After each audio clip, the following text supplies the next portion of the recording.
All right. Welcome to attempt number 3 on the YouTube side here. And Twitch too. Attempt number 3. Here we go.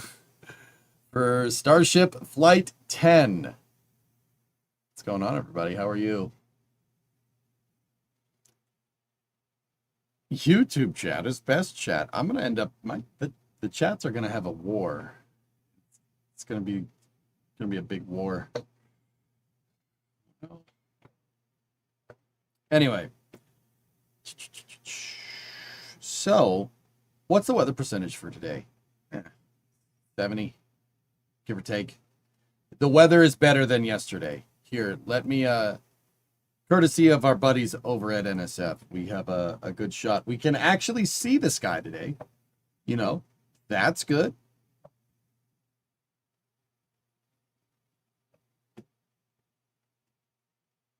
Were you wearing that yesterday? I have not changed clothes in the last 3 days. Well, shirt and hat. Other things, yes.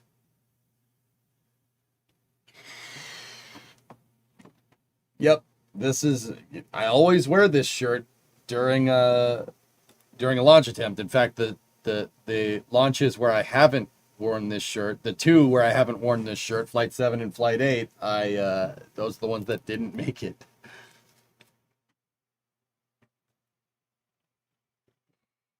Don't you say that word, Spoil. Doesn't seem as lucky anymore. How are you feeling? I'm still sick. I'm still getting over it, which is why I'm not doing a longer coverage today. I did do the Starbase Stakeout stream this morning again, which was fun. Can't shave until the thing launches.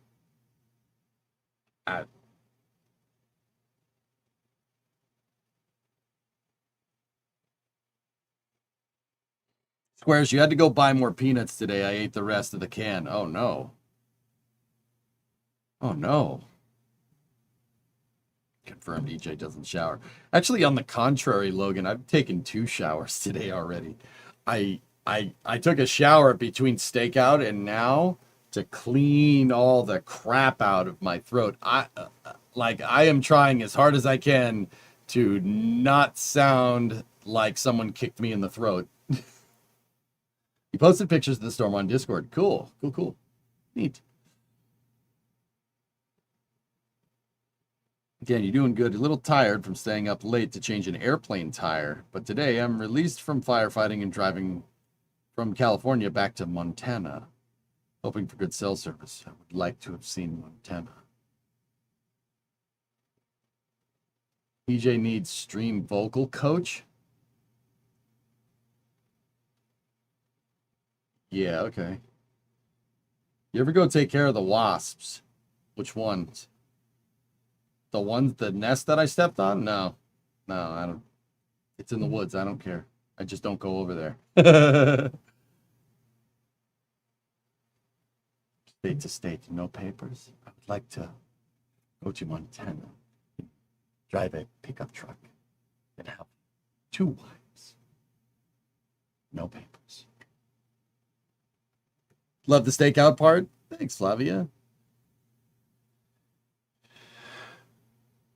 Adrian sounded exhausted this morning.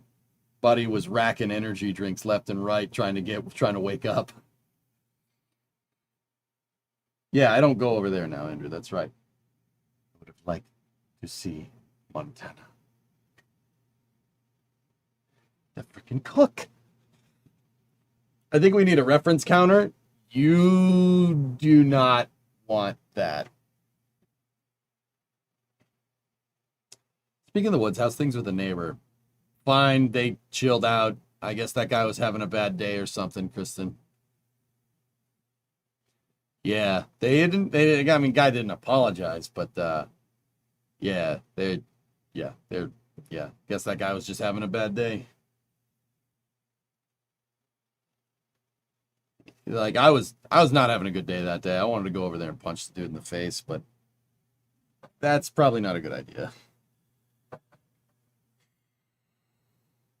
The YouTube lives is how you found EJ. Yeah, we crossed 4,000 subscribers on the YouTube channel the other day. That's actually kind of crazy. Usually frowned upon. Yeah, that guy's old, so I'm not I don't need to beat up an elderly person. Yeah, I'm pretty sure that's frowned upon. We probably shouldn't do that. Why would the movie references be a bad thing? I find it entertaining, and not like you repeat the same quotes often. I have no idea if you're being sarcastic or not. Definitely frowned upon? Yeah, okay, cool. Yeah, not that I was, but you don't want to get your butt whooped by an old guy. That's not how that would go down. Anyway, congrats on 4,000. Thank you. Yeah. I don't want a piece of you. I want the whole thing. Yeah. He was shaking his fist at clouds. It's possible, dude. It looks like there were some cars going to the pad, and it looks like there's a fuel truck coming in.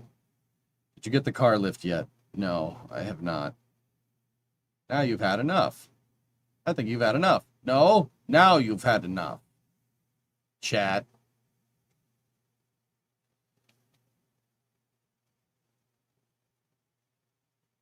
Did you get a new accountant yet? I will be getting a new accountant when it's tax season. Now you're gonna get it, Bobby. Come on, old man. You want a piece of me? Oh, I don't want a piece of you. I want the whole thing. You for one like the pop culture references? Yeah, no, that was just one time just to see if I could. I think I can effectively communicate what's going on without references, but the references make it better. What happened with the old accountant? Buddy forgot to do my taxes. Yeah. Forgot to do my taxes. And then when he did do them in July, they were wrong.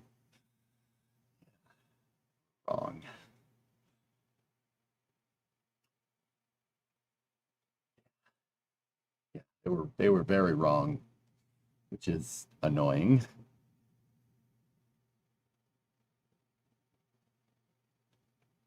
Yeah, put the wrong health insurance on our taxes. I'm pretty sure it's not something you should be doing.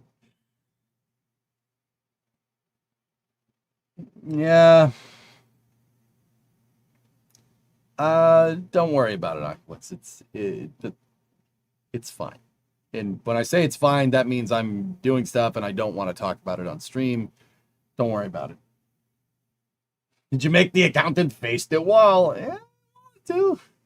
Looks like the weather down there is significantly better. Yeah, Nader, it looks a little bit nicer today. Yeah, I'm not happy with services rendered or lack thereof. So yeah, that's just another thing on my plate of things to do. Oh, this is space. I'm in space.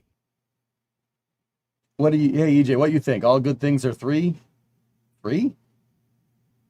No, they're 5 because Older Buffalo just tipped 5 subs. Yeah, baby.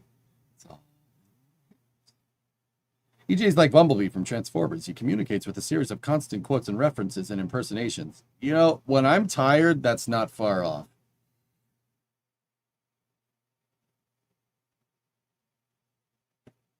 Is there any repercussions for accountants that get it wrong? Yeah, I don't know. Drummer, we'll have to look into recourse there because, yeah. Dude, my,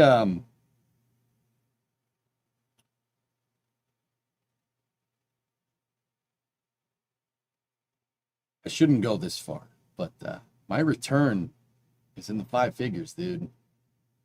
I overpay. I overpay my taxes. That happens all the time because you don't know what you're going to make. I have to pay my taxes in anticipation of a subtrain that may or may not happen. Right? So I have to kind of think about how, if I stream this, we stream that, we stream this, how many subs is this going to get you? Right? And I hate thinking about this business this way, but you got to for tax purposes. So I always overestimate I take into account, if I'm on taxes, taking into account subtrains that may or may not happen on a per quarter basis. It's annoying. So I overpay. I overpay so I don't get screwed. Because you will get screwed if you underpay, right?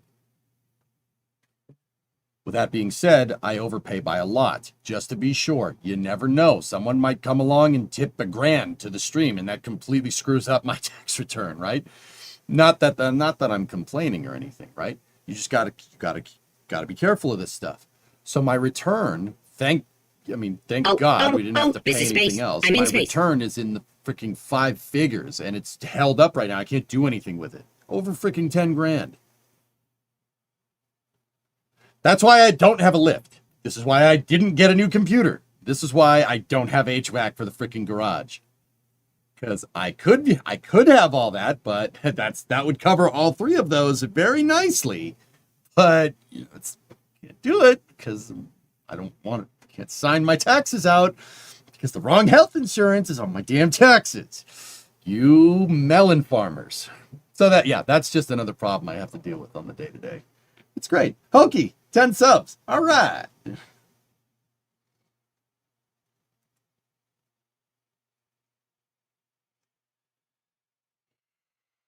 Just think you can get a new AC in February. Yep. Listen, Tranquility Base here. The Eagle has landed. And here's a figure of 5 to mess your taxes. All right, I guess.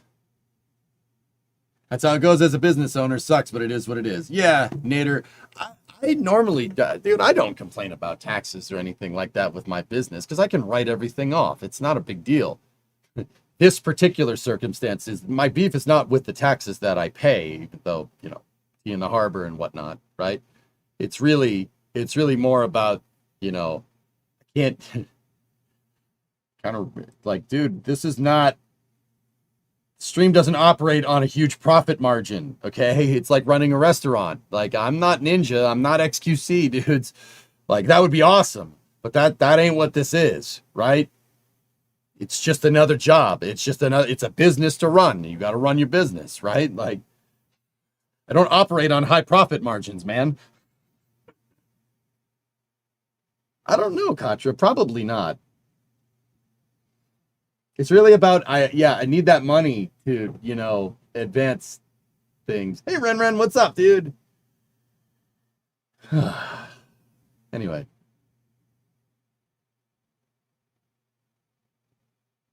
Yeah, I don't run ads. Yeah, exactly. I don't really operate on high profit margins, right? But it is what it is, dude. Like, I ain't complaining. I'll figure it out. I'm just telling you what's going on because I get asked like, "Whoa, dude, didn't chat fund a lift?" Yes, yes, they did.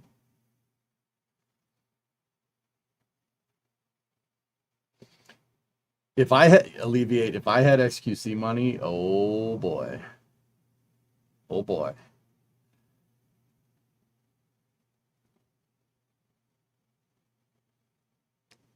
Hey, dog, what's going on? Just got back from the Vandy launch, and boy, were those sonic booms nice today. Here's the Starship launching. Yeah, man. The thing is, I don't think it would change you, which is what I like. Alleviate. Look, money changes people. Let's be absolutely real. Real.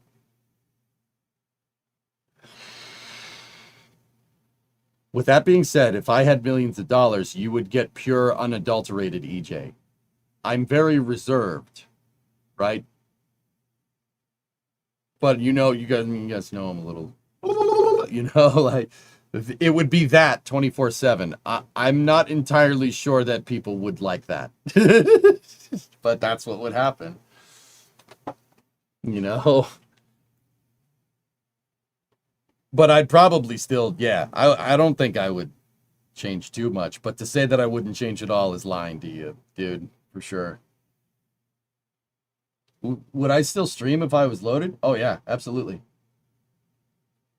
Answer me this: does your brain work in binary or references? References. Like, look, man,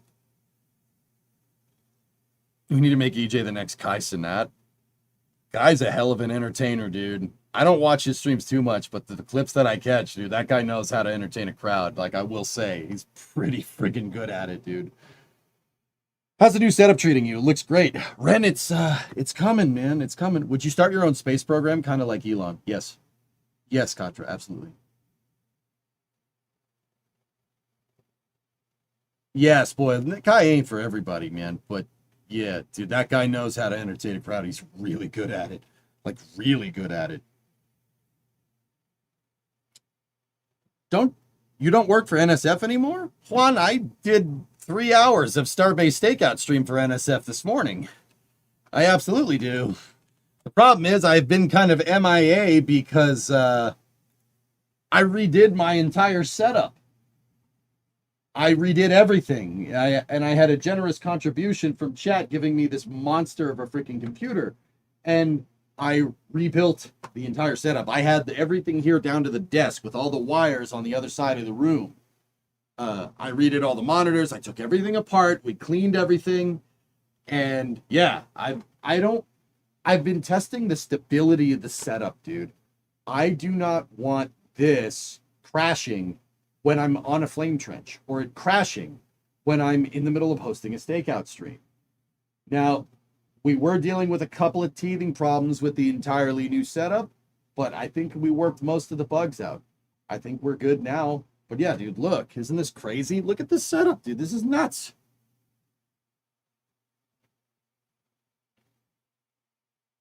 Yeah, twice. I rebuilt it twice. Yeah. Analog sound mixer. It's a Behringer X1204 with the Audio Technica AT897 shotgun mic.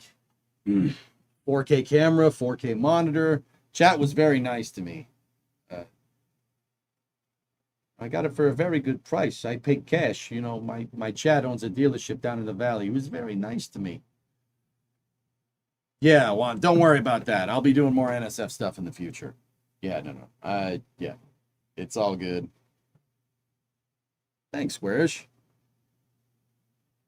What would you call your engine in your company? Oh, I don't know, Flavia. I haven't even thought about that. Dude, these monitors put out a lot of heat.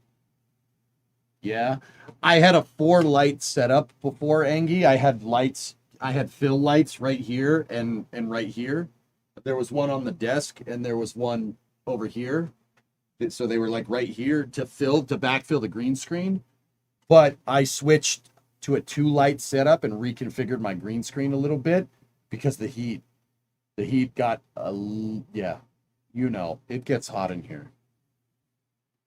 These are Elgato key lights, I think is what they're called. Has Rusty been stable now? Yes.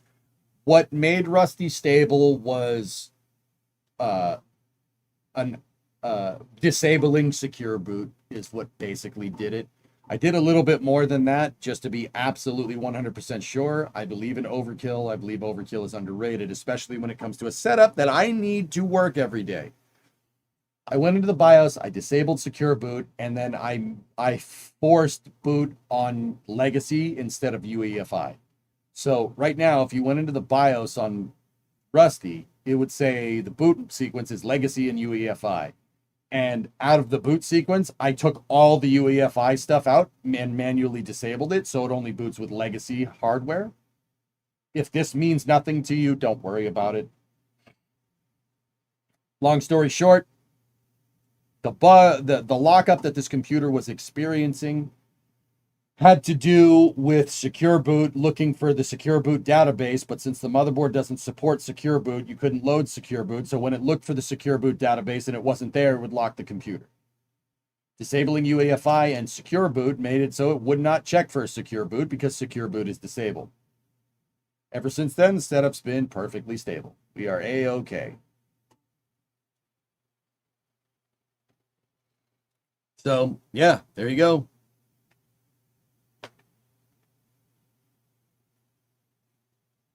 Next, we need a new behind-the-scenes cam because that thing is crap. It's my C910, dude. That's a great camera. The camera, that's the first, I did my face reveal on the internet on that camera.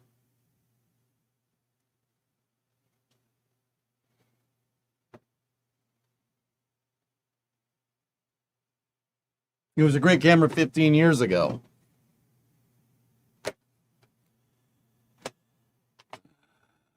I reveal too. Yes. Yes, that's right. That's what happened to it. Dick. How are you doing? Hey, Elijah, what's going on? Good to see you over here. I listen to you, Dawson. You listen to me and Das Pat talking in a deck chair. Yeah. Das called into the stakeout stream this morning from the pool in Margaritaville, and I'm like, okay.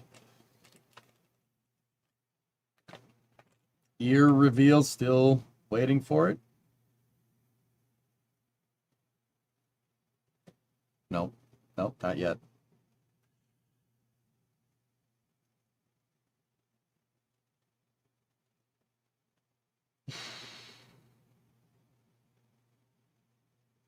You wanted to choose between NSF and EJ, decided why not both. There you go. Then he started talking about drinking out of a coconut. Yeah, the hotel, Margaritaville is great. It's a great hotel. I've stayed there for Flight 7 and Flight 8.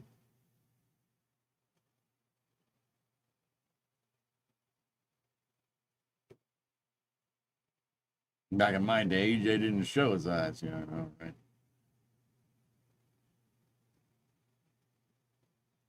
Anyway, what's the room cost the night there? It changes, hostage. Changes over time. During a launch, it's going to be higher. It's pretty affordable when there's not a launch. Let me put it that way.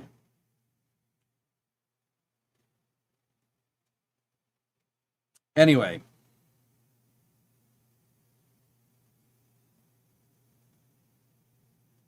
Yeah, your mileage may vary, hostage, for sure. But yeah, that's where I've been one. Anyway, you guys, I don't know. If we were talking about if I made, like, XQC money or, like, Kai Cenat money, I would, yeah, that would be nice. That would be nice. I would still stream. I know I would still stream. I'll be 100% real with you. I would not stream as much. I would still stream a lot, though.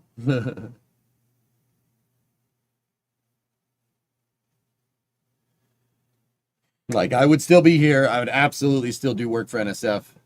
Would you hire chat? I mean, Tistry for projects? Sure.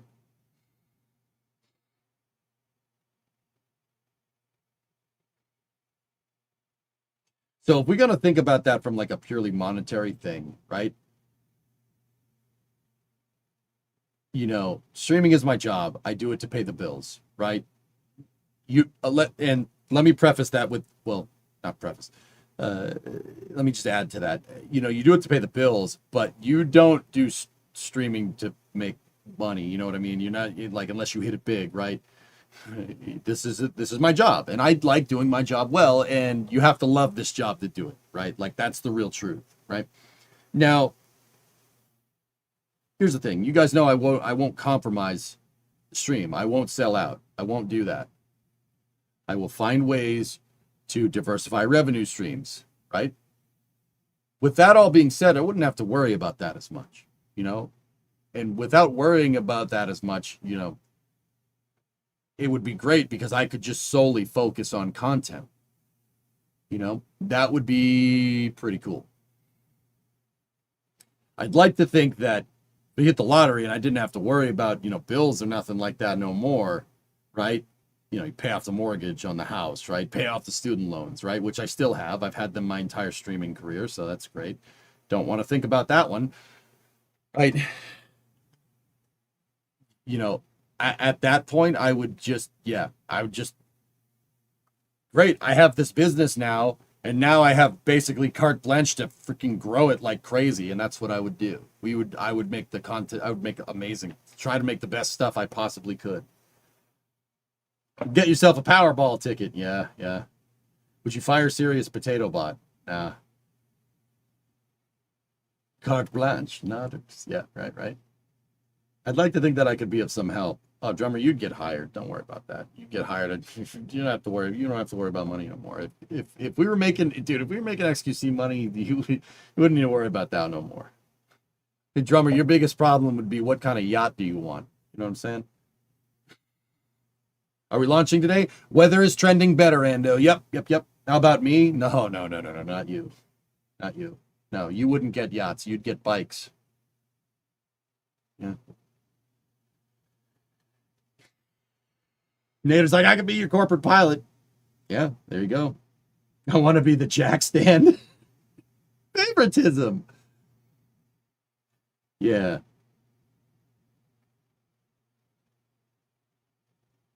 Yeah, there are trucks at the pad right now. Can I be your token Canadian? We got a lot of those. But yeah, you can be part of that. Cars on the pad at T-minus 2 hour 57. What do you think about that? Here, Liz, let me tee up the NSF stuff again here. Like most areas, we need to evolve. You don't need to say sell out. Whatever brings in the cash to support your family is the most important thing. Would follow you anywhere. Hedges, yeah. No, for sure. Like I always have trouble explaining this. What's important to me. Okay, and perhaps I'm thinking about this the wrong way. I mean, here, there's the trucks at the pad. Let me go over here so you guys can see them. My thing is, guys, look, these VODs are out there on the internet. And I think about this every day. They're out there on the internet. They're there forever. You're not getting rid of them. I think about, you know, I've been streaming for such a long time. I've been streaming since 2012. That's 13 years, right? And hopefully I have a long, successful streaming career after this. I love doing this. This is a great job. It's fun. It's really fun, and I enjoy it a lot. It ticks all the boxes for me, man. It's fantastic. You know, what is my streaming career going to look like 20 years down the road? This is what I'm thinking about. Do I want to sit there and I want to say like, oh yeah, that's when I was super strapped for cash, so I got a, you know, Raid Shadow Legends sponsorship, right? You know, nothing against Raid Shadow Legends. I don't have any problems there. I just don't think that's what you guys care about. And I want the stream to age like fine wine. Ideally, the stream should get better over time. There's been times where that's not the case, and I'll admit it. And that's on me, and that's fine. But I want... Oh, Pope vent's on. Good sign.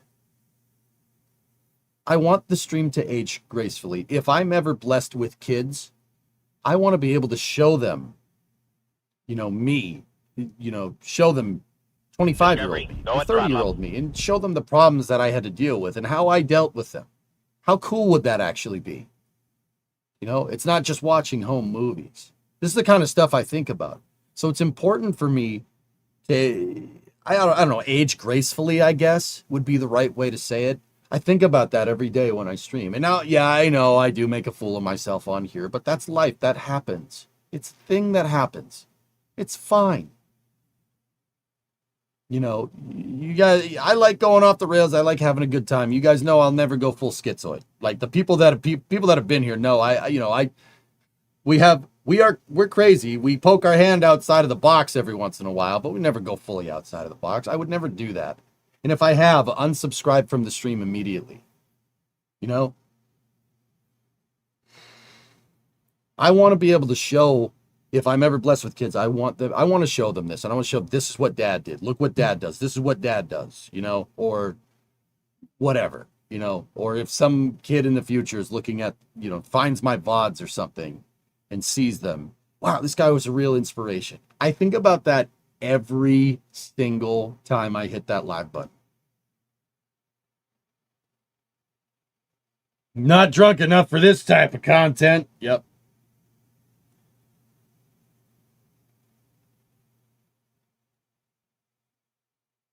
Jackal, everybody's different, dude. That's the truth. Yeah.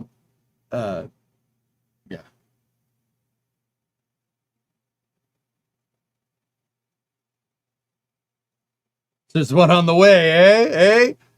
I don't know, man. Why do you think I'm building a 4-door car?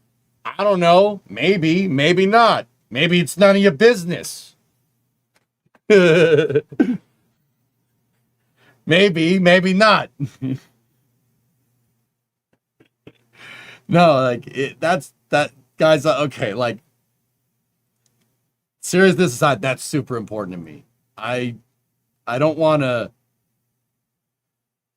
It's important for the stream to age gracefully. The stream should ideally get better over time,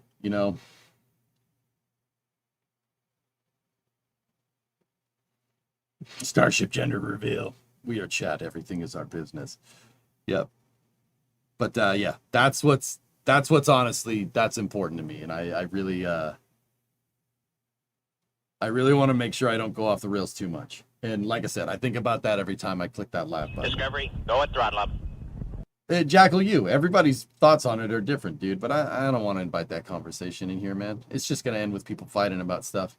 NSF is starting up their launch coverage. Thank you for being so open. I look forward to many more years. Yeah. But like I said, if the stream got big, that would be amazing. That would be really nice. I mean, we are arguably pretty big, dude. I checked the numbers from yesterday. We had 2,500 people watching a Starship launch. That's pretty good, man. That's up there.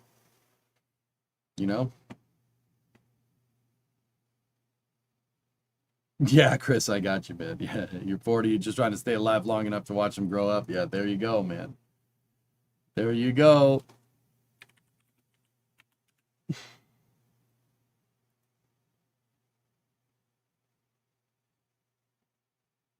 Yeah, God Ninja, that's great. That's awesome. Mike the Tech Lead, some of us have been here for many years now. We've been aging with the stream and with you. It's not only on your side that the legacy remains. Yeah. Dude, that stuff is just, it's very important to me. And that is the big reason why I don't take sponsorships. That's why I don't do it. I don't, you're putting your name on something. And what if that brand goes out of style? What if you find out that the CEO of the company that sponsors you is a nut bar? You know what I mean? I don't want that. I don't want none of that. I don't want to deal with it. Even if it makes me more money, I don't care. That's fine. I'll take what you guys pay me and I'll make it work. That modus operandi has never failed me. Ever. You can go out of style too. Jackal, I thought I would. Honestly, I thought I would have been horribly boring by now. I did not plan to stream. I did not plan when I went full-time streaming 10 years ago. I didn't plan to be doing this 10 years later, not because I didn't think I could do it, but because I thought people would just get frigging bored of me. Streamers get popular and then they don't. Oh, this is Space. I'm in Iron space. Thomas gifted 5 subs. Thank you. Liptodon Smiles had a 27-monther in there. Sorry, the headset timed.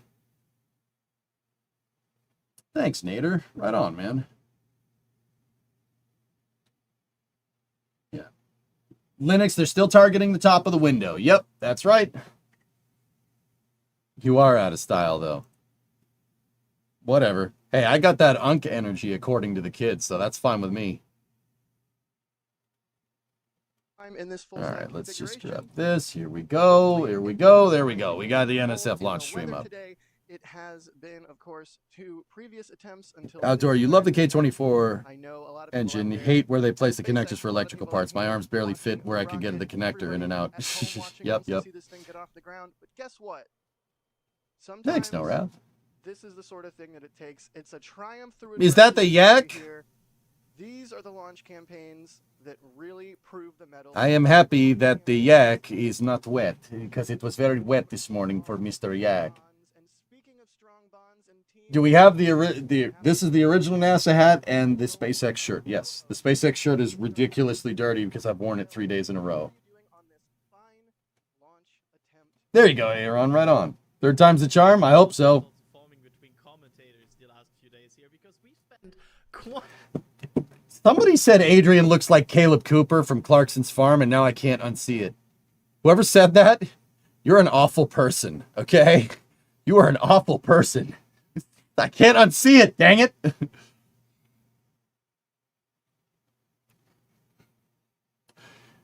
But just why? So now I'm spreading the misery, okay? hopefully today is the day. Also joining us on commentary is Alex. Alex, how are you doing, good buddy?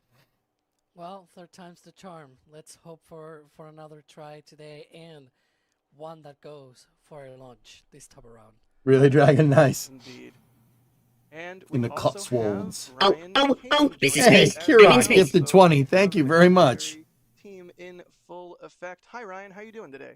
Rares, that's what's good about you and NSF and Tim Dodd. I put your content on for my boys and not have to worry about the content they're watching. Yeah, there you go, man. What if Dodge sponsored you to fix more of your old cars? Oh, that would be great, Outdoorsman, yeah. I'd be okay with that. I'm not trying to mute Ryan here for a second, but guys, okay, I'm not against sponsorships, okay? I'm not against it. My thing about sponsorships is I want companies to sponsor this stream for products that I actually use. You know, I don't want somebody to come forward with sponsorship for like a razor or whatever. And then all of a sudden, EJ's just saying this is the best razor I ever used. Oh, man. You know, and a man comes on and tells me how white my shirts can be. You know, like, I don't want that. I don't want that. You'd know immediately that that's not me. That's not me saying that. Because do I shave? No. So you know that's bullcrap. Okay? I'm not about that life, dude. You know, I would want products that I use. So like if WD-40 or PB Blaster wanted to sponsor the stream, then now we're talking. I use a lot of that, you know. Hey, WD-40. Well, hey, there he is. Micro Center sponsorship. There you go. Now we're talking about it. Or Milwaukee or something. Exactly. That's the kind of sponsorships that I'd be about. I want sponsorship for stuff that I actually use. I don't want my brand loyalty to be whoever pays me. That's stupid. A Ford sponsorship would really make what I said just really bad at this point, wouldn't it? But I don't think that's happening. Let's be real. What would you recommend stopping rust on your chassis for your go-kart? I was told WD-40 does a great job. WD-40 is a water displacement formula. It is good for displacing water. It's right in the name. It's not a penetrating oil, Jackal. With that being said, fluid film will do you right. Or an AC sponsor, yeah, right. Tire sponsor when? Harbor Freight Jack Stand sponsor. There you go. A SpaceX sponsorship. Let's be real. That's not happening. Yeah, not cooking stream sponsored by HelloFresh when that streamer is a professional chef. Yeah, exactly, dude. I'm not gonna pawn something off on you guys that I truly don't believe in. Because you got to remember, when you do a sponsorship, it's not just them giving you money to advertise their product. You're putting your name on their product. That's important. You're endorsing this, so now it's your business. I've thought about it, and I am open to sponsorships, but I ain't doing that with something that I don't use. Long March 5 sponsorship. Now that I could get behind.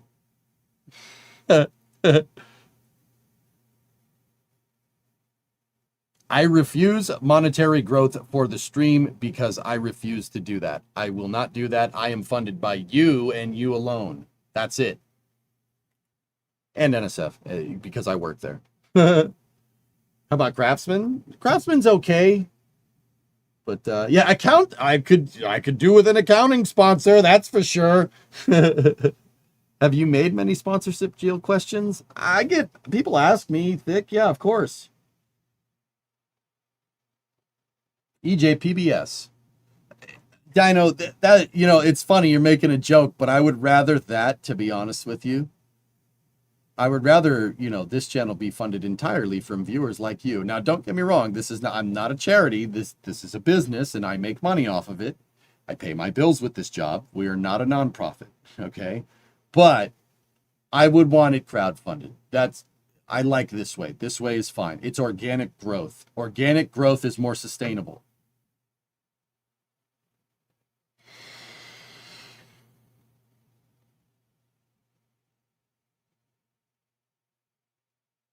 Yeah, he's like, I shield for EJ when I'm at his house using the Milwaukee tools.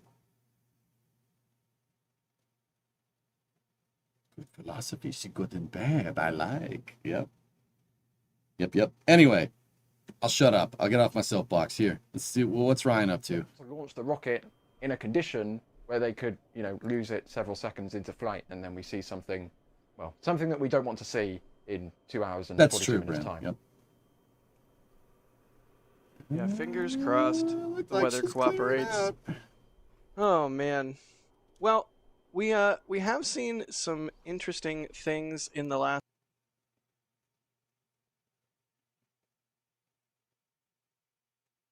couple days. The weather could just given, freeze like that. That'd be great. SpaceX and their various social media accounts posting various things.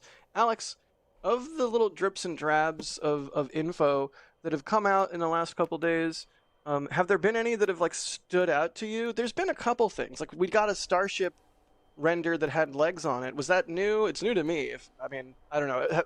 What's going on in terms of perhaps any sort of technical updates that we've been able to glean from those sorts of posts?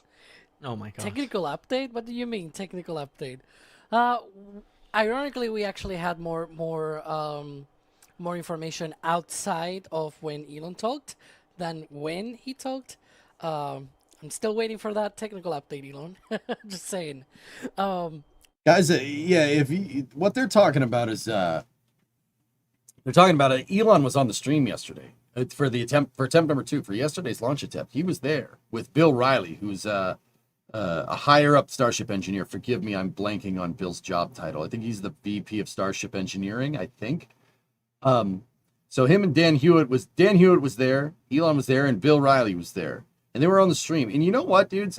Elon didn't really mention much in the way of technical stuff, right? He just kind of said his spiel about, making life multiplanetary, et cetera, basically reaffirmed the company's mission statement. And, I thought about this for a second. And, everybody's all mad that, guy ain't telling any technical data. He's not saying anything technical. This is ridiculous. What's going on? And even I was like, dude, let Bill talk.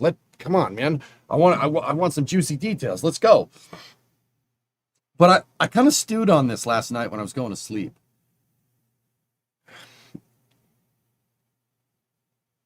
I think that Elon being there and reaffirming the company's mission statement on a live stream right there in Mission Control while they were doing a launch, I think that that speaks volumes to the, you know, dedication here. Like, you know, sometimes that's what people need to hear, man. Sometimes that's what people need to hear. And perhaps, you know, seeing him there and seeing him go on a spiel about that is inspiration to the people that work there. Or at least I think that was the intention. Whether it had an effect or not, I don't know. I don't work at SpaceX. I couldn't tell you, you know? I think that was done very deliberately and very on purpose. Even if it was just saying the same thing that he always says, you know? Yeah, I really think that that was very deliberate. It was on purpose. It was there for him to reaffirm the mission, and it was kind of a rallying point for SpaceX as they move to Block 3. I really think that that's what's going on. Cars have left the pad. Yep. So the SpaceX teams were the intended audience. That's correct, Mohawk. Elon, dude, I can count on one hand the amount of times that Elon has shown up on a SpaceX cast to talk. He's been in the background on many of them in mission control, right? But he's never addressed the camera directly, unless it was the old Falcon 1 flights.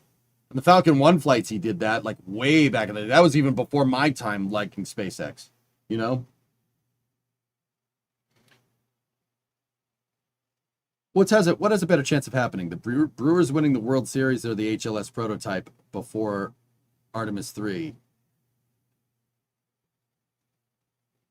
I think the Brewers winning the World Series would happen before HLS prototype reveals, but who knows?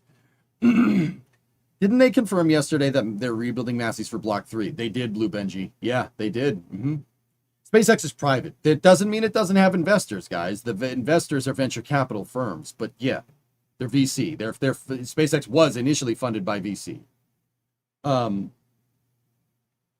So, like I said, I think Elon being there was a reaffirmation of SpaceX's mission and message. Even though it didn't give us much technical data, I think him going on there and doing his spiel about making life multiplanetary and, you know, Starship is made out of stainless, etc., etc. I think that was there for SpaceX people, for SpaceX employees and investors and shareholders to understand that he's, you know, they're mission oriented. We're here. We're working on this. We've had a couple of bumps in the road. This is what we're doing, right? That very much makes a lot more sense because we know that Elon knows technical data. And we know he knows what he's talking about. We've heard him many times, regardless of what you might think about him. Like, you know, he knows his stuff. But I kind of do wish he got into the more technical stuff, but I think he did that for a reason.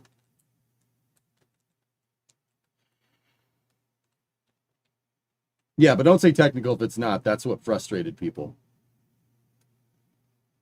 Nova, working in this business, you know, it is a very dynamic environment. I think there was full intentions to do an actual technical update via Twitter Spaces.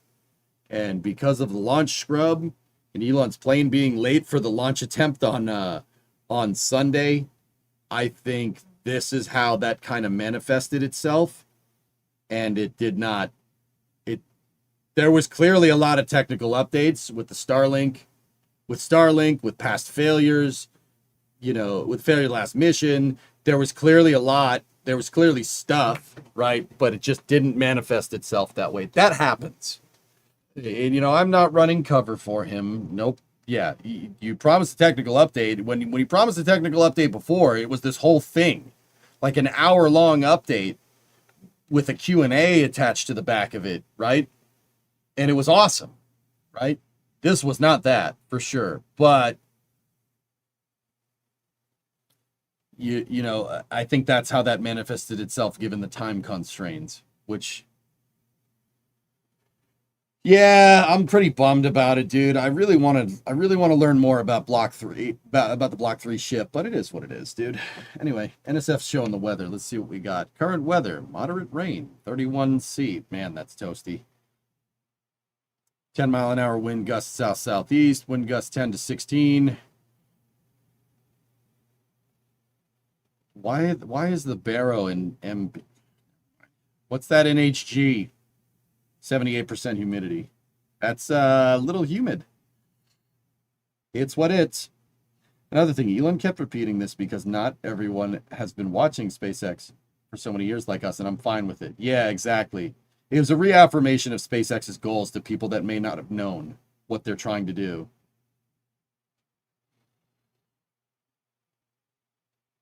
Now, you had it right the first time, Deadbringer. Always idle. Without that being said, I don't think he's there anymore. I don't know. We'll see when they start up the launch stream. SpaceX's launch stream should start. What was it? 30 minutes prior.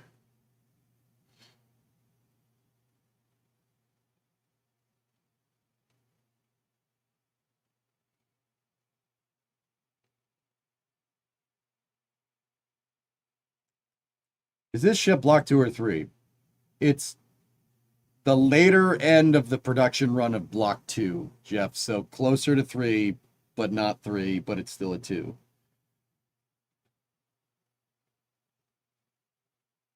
Really, Vanta? All right.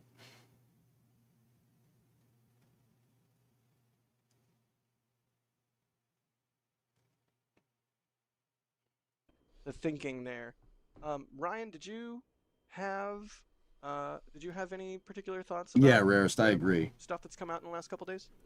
The video editor point of view within me, that SpaceX has finally released What's up, a Cooltech? full screen version of that ship catch animation, even though it All right, doesn't Mohawk. feature a Good ship night. quick disconnect arm and the chopsticks are literally floating in midair. Besides the minor peculiarities, it's nice to have a full screen version of that animation. Also, it's nice to have a full screen animation of the new Starlink deploy with a Starship that somewhat Boxy, resembles is how pretty Starship cool. currently looks, because the last, I don't remember exactly when the last It animation happens to came the out, best of but us, we have Geeson. literally been using the same Starship Block 1 deploy animation for years at this point. And, like, if you go into the drive somewhere, I'm sure if you just search up like Starlink deploy animation, like 20 of them come up. How many times we've used them in different videos? Yeah, over the years. Vent. So, It yeah, looks like it's nice to have some updated renders on things. It looks like my kind of theory about this being a jerry-rigged, like, Block 1 with Block 2 parts, but it's really Block 3. That I'd say that hunch was pretty spot on, right, Event? I'd say we're pretty good. I think I got that prediction pretty damn accurate. Any chance, EJ, of a request clips of past tests, like a walkthrough, the history of this beautiful monster? Hi, Alex. Peter, what do you mean? I gotta We be have careful about what footage I show, dude. Because, yeah, even showing SpaceX yesterday got the stupid thing claimed. I gotta be careful. Even questions, dude, just ask. Attempt to launch Starship Flight 10, as you can see there up there on the clock name. And so we have had first an attempt on Sunday where they went through the countdown. We went into propeller load, and then as they were loading liquid oxygen in the ship, we had a leak on Yeah, one of there's the, the on leak the, right the there. quick disconnect arm there. Where's the You can see leak, that ma'am? venting from the right hand side on the arm. Yeah, that's and that was a leak. replay on the right hand side there. Exactly. That's a replay of the Sunday event. And then overnight on Monday morning, they fixed the leak by just replacing the pipe altogether. They removed it, they removed the old one, then they brought a new one and they installed it. And that was essentially what they did. Now, the good news of that is that it worked yesterday. Yesterday, they went into the countdown. They also loaded propellants. But the problem was the weather. The weather got really, really nasty yesterday. It was even worse than Sunday's weather. I believe this is here you can see this is an 8-hour time lapse from Skycam, which is sometimes we give names to cameras because it's easier to distinguish. Like, oh hey, which camera got that shot? So this is Skycam. It's placed in one of the media locations SpaceX allows us to put our cameras. Look at that sunset. Really I wish the cool. road had been open. Oh. But yeah, that's Skycam. That's 8 hours and 30 seconds. Pretty nifty. Oh, this is neat. Is this what on earth? I think their Somebody weather's Oh yeah, explain good this is today. very I cool. haven't- This is very cool. That's from Alisar, it's a time lapse, and if you roll it, you can see basically every single attempt we have seen so far, and the corresponding weather and the movement here. So you can really see how on attempt 1 and 2, the weather also started to go a bit into the wrong direction. Like, I mean, if we roll it again, look at attempt 2. Like, look beautiful. Still beautiful. Right. Amazing. Maybe not. So today Right. it looks a lot better. There's a lot more blue. Yeah. So that's It's- basically both of the previous days and then today up until this point Yes. is what we were looking at. Jack's right behind Very me. isn't cool. he? That gives me a lot of hope. In addition to the beautiful views that we are getting from all of our different camera feeds. And once again, I'm just going to take a moment here to thank everybody on the NSF side, out here in the field, out in the studio, everybody that's been Going over here. absolutely working their tails off.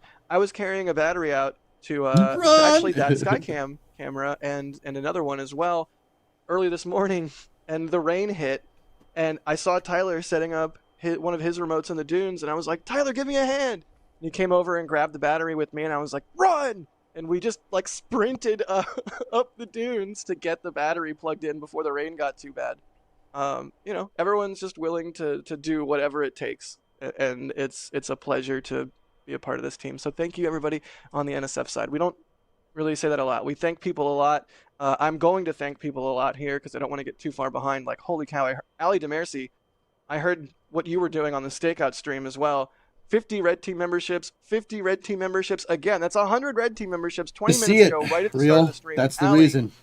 I don't know They how want to to re-enter adequately during thank you. daylight I so they heard can see Chris it. B say Visibility during a test earlier on flight the is stakeout very stream important. That if there's something more that we can do for you, to let them know. Thank So you, Snickers Dad. I'm game. Like, say the word. I'm there. Thank you so much. But yeah, holy cow, y'all. We can't do this without your support. We have multiple properties around Starbase that we've acquired over the years. We have so many cameras on each of those properties, and we have a huge team of people to keep fed and keep busy. So it's Real, during the summertime in Florida, it rains every day at 4:30, no questions asked. It's because there's so much, Florida's very moist, and when the sun comes up, it evaporates all that moisture out of the ground. So if you notice in the mornings, it's kind of damp, right? Sun evaporates all that goes up into the clouds, and it rains at the same time every day. No questions asked, and then it's nice and sunny after that. That's in the summertime. In the wintertime, it's kind of sporadic. And then a hurricane comes. full throttle.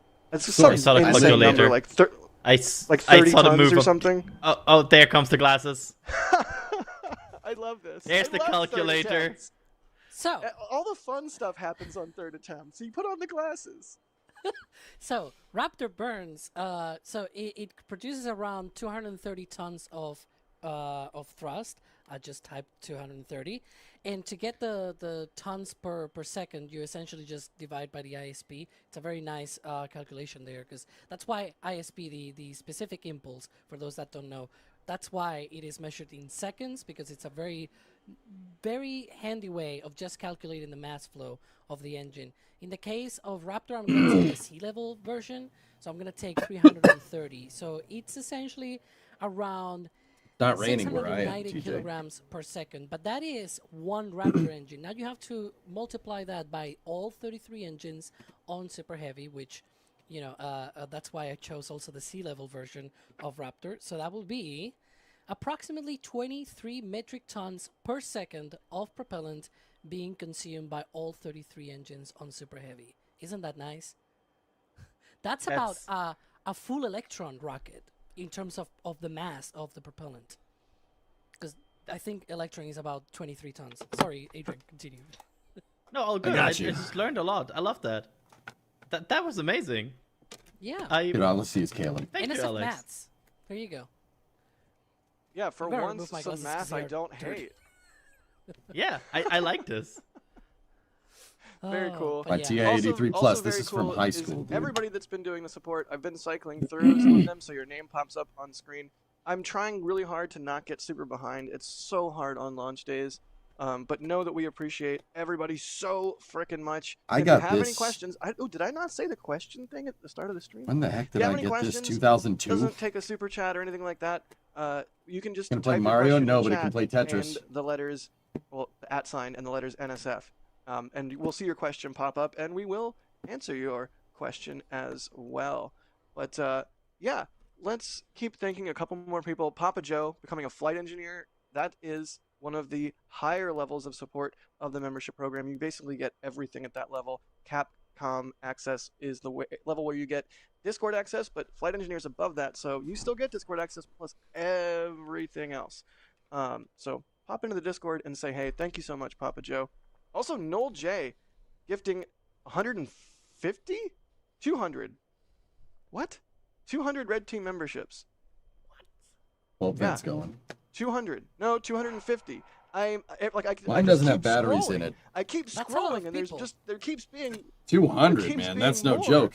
Like I don't know if the You know what? ticker is like changing You know what? every time. I'll be right I'm back. Let me see if I have I'm any clicking AAAs in the them. shop. I need to see if this thing Holy works. cannoli. This is my Thank you so much, side Noel quest. J. I'll be right back. That's Go. insane. That like since the beginning of the stream, that has been what, like combined with like from multiple people now, over 500 memberships or so gifted. Yeah, that's genuinely like super duper cool, because now everybody that got those, if you didn't know, we have a membership program. I'm really not even trying to do a plug here. I'm just trying to let you know, if your name is green in chat, you now have extra content. If you've ever, oh god, I'm so old. If you've ever used a DVD and had extra features, you now have extra features, because people are being very generous and gifting an extraordinary amount of gifted memberships in chat. And if you're like, how come I don't get a gifted membership? I want one. A, be active in chat. B, is it a setting that you have to turn on, Ryan? Is that a thing? I think that's a setting you have to turn on. Maybe. Ryan's not Ryan there. has I love it. disappeared.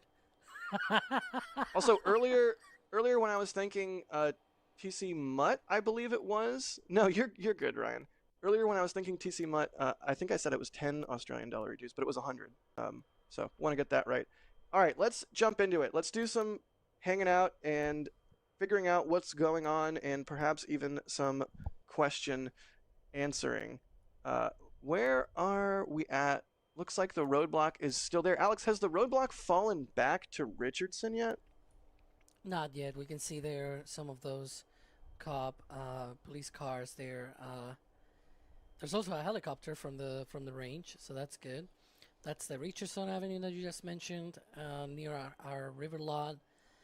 Yeah, so still right there. We're still waiting for the tank farm to keep spooling up. It's already started, right? Oh, the roadblocks graphic. So yeah, there you go. That's the one that we first looked at near the LBJ Boulevard intersection with Highway 4.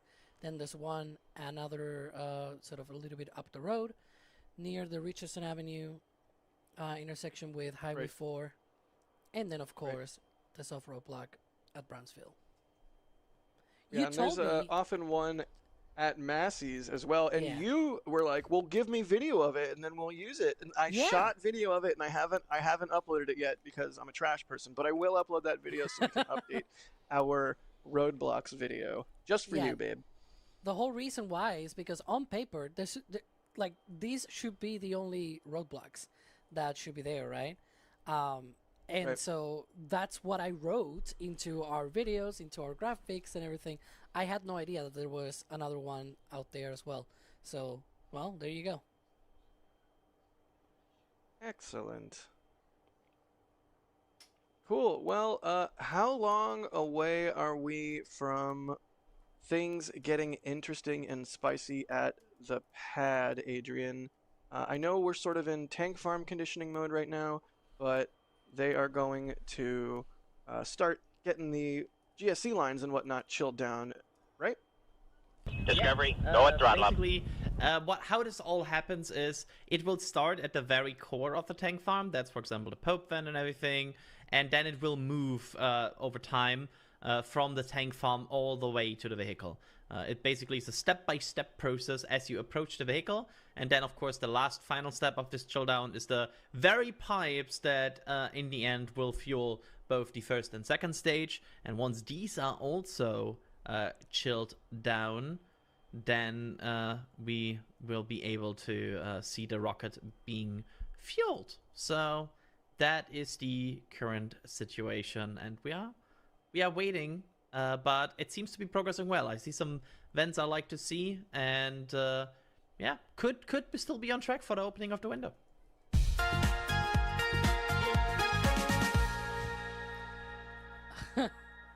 Breaking news. Firefly Aerospace has received FAA clearance to resume Alpha rocket launches.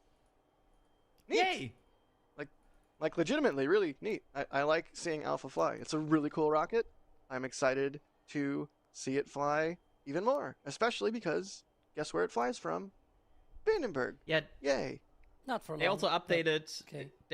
They also updated on the statement saying Alpha first stage experienced a rupture milliseconds after stage separation. The pressure wave hit Alpha second stage, leading to the loss of the engine nozzle extension and substantially reducing stage 2 thrust. And for the people that have watched that launch, that is why there suddenly was no second stage nozzle anymore. So that is quite interesting to see. Yeah, well, apparently I'm reading the statement basically here as we are going about this. But yeah, basically I think what we kind of all suspected, a rupture of the first stage leading to a damage on the second stage, that is what it looked like, and yeah, that is now confirmed. Cool. Well, a little bit of information there from Firefly. Awesome.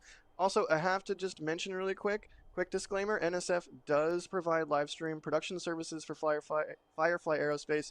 So, just from full transparency, we do work with them sometimes for live production. So there you go. I still think it's cool. I think all rockets are cool. More rockets, Also, more better.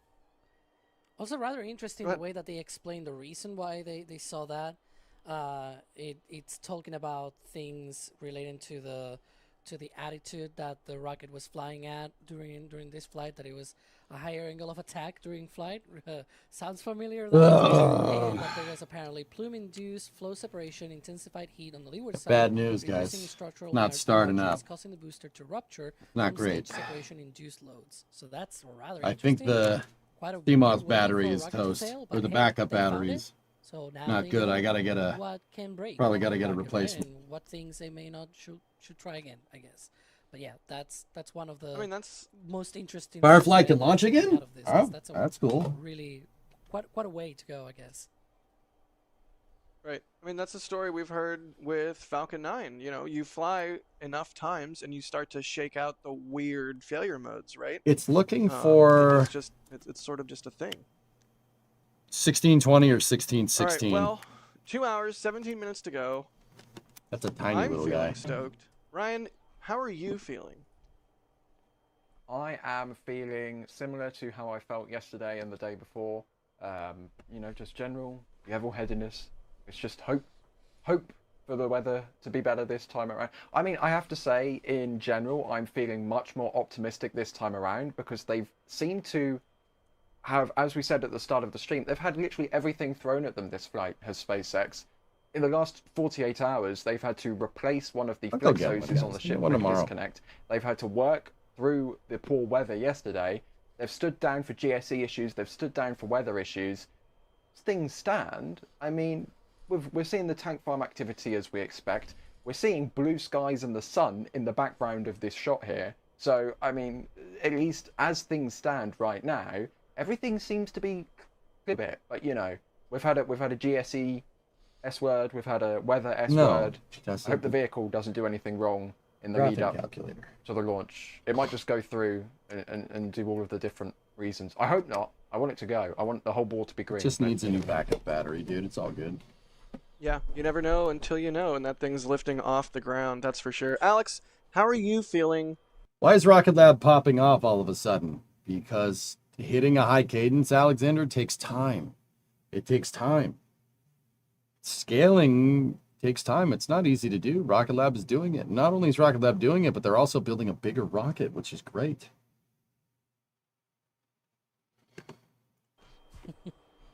Let's go. Adrian, vibe check. Feeling optimistic. I try in a weird thing. I try to not get too excited about it. I did, Peter. Yet. I saw the dust storm. Yeah. But yeah, overall, I feel optimistic that we will see a launch today. I'm with Adrian on that one. Good deal. Well, let's see how the field is feeling. Let's throw it to D. Wise and Max Evans out in the field at the Rocket Ranch Outpost. You know, the vibes here, I'd say, are pretty good. You never want to get too confident for a launch because things can come up. But for me, at least, today the vibes are feeling good. How about you? For the launch itself, it feels great because the weather has cleared up nicely. There isn't a whole lot else in the area that would get in the way. So for launch itself, feeling pretty good. Now, as for the fate of Ship 37, that is in the hands of the universe else. It's out of our hands. Yeah, you know, we were given a poll out here on the first launch attempt by Sam on how we thought things were going to perform on the booster and ship side. Yep. And I think everyone was really confident on the booster side that it'll make it, it'll go and have its simulated landing burn and then its splashdown. But the ship side was a lot more buried. Now, that's one word for it. Yeah, the weather looks a lot better from, today. Almost no success to some people thinking that it'll be a complete success, which, I mean, I'd love to see that. 100%. Now, with that said, I saw some comments the last time around about us not getting to be by a pool for our launch viewing location, which I think this is exactly where we both wanted to be for launch, which is not by a pool. It's not, but you know what it is by? A river. And not just any river. This is the Rio Grande River, i.e. the border between the United States and Mexico. Like, that's Mexico right freaking there. That's Mexico. Yeah, so another fun fact actually is if you continue looking a little bit over that way, there actually is Massey's back there. So this is a winding river. Yes.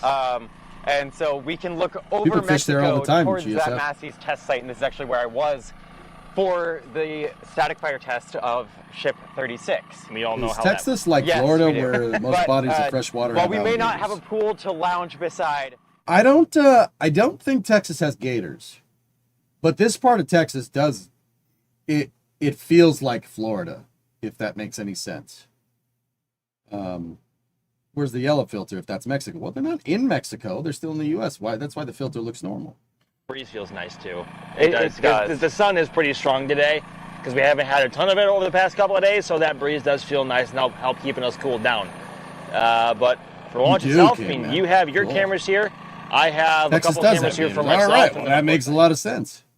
We do, but it's mostly in the south and the east. Yeah, it's history. That's what I was thinking. I mean, like, I wasn't sure. Like, that's why I was like, I'm not sure if they have gators over there, but it definitely feels like Florida. As somebody that lived in Florida a long time ago, and somebody that's been down the Cape many times, that Boca Chica does feel like Florida. It's very much like Florida.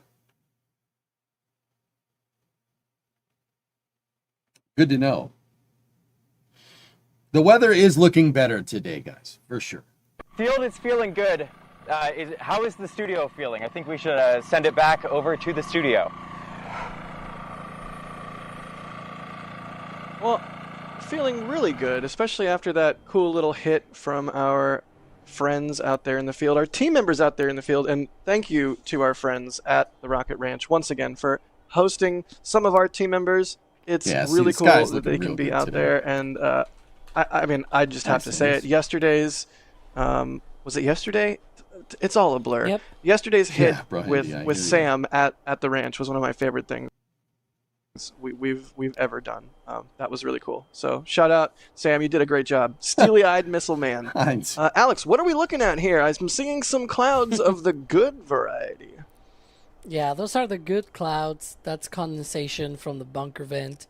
Bunker vent and they pulp have vent. this cryogenics bunker there where it controls all of the tank farm systems and whatnot. And one of the things that they have is this vent that's part also of the chill down procedures. Thank you for the raid, tank by the farm. way. So that's great. That's what we want to see. And it's going to get even more active. Just get ready for that. Just saying. This is nothing compared to how the whole thing just comes to life. Awesome.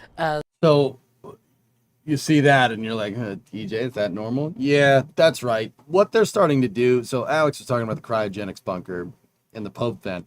What they're starting to do is they're starting to move propellants around the tank farm. Now, why? Why do you do that? Why? Okay, What do you mean move propellants around? Don't they just put it into the rocket? Well, yeah, but that takes a little bit of, you gotta have a little bit of extra stomachy there, you know what I mean? If that made no sense, they're using cryogenic propellants. Starship is using liquid methane and liquid oxygen, both of which are generally found as gases down here on this planet. In order to get them to be liquids, they have to be really, really, really, really, really cold, right? And in order to move that stuff around and keep it cold, you need to have other things cold as well. So if you try to take cold propellants and move them through a pipe that goes, a fuel line that goes to the rocket, right? A pipe that's really, really freaking warm, it's just going to evaporate like that. So what they're doing right now is circulating the propellants. You're starting to circulate the propellants around and get your entire pumping system down to the right temperature to start pumping propellants towards the pad. Now, at T-minus 1 minute and 1 hour and 15 minutes, so in about 50 minutes from now, give or take, they will do a go, no go pull for fueling. So that's when they start taking the commodities and putting them into the actual vehicle. Right now, what they're doing is they're priming everything. They're making sure that everything is full of fuel. All the pumps are fully saturated with fuel and oxidizer. All the lines that go to the pad are fully saturated. Now, you won't see them move the propellants around to the lines just yet. You'll know that they're doing that when a vent right here, if you look at the stool, right? Here is your umbilical connect for super heavy right there. That's called a booster quick disconnect, or BQD. There's a little vent at the bottom of the BQD. It'll start going off and it'll look like that. When that starts going off and the vent that's up here, there's one on the tower about halfway up the vehicle right here for this thing, for that thing right there. That's the SQD, the ship quick disconnect. When you start to see a vent line up there on the tower and a vent line down there for the BQD, that means that they've started to move propellants into the fuel and oxidizer lines that go to the pad. That should be happening relatively soon. At T-minus 53 minutes, that's when they will start loading up the Starship with methane, and then slowly oxidizer after that, and then booster methane and booster oxidizer after that. But, and then hopefully we get to see a launch after that. I mean, hopefully. But if you're wondering what all that condensation is, it's the evaporated LOX, liquid oxygen, that is a result of them moving liquid oxygen around on the pad. Now, keep in mind, just because you see LOX clouds doesn't mean that SpaceX isn't moving methane, right? They're moving liquid methane around as well, but they have pickup and scavenging systems that make sure the methane gas doesn't leak into the atmosphere. I think so, Thick. Yep. Mm-hmm. So, long story short, this is a good sign. That means the pad is turned on and they've started to prime all the systems for fueling. That's a good sign. Only time will tell if it's, a good omen. You know what I mean? Isn't it nitrogen? For the bunker vent? Yeah, it could be nitrogen to cool it down. Yeah. Being the good you want to see in the world. Thank you, guys. Once Starship Super Heavy become rapidly reusable, will the tank farm be on 24/7? Hinks, I would say, yeah, probably. Or have multiple tank farms. Like cheesy YouTube cliche. Can I breathe LOX if I'm in the cloud? Your lungs might not be happy with you if you do that. Signal to noise ratio is important, and you guys can be that signal that allows the algorithm to know that we're the real deal and those other ones are trash. Also, you could actually go report those other ones. That'd be amazing as well. We all kind of have our hands full, but we do our best as well. Everyone's doing their part. So thank you. Speaking of doing their part, Echo Deal, thanks, buddy. Always see your name pop up in chat. They say, remember, it's strictly forbidden to aggressively wash the rocket. I don't remember, or I'm missing a reference here. Tyler Bell, thank you so much. What's up, dude? Always good seeing your name pop up in chat. They say, Jack, Becca sends you frogs. What's up, Becca? the OG frog girl. Madison wants to send you all the animals. Thank you, Madison. Thanks for all you do. Thank you, Tyler. It's a big team effort. Space Pope. Space Pope. They say all S words are forgiven and therefore didn't happen. Space Pope's the best. Thank you, Space Pope. Cool. Let's jump into the next little bit we're gonna do here. Supersonic Retro Propulsion is asking, do we know what SpaceX actually calls the Pope vent? Speaking of popes. Alex, do we know what that thing's actually called? Or Adrian, go ahead. I think it has no specific name assigned. I would imagine it's some sort of like I know they call it pad chilldown. They mentioned that before in the stream, so probably just pad chilldown activation or pad chilldown preparation. So that's probably the naming convention they would use. So yeah, I would imagine that. Good deal. Let's see. Really quick, Alan, thank you for gifting 5 Red Team memberships. And Camille, thank you for gifting a Red Team membership as well. Chris Waters says send it. Camille actually did a super chat as well and said, I don't get that reference either. I'm way behind on my references apparently. Space Pope again gifting 50 Red Team memberships, and I see Noel J going crazy with memberships as well.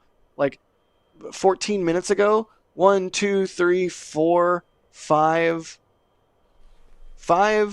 groups of 50 Red Team memberships gifted from Noel. Not so fun. We're looking good, dude. It's trending in the right direction. Yeah, they started priming all the pumps and cooling down all the heat exchangers on the pad. We should have the go no go pull in about 45 minutes. Weather's 75% go. Looks like it's cooperating.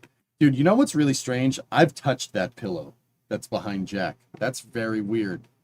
He's in the same hotel room that we did flight 7 in. That's very strange that like I've had that pillow in my hands.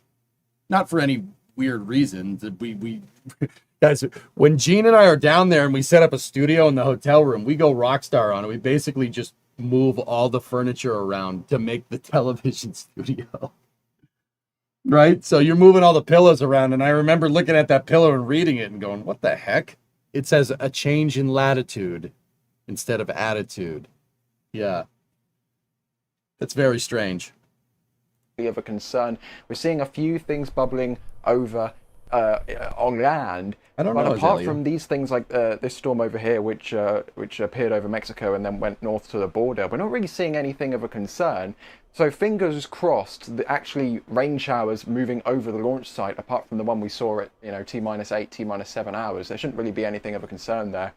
Although, as we know from yesterday's attempt, there was, of course, anvil cloud which was hanging over the launch site. And if we actually take a look at the Skycam, which Jack was talking about a moment ago, we can see what is known as a detached anvil cloud. Now, this is kind of drifting in over the launch site at the moment, and you can see it just to the top left there of Starship. That smoky so if you look at the thing chopsticks, over there. and then that cloud behind there that reaches into the top left of the picture, that is the cloud we are talking about. That is the cloud of concern.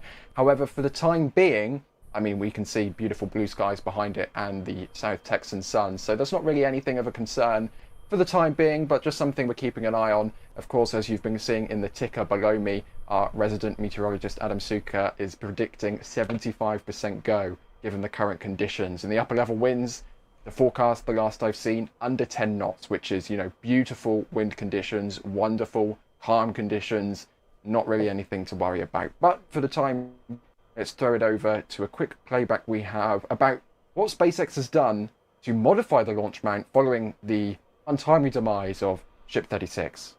Starship's 10th flight isn't quite like the previous flights. Normally both booster and ship get tested before flight to make sure they're ready to go. Boosters fire up their engines at the launch mount and ships fire up at the Massey's outpost. But when SpaceX tried that for this flight, this happened. When Ship 36 blew up, they theorized what they would have to do to repair the test site and how long it would take until they could test another ship and get back on track. But every now and then, someone jokingly asked, What if they put the ship on the launch mount? Of course, that seemed preposterous and something that would never happen. The hardware is not compatible, too many things would need to be changed for that. I'm alright. This turned into less of a joke when just 10 days after Ship 36's explosion, SpaceX rolled an empty ship transport stand to the launch site. With no ship on the stand, nor any at the launch site, there was no reason to send one of these to the launch site, unless they were going to use one as an adapter to put a ship on the launch mount for testing. And that's exactly what happened. Of course, there needed to be modifications to be able to make all of this work. For starters, the transport stand does not have any way to connect to the launch mount, so SpaceX teams removed all 20 clamps from the hold-down arms and then bolted a metal plate to the end of each hold-down arm. By the way, each clamp is attached with 3 bolts to each of the arms, so that's 60 bolts in total to remove and then also install for the metal plates. Eventually, the stand would be welded to those plates, and in fact, the bottom of the stand got reinforcements to provide a solid surface for it to be properly welded to said plates. That solves the whole putting the stand on the mount thing, but it doesn't quite solve the fact that this is a transport stand, and static fire stands have a few extra features. Who has better Things hair, such Ryan as or the me? supports for the Raptor vacuum bracing. Every time an RVAC is tested on the ground, SpaceX installs a special bracing ring around the end of the nozzle to keep them from being damaged due to flow separation. SpaceX quickly improvised and built 6 bracing posts that were welded to the inside of the stand in order to provide a location Don't you for need all hair that to ask bracing that? to be anchored to the stand. Crews also Walked into that covered one. with steel plates the openings of the stand, likely to prevent any That a bus? exhaust from escaping through those and damaging the interior of the launch mount. With the stand completed and installed on the launch mount, teams also added a few cameras to the stand to aid with the ship lifting process with the tower chopsticks. If you're wondering whether the something Rocket Ranch special bus, was guys. needed to get ships to attach to the stand, well, not really, because it was already made for transporting ships, so it had the hold-down attachments just for that. It also just so happens that the static fire stands that was destroyed with Ship 36's explosion also had the same design and number of hold-down attachments, so no changes were needed. The last thing needed was a way to connect the ship to the ground systems. For that, SpaceX just think so, bypassed Billy. the already existing booster connections. Holes were cut into the booster quick disconnect hood to access the existing booster lines, and new pipes were added to the exterior that would eventually be routed to connect to the ship.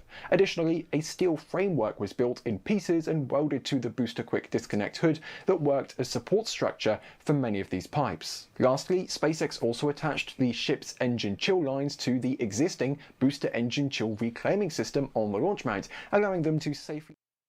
Piatsky, why does the rocket start stationary? Isn't there a lot of extra mass the rocket has to carry just to get the thing to start to move? The rocket, they hold the rocket on the pad, Piatsky, just for like a quick second.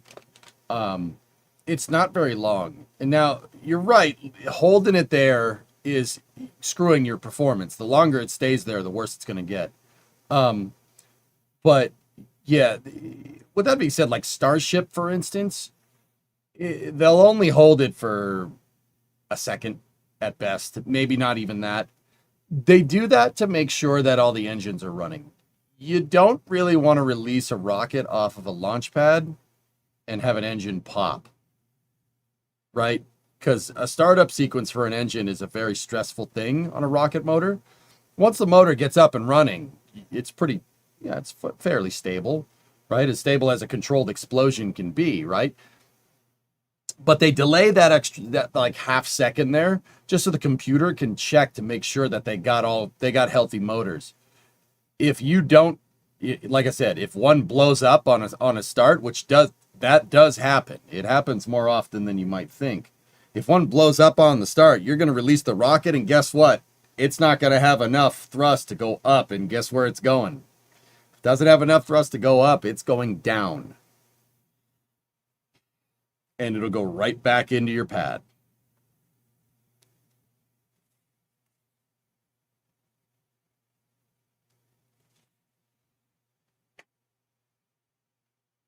Thanks. Down is the wrong way. Yes, that's right. Yeah, we have some... Dude, we've seen videos where people don't have like a control mechanism, Piatsky. They don't have a control mechanism put in, so they release the rocket and the engine blows up and the rocket goes sideways off the pad, which is just absolutely crazy. SpaceX tweet. Okay.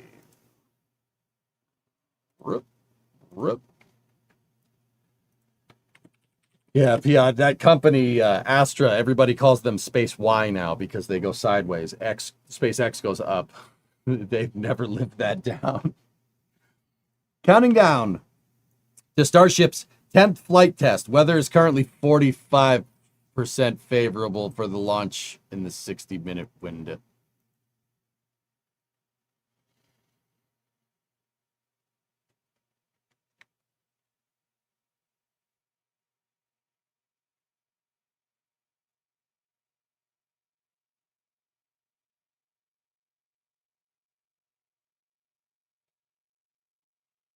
The sun's out. The sun's out. Look, there's a live shot. There's a live shot. You see the live shot? The sun's out. The sun's out. It's fine. Or no, it might pop up over Starbase. It might not. And I'm looking at that anvil cloud. Hey, I'm looking at that cloud. Please stay away. Nando, don't you stay put away, that cloud. evil Don't on us, blow man. over this way. Go away. Go out over the Gulf. It's really nice out over the Gulf. There's warm air. You can intensify. There's fish, I assume. Starship isn't held down by anything. The clamps are released like 10 minutes before the prop load completion. Yeah, yes. Starship, SLS, they're not held down by anything. They use their own mass to, stay on the pad. Who was I talking to? Piatsky. So Piatsky, something like Starship uses the huge mass of the vehicle. So does SLS for what it's worth. Most conventional rockets wait for a second and then release it. Forgive me for not understanding context to the question. I thought you were talking about like maybe regular rockets or something. But Starship, they release the clamps and it's gravity holds it in place. Soyuz does that too, for what it's worth. So yeah, a little bit of additional addendum on that explanation. Who made that design? I love it. I will be totally honest with you that I have also not been Flight super 10 involved with the design process because reason. the store team Yeah, has me my too. back here and working on this on my own. But I know that Colleen and Lynn. Here, let's you know what I'm gonna do? I'm gonna put the main launch stream up there, and what I'm gonna do is bring up Starbase Live here. The reason why is because I've been muting that stream on and off, and I want the background music so I don't so the headset doesn't shut off, and I miss resubs like Dr. Hunt's with a 59-month resub, 84-month total. 28 minutes ago. I missed that. And it's not okay. I may have been gone and getting batteries during that though.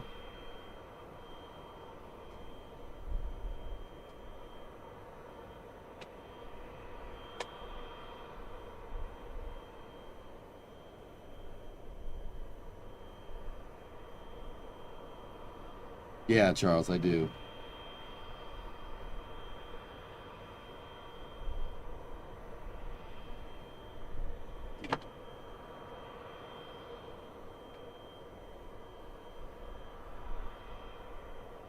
Why would they start chilling a ground where there's only 45% go?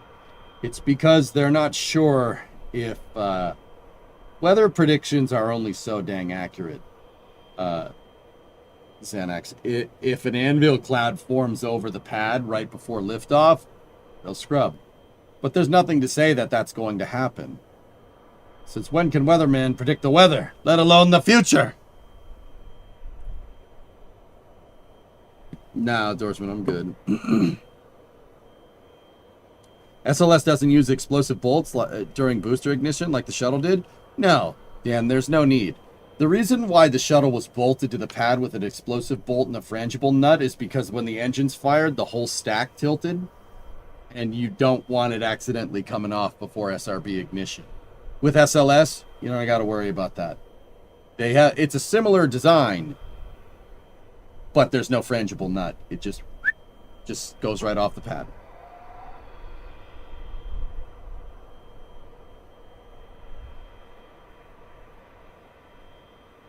Nut. Yeah, that's why they bolted the shuttle to the pad, because of the twang. Yep. the little rocking around the Christmas tree that it does there.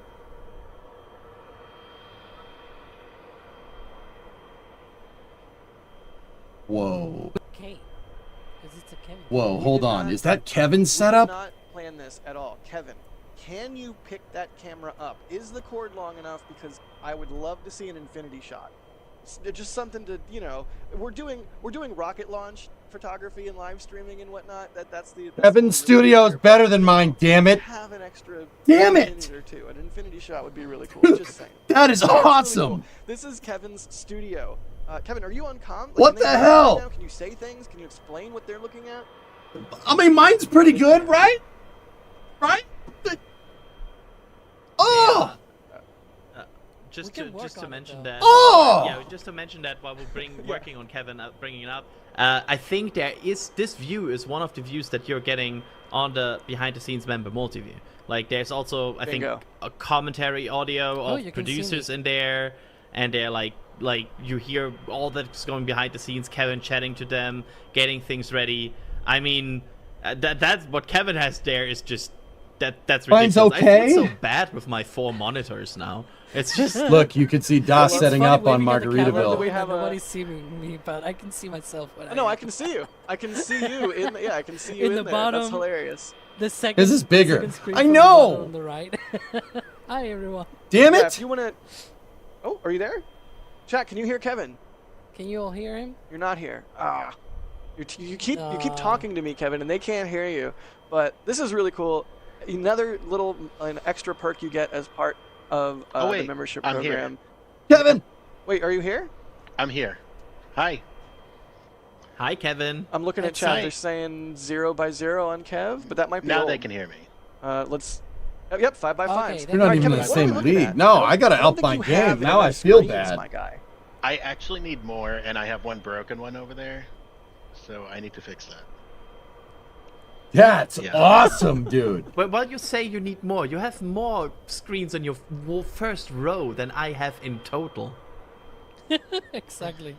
I mean, I have more cars, it that's right. happens. There's a lot of things to view. We have You're 3 giving- streams going. We have copies of VMix running. We have 2 copies of OBS going. I think 17 servers running. I think. Yeah, I that's need a what we're up bigger to stream right room. Yeah, just to reiterate. Dude, that's awesome. Every time That we setup thank is everybody so sick. for the support, or we mention merch that's in the store. Hey, look, someone just picked up some merch from the store. It's a little new order thing. It really does. just make stepped- a I thought I difference. stepped up my It's a game, huge dude. Production. I mean, we're not a big company, but it's like 100-pound production in a 10-pound box, and we do the best that we can with the resources that we get. And holy cow, Kevin, you're making me want more. I mean, it's a running joke in our back channel. It's like, I need more screens. I need more screens. And I've never felt that way more than right now. First, us producers do the thing. We spend the money that we get on buying more equipment. So Oh, you know what? I have a question. I just for realized. Something just clicked for me. Sorry, Alex. So hardcore, A dude. producer's equivalent of a photographer buying more and more cameras and lenses is buying more screens? Question mark. more screens and more Maybe? more computers, because you actually need That- more computers. Right. Yeah. Right. Go Yeah. ahead, Alex. What was your That's- question? There was a 90-inch TV at Micro Center.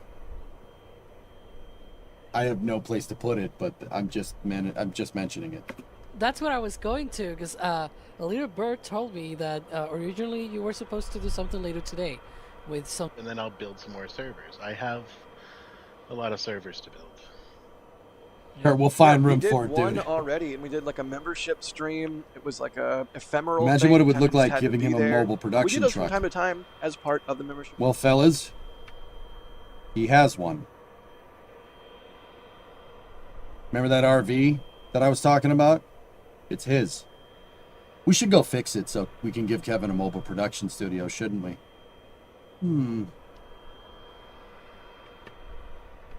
I think we should. They get to watch me pick my nose or whatever I do. Because I don't know what I do. I'm just kidding. Yeah, I What's the second yesterday, screen I think bottom for the left? stakeout, I gave you guys heads up that I was going to be working on some cameras near some of our I live couldn't see cameras. it, I couldn't tell. And I think There I was a was chat, there was a on chat air open. for a good portion of that, and only later did I realize I probably should have paid attention to the fact that I was on camera. Like, it didn't. Yeah. You need when you're on sometimes you camera, you forget. should probably. Yeah, sometimes you forget. It happens. Anyways, you know what else happens? Rockets Weather. launch. Hopefully, yeah. Well, and also weather sometimes means they can't. But hopefully today, weather will mean that it can. Let me thank some more people because we are getting way behind. Space Pope did another $50. Space Pope, that's outstanding. Thank you so much. They say, bless this test and all those involved. Fly safe. Awesome. Thomas Simi is asking, when's the next weather go, no go? I think we just got one with that 40. That setup was insane. That setup was actually insane. That was one of the craziest setups I've ever seen.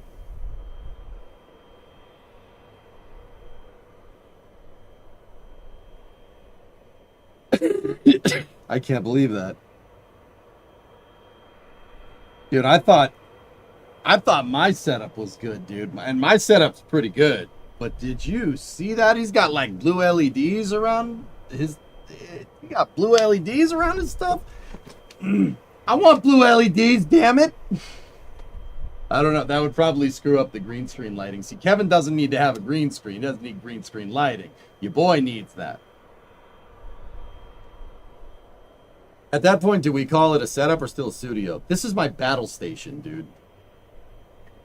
Is that a plush banana? Why, yes, it is. Thank you for asking.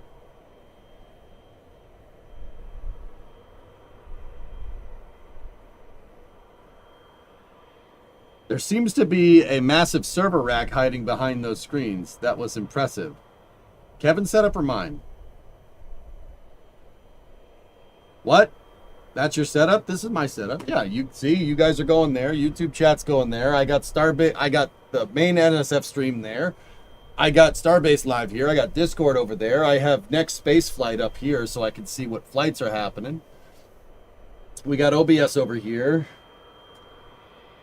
And I thought, like, I just upgraded to 5 screens. I had 4 before I redid the setup. And I added that one because we got a 4K monitor here. That monitor used to be here, but we took that monitor and moved it up there and put the 4K monitor there instead.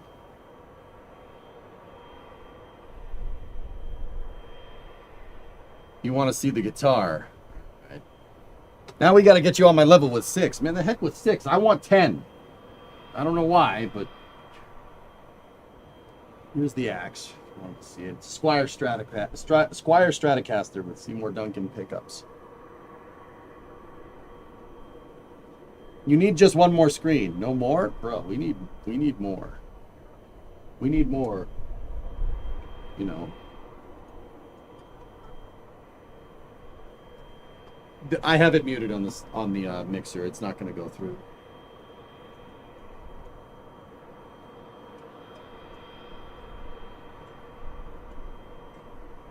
I have an echo gear for the lower one meat bag, and then a tall monitor mount for the other one.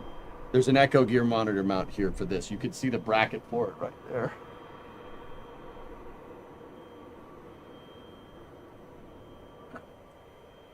The guitar is piped through an amplifier that's going into the mixer. That actually can go. I can pipe the guitar into the stream if we really wanted to. Not right now. No problem, Moo. Yep. Smoke on the water? Yeah, I don't know how to play that.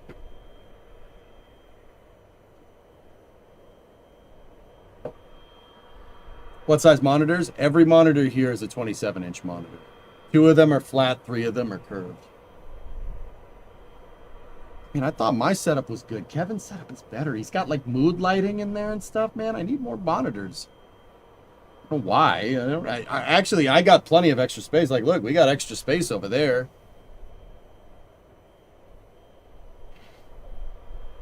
Oh, hold up.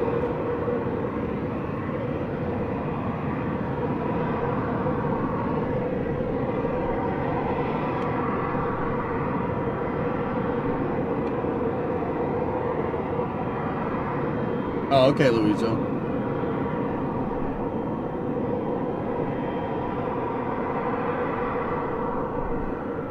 You need a Les Paul.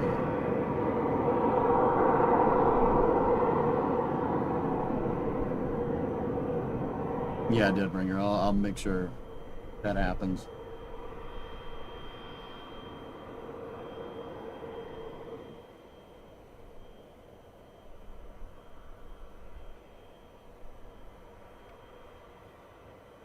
You need some acoustic tile stuck randomly around? That's the pro look? Yeah, alright. Yeah, that's fair.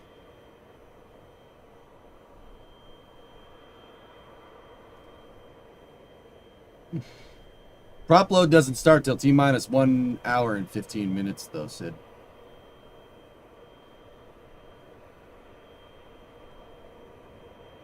Do those lights bother you? And that's crazy. You look so different with that camera. What do you mean? Well, this camera is old, dude. This is an old camera. Do the lights bother me? No, not really. If you have 10 screens, what would you use them all for?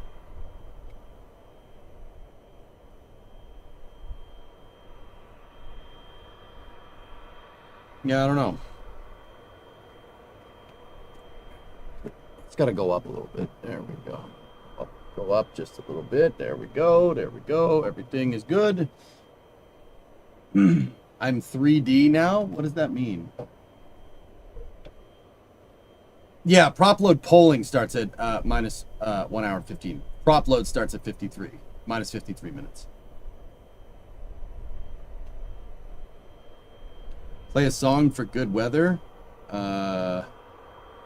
Mission control ever become like Kevin's studio? That would be cool to have. But, I don't know. Maybe I could put the members multi-view up on another monitor. That would be kind of cool. He has, Limprod, yeah. Monitor screen space is like gas. It'll fill all available space. I'm actually pretty comfortable with what I got here. I have enough for Discord, YouTube, Twitch, OBS. Yeah. I'm pretty good with this setup here, but yeah.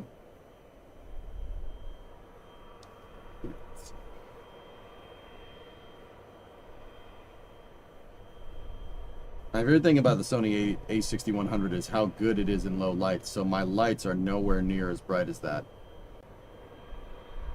Yeah, I'm not sure the C910 is the kind of arbiter of brightness here. That's an old camera.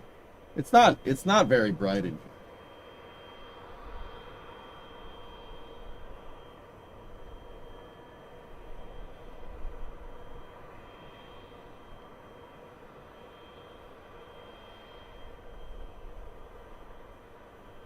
Does your PC have multiple HDMI slots?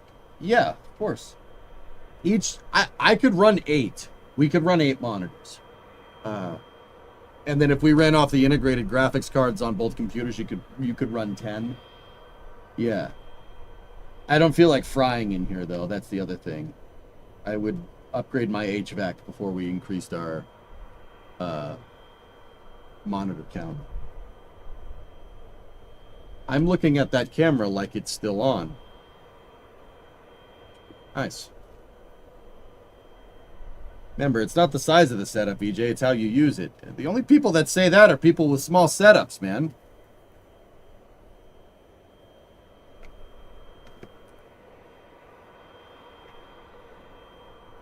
When is the next launch with Pad Ninjas? That would be Crew 12. Probably about 5 months out from that, chimp.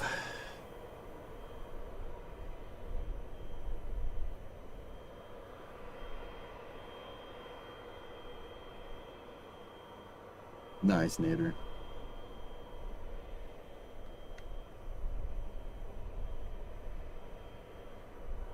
All right, Flavia, you're going to take a quick nap? I could use it.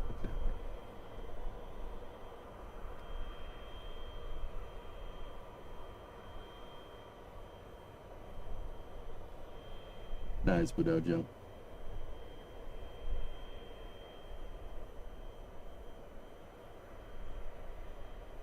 No, Ator. Flight 12, I think, is going to work.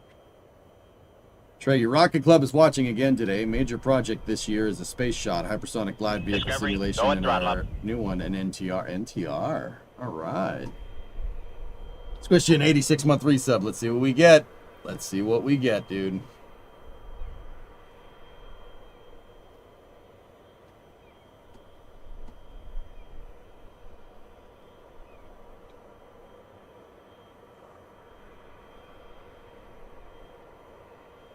What's NTR? Nuclear thermal. Nuclear thermal rocket.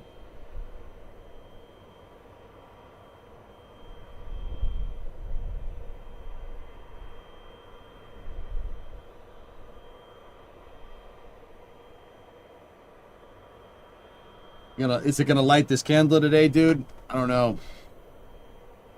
What do you think is the cost of a scrub launch? Jumping. If I had to put my word on, if I had to put something on it, I'd say like $500,000. Yeah, about 500 grand, most likely. Probably a little bit more with Starship. Yeah, Flavia, I got you.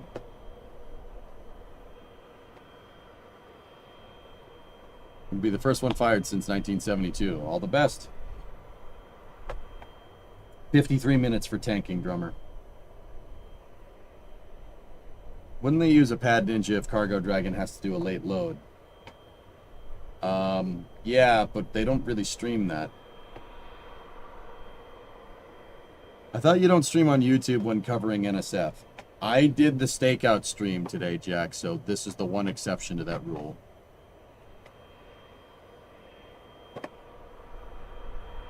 I was on this stream earlier today. It's fine.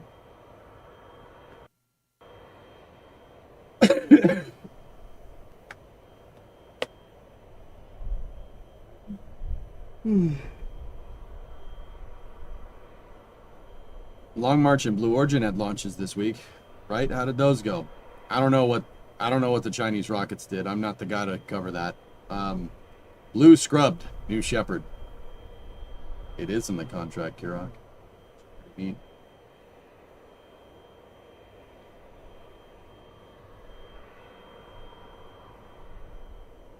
What is the confidence on launching today? SpaceX reported weather is 45% go, which is not ideal. But it was, it was 45% go on Sunday, and had they not had a LOX leak, they would have launched. 55 at this point in time, drummer.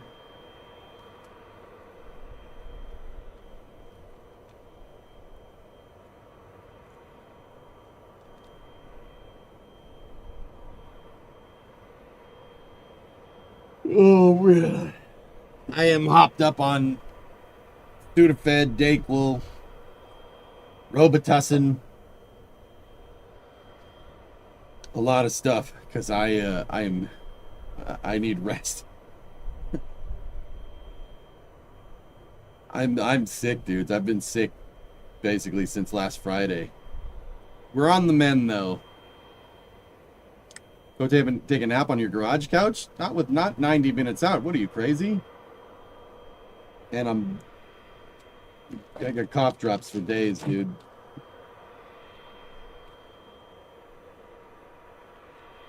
Yeah, can't see me. I got you, dude. I got you.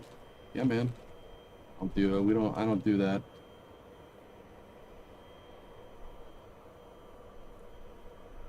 Sipping on syrup. Yep. That's why I didn't. So normally, guys, what I would do the Starbase Stakeout stream for NSF, and then I would just pop right in here and do this and sit here and talk Starship with you till the launch. I took a break because I don't know how long my voice is going to last. Neptune, do I think we're going today?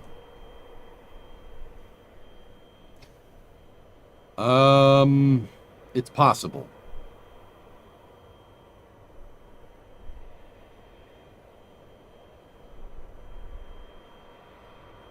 No, Mikey, they haven't modified it. The stack has been out there at the pad. It's fine. Yeah, it'll be all right.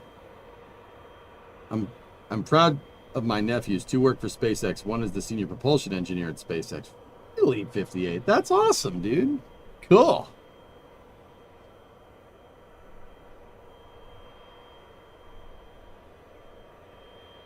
What happened? I thought weather was 75% go. So Square's the 75% go was from NSF. SpaceX, but we all said that was tentative. Like, we don't know that for sure. SpaceX came out and said they're 45% go.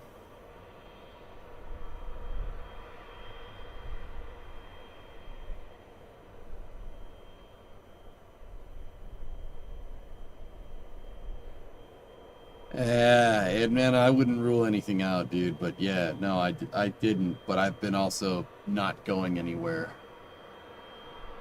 Basically, this entire week, I have not left the house or the garage. Just to be careful. Don't want to get anybody else sick. This cold's pretty nasty. No problem, Squares. Yeah.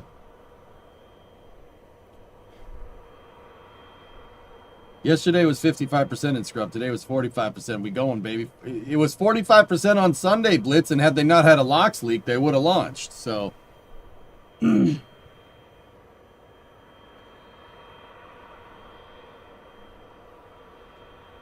Ryan Weber's saying that the SpaceX live stream should be starting 50 minutes before T0. Might get that update, dudes. Might get that update. That's just a half hour away. Well, 40 minutes.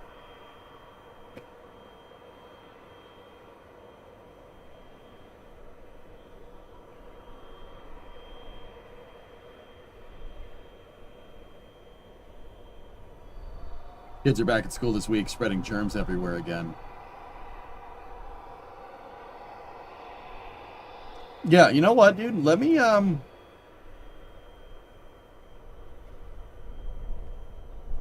let's see.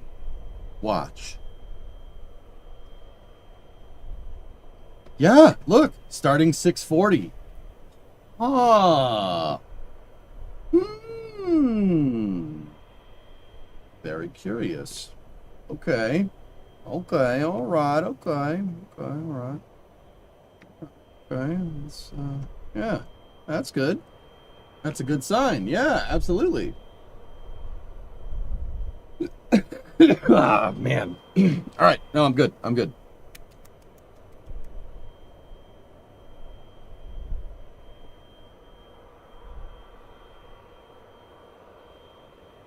I really hope it's not that Occupy Mars thing again. We know. We're motivated. Please just give us the real details.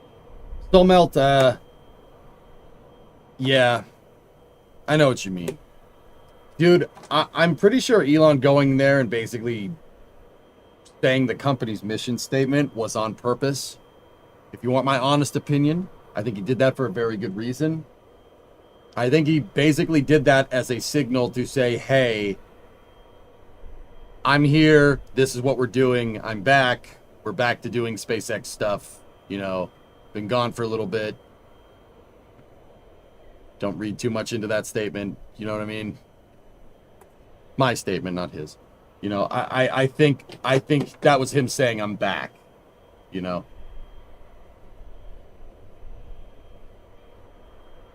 What about looking for new investors? New investors are always good. It's always good to get people that want to spend, you know, put money towards your cause for a return on investment later. But I'll be 100% honest with you. SpaceX doesn't need investors. Starlink, they're turning the pad on. Starlink brings in billions of dollars a year. Billion. Tres comas. Yeah, don't worry about that. Do you want to hear something crazy? Starship's budget is almost SLS's budget on an annual cost. Like, we're using a little bit of extrapolation. We don't know these numbers for sure, so take it with a grain of salt. You know, but I've heard a lot of people say, you know, like, oh my gosh, SLS gets all this money. That's so stupid. It's ridiculous. They should give that money to SpaceX. Imagine what they could do with that money. Well, yes. We don't need to imagine. It's right there.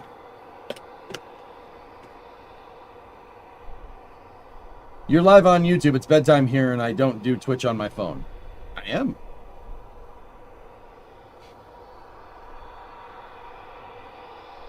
Prestige, world, bye. Investors? Possibly you. SLS budget per year, it's to the tune of like 6-7 billion a year, consort. Now that we do know. it fluctuates, but Starship is almost that, which is crazy, dude. That's absolutely insane.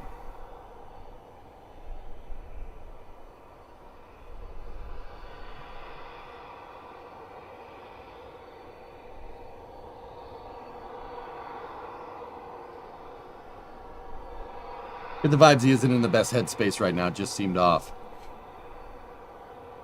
Honestly, Cape, I've been watching him for a long time. The Elon that we saw yesterday reminded me a lot of Elon circa like 2013, 2014. So, and the cast felt like an old SpaceX cast, which is, yeah, I don't know how to feel about that. That's pretty neat, though. All right, drummer.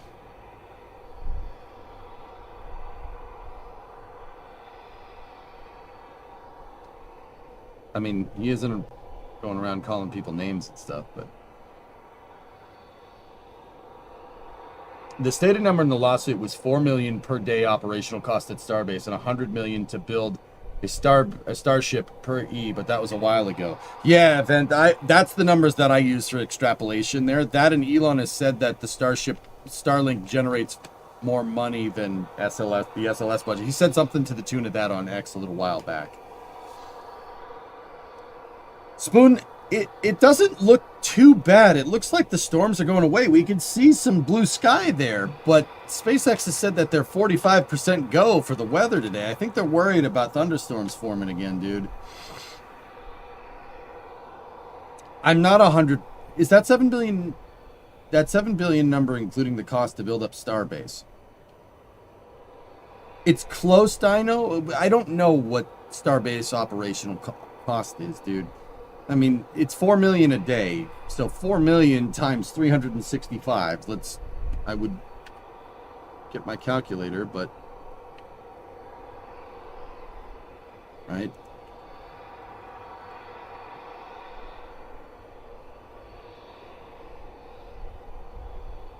So that's Starship operations. That's the or Starbase operations per year, annually. That's just ops. That's not building things.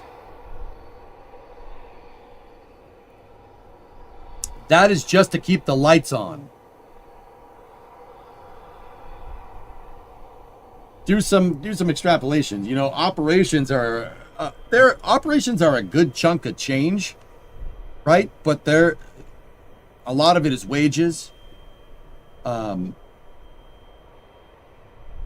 Wages, raw material purchase, cost of launching the ship, right? I mean, that's kind of roped into operations, but you get the idea. R&D.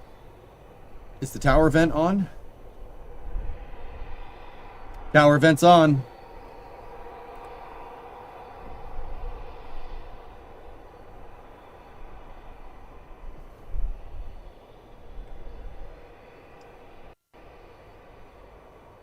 Isn't that number of billions? Yeah, it is Rev 633. Yeah, it would be revenue.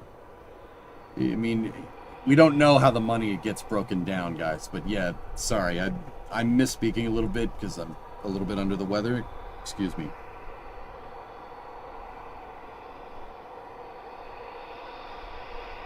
Yeah, Starlink is basically funding the Starship program indefinitely, dude. You're on windy right now, and around 6 p.m. there's still potential for a little bit more than 0.1 lightning strike per square kilometers. That's probably their hold. Yeah, they're not sure where it depends on where the chips fall when it comes to anvil clouds. So the Pez dispenser is actually a money dispenser, pretty much, dude. Fuel tankers were showing up all through the morning. Bellum, I was here on the stakeout stream for NSF.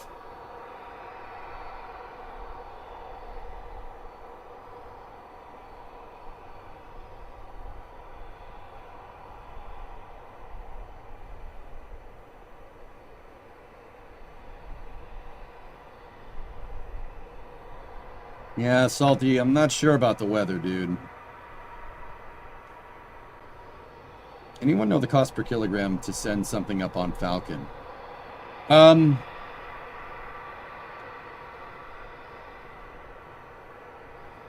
So on paper, pure, Falcon costs 60 mil. to launch into space. That's all in costs included. And Falcon 9 can move with a drone ship landing, so a downrange drone ship landing, you could probably, I think it's like 18 or 19 metric tons. So that's 18,000 kilograms divided by 60 million, give or take. That is, now, those numbers, there's huge asterisks next to those numbers. Why? Because, well, missions, like Falcon 9 doesn't have a price tag. You can't go to SpaceX and be like, yes, I'll take 1 Falcon 9, please, or 2 Falcon 9, please. These are complex sales, which means it's a contractual thing, okay? So a contract is done for a complicated type of sale. Cell phones, your cell phone plan is a complex sale, right? Because, you know, you have a contract with, you know, like what your data plan is, et cetera, and everybody has different data plans. It's that, but with rockets. Rockets are a complex form of sale, so it very much varies. Depends on what you're doing. So 60 million is kind of the going price, but that is not like the set dead price of a Falcon 9. Different missions cost different amounts. You want to launch people, that number goes up, you know? OLM vent is on, dudes.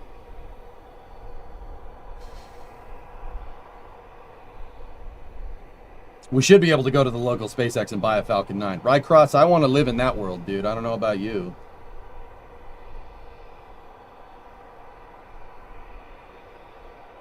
Starling Factory was amazing to see yesterday. It was, dude. I mean, I buy my cell phone in cash. I'm pretty sure, Transpasan, if you went to SpaceX with a briefcase full of $60 million, they wouldn't say no. Let me put it to you like that. How you pay for the sale does not necessarily mean it's not a contractual thing. That's why it's called a complex sale, because there's more than one way to do it. So the running price for Falcon 9 does vary. It depends, guys.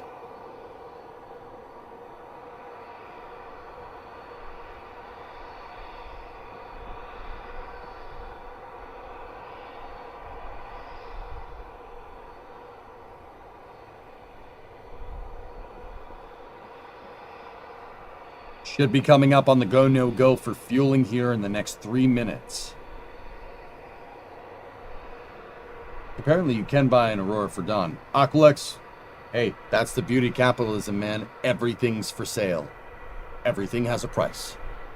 That's, you know, I understand the, anxiety towards certain capitalistic things, but the cool thing is that everything's for sale. You can buy anything. Anything is buyable. You can buy whatever you want. That's cool, man. I think that's really neat. Is your hat for sale? This hat? You can buy it on Amazon. You want this one? I don't know, man. This is my original NASA black hat, black worm logo. Can I buy your Dodge? As is, Spoon? Or like when it's finished?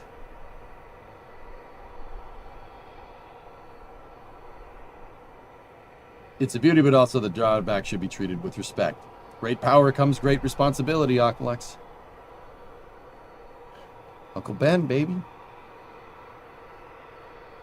Can I buy yourself? I said things, not people. Joe. You know, there was that whole thing where they tried to do that a little while ago, and you know, that was not cool. It was pretty frowned upon. You probably shouldn't do that. It's not a good thing. Is the Coronet functional? I mean, Ivan, it runs, dude. Yes, the Coronet runs. I'm serious. If we put the negative term on the battery right now, it'll run. Just got to prime up the carburetor. It'll go. It runs. Even when the back half of the car is missing, it runs.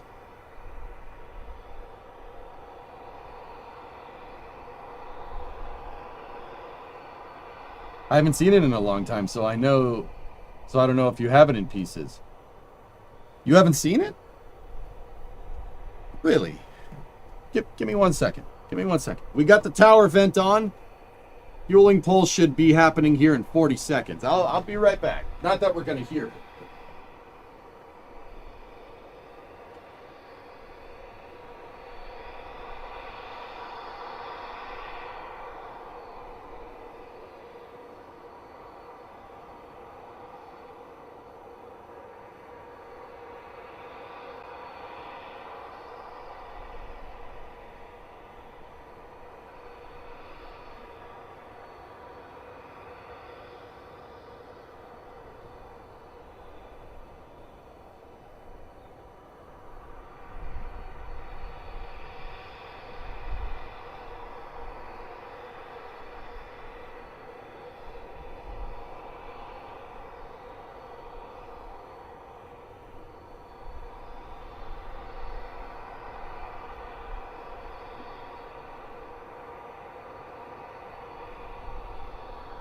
Okay.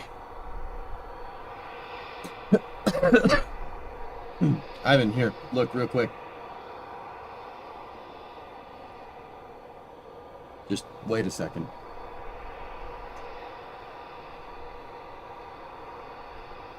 Yeah, it's got no back, but I'm working on fixing it. Sun synchronous orbit, December 2025, 1 kilogram is 33 cents. Cool. Yeah, it's in pieces. You made it a dually. Oh, yeah. Oh, no.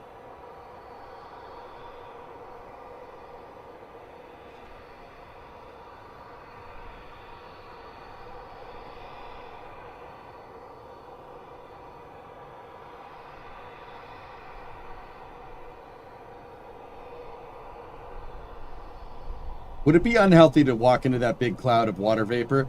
It's not water vapor, Dagesson. That's gaseous oxygen or gaseous nitrogen. And yeah, that would be very bad for you.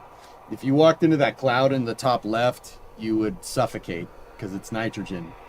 And your lungs, well, you inhale nitrogen. You're inhaling nitrogen right now.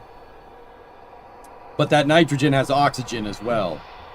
If you inhaling pure nitrogen is a really nice way to make your lungs very unhappy.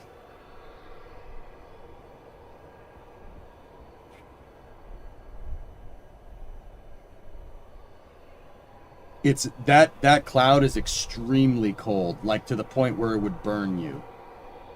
You think that's air you're breathing now? You don't know me. I might just be inhaling pure oxygen from a tank. Yeah, that's good. I'm sure that works for you. Don't walk into the cloud, okay?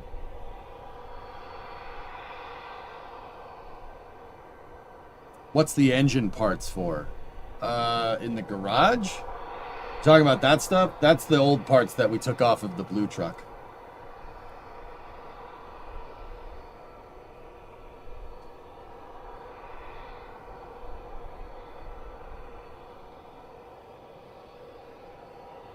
In fact, guys, I wouldn't want to be anywhere near this pad when it's on.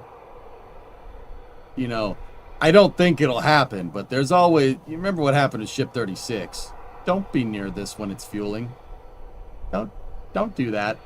That's right. A lot of things are changing when you go to fill a rocket up with fuel. Now, don't get me wrong. SpaceX has not filled this up with fuel just yet. They will start fueling at T-minus 53 minutes, and that is if the go, no, go poll was good.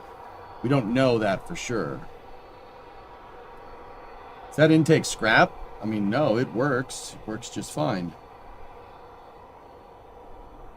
That means my big fat butt can go into space for around 4,500. No, if you want life support systems, you got to pay extra. That's what I mean about complex sales.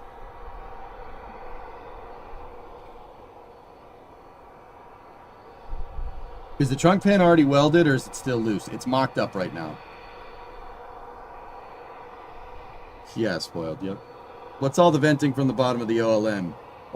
That is they're chilling down the fuel lines that go to the booster quick disconnect.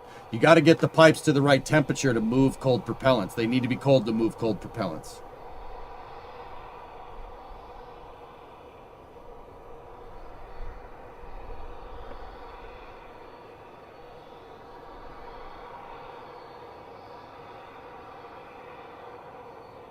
How many times can they tank and detake the stack before it fatigues the metal too much? Well, Salarate, that's probably not something that's going to happen with Starship. It's stainless steel. It does not move like aluminum. Stainless actually gets stronger when it's cold, believe it or not. So, tanking and detanking, metal fatigue via tanking and detanking, that's not an issue here. And if it was an issue, SpaceX really needs to reconsider their design. I really don't think that it is, though. Good question, though, for sure. Ricky, what's up? Hi, have you tried the game Oxygen Not Included? I know about ONI. ONI is a good game. I haven't played it, though, but I know about it. Fumi, I don't know. We'll see. We'll see how this goes.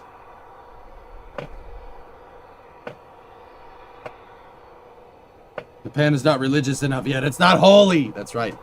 I have so many holes to drill in that stupid trunk pan. I'm not looking forward to that at all. How's today looking? I've been on a 1,200-mile road trip since 4 a.m. Well, looking at the screen right now, SVO, everything looks okay. SpaceX announced a 45% probability to go, which is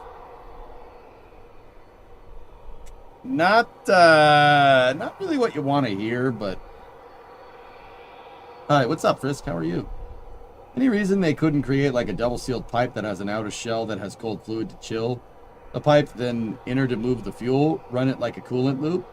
I'm fairly confident that that's how their methane scavenging system works, Spoon, but I don't know for sure.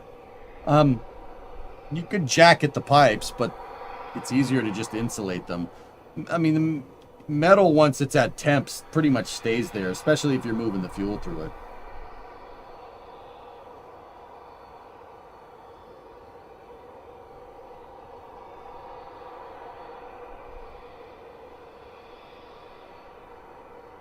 Trucks have been going in all morning, SVO. They stopped going in when the roadblock,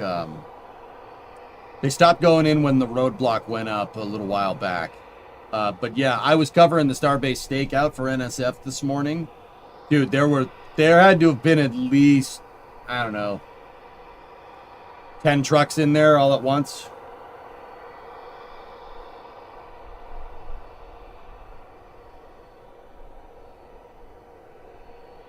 Steve, yeah, that's what I was thinking, but I wasn't sure. That's exactly how they super chill the propellants. Yeah, there certain parts in the heat exchanger on the pad is jacketed, but the pipes going to the pad I don't think are jacketed like that. SpaceX announced 45% probability to go, Brimo, but that was a little while back. I do see blue sky down there, and that is good. And the storms, once again, are going away from Boca Chica, but yeah, we'll see. When they have to detank the booster plus ship, do they lose all the locks? Yes. That's why most of the trucks that we saw going in today, Phil, were all liquid oxygen and nitrogen. They use nitrogen to cool for the heat exchanger. That's what that bunker vent is right here. They use liquid nitrogen to cool down all the equipment, and then they flow locks through it. And then the locks has vents here and here on the booster quick disconnect and the ship quick disconnect vent. So they're using nitrogen to keep, liquid nitrogen to keep all this stuff cool, right? And they're using liquid oxygen they're flowing liquid oxygen into the pipes to chill them down.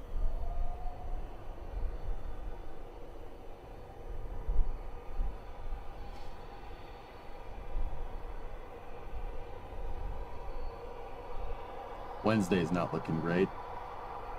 Thursday, Friday look okay. All right. Hang on, we got an update here from SpaceX, guys. Let's take a look. Starship team is go for hamster. Go for prop load. Weather is now 55% favorable for liftoff at the opening of the launch window. Live webcast begins in about 20 minutes. We will switch off of Starbase Live here when that cast starts up. Copy, go for hamster. Didn't you say that SpaceX is going to start their own oxygen farm? They're going to start what's called they have an ASU. The ASU is... Okay, so this is the camera on the dunes. The ASU is on the other side of Highway 4. So Highway 4 is like right back here. It's on the other side of this cloud. They're going to put in an air separator unit. The air separation unit will make liquid nitrogen and liquid oxygen. It'll make the most of that. It'll make the liquid nitrogen the most. But it'll also make argon as well. And yeah, they're putting that on site. Now, as to what they're going to do with how they're going to get methane out here, I don't know. Do you think Pad B will have a LOX reclamation system? I don't know. We'll see. But yeah, SpaceX has currently officially said that they are trending positively. It was 45% a second ago, but their new tweet, it's 55% now. ASU, Alpha Sierra Uniform, not AFU, not that. We're not talking about that. We're talking about air separation units, right? There's no F in separation. Quote me on that.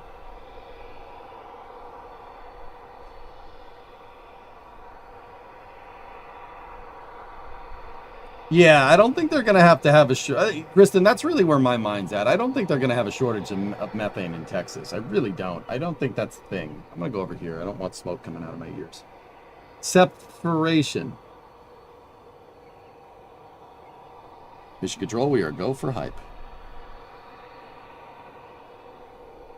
Don't rack your voice. We need it for reentry. I'm saving it for that, dude.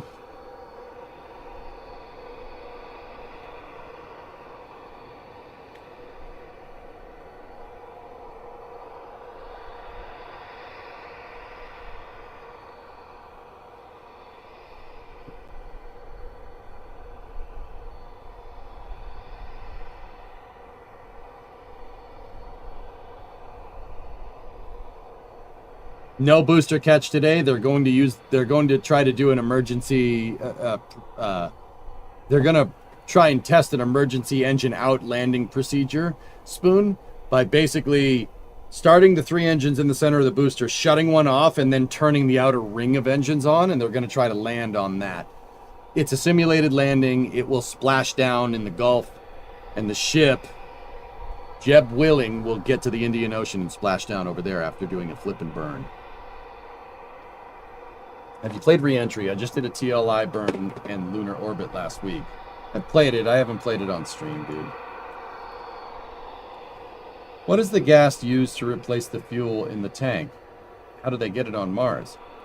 Starship uses autogenous pressurization tannid, so the Raptor engines actually recirculate. They have a tap-off mechanism built in. So they're recirculating gaseous methane and gaseous oxygen into the tanks.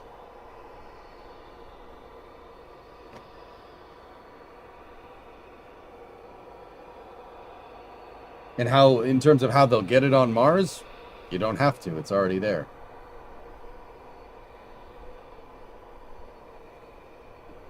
Isn't there an old natural gas well on their property? I think so, Rarest, yeah.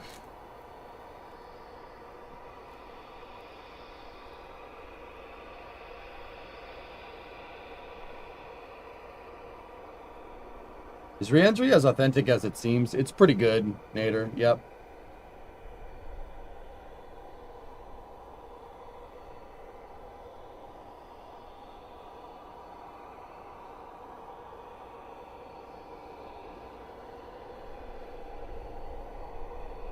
What's that, goalie? Let me see that link.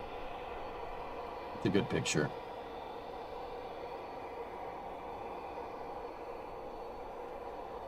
Sanchez Gas and Oil. That was the original plan to get the LNG, but they abandoned that idea.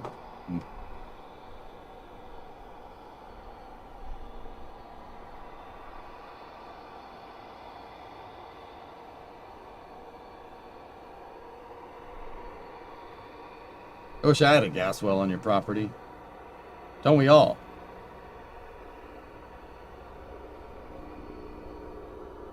So the ship has fuel even when empty. Yes and no, Tannen. It has gas. Could you reclaim that gas? Yeah, sure. But Mars has all the materials there to basically... You could create methane on Mars if you really want to. Like, you could put an air separator. An air separator would work on Mars. Mars does have an atmosphere. It's just not a lot. It has a little bit of atmosphere. Right? And that tiny, tiny bit of atmosphere has CO2 in it. CO2 has carbon. If you have carbon, combine that with hydrogen, you can make methane. And then the O2 you could just use for fuel. So this phenomenon of using stuff on other planets to essentially make a gas station for commodities for your rocket is called in situ resource utilization, or ISRU for short. In situ resource utilization is basically, building a gas station. That's what SpaceX is going to do. And they were there's a really good reason why this thing uses liquid methane and liquid oxygen as opposed to liquid hydrogen or just kerosene. Well, you're not getting oil on Mars, right? You're not using kerosene. If there was kerosene on Mars or crude oil to make kerosene on Mars, we would be there already. Let's be real. I hate saying that. I hate admitting it, but it is absolutely true. Voice is starting to go. Now, with all that being said, there is enough. You can make hydrogen. Sure, hydrogen would probably be the easiest to make. Where is hydrogen? Well, Mars has ice caps. Ice caps have water in it. Water has hydrogen in it. Boom. Bada bing, bada boom. There you go. Right? Here's the thing. You can make hydrogen, probably the easiest thing to get at. Hydrogen is a pain in the butt to make into a liquid and store. That sucks. It's terrible. It'll leak everywhere. Hydrogen is very, very small. It's a very, very tiny atom. So and it only exists as a liquid in a very, very small window. So like, take water, for instance, which has hydrogen in it. Water exists as a liquid from 0 to 100 C, right? That's a huge nominal range there. That is 273 Kelvin to 373 Kelvin, all right? That is a lot. That's a lot. That's a huge nominal range where water stays as a liquid. Hydrogen stays as a liquid between 3 and 5 Kelvin, and that's it. Very tiny atom, very small possible opportunity of being a liquid. Hydrogen is very difficult to manage. It's even difficult to manage down here. Right? Hey, Dewstar, thank you for the Prime sub. Come on, boys. Absolute zero is minus 273 C, guys, for what it's worth. Hydrogen exists as a liquid between like minus 270 and minus 268 C. There's a very small range. It's very easy to get hydrogen to turn to gas. And man, buddy, if you can figure out a way to get hydrogen to like 1 Kelvin and solidify it, well, good for you. Solid rocket hydrogen propellant would be great. That would be really cool. That would be really difficult, but it'd be really cool.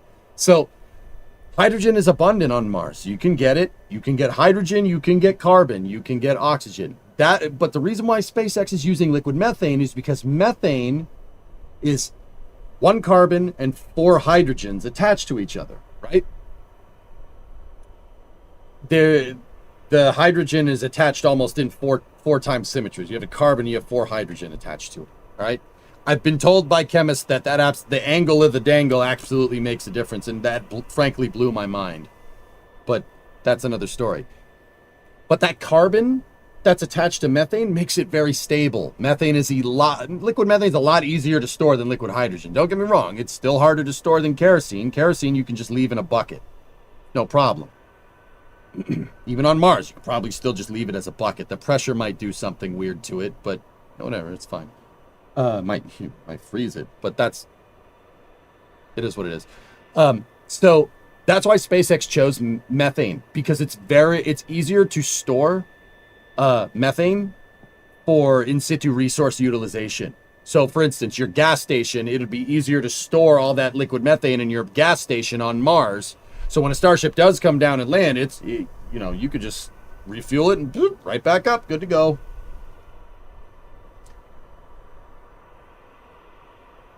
Yeah, hydrogen permeates everything. It's like sand. It's coarse, rough, and it gets everywhere.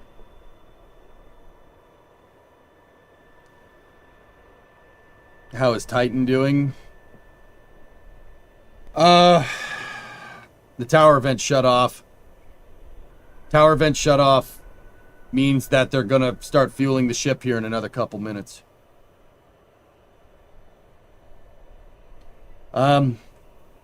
Peter, Titan's doing okay.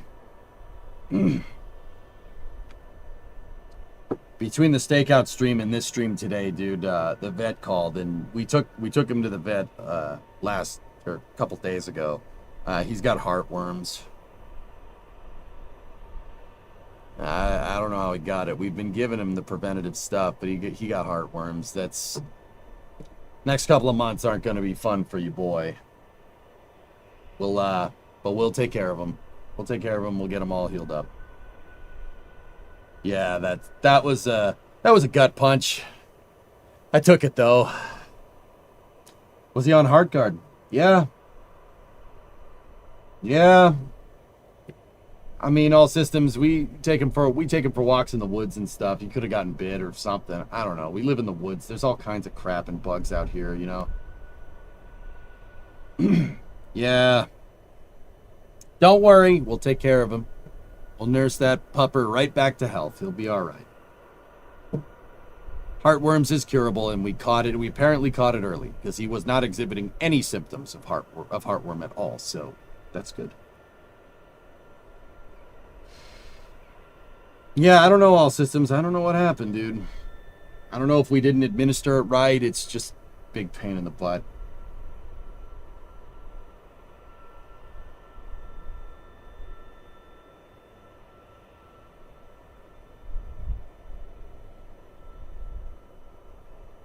Hang on.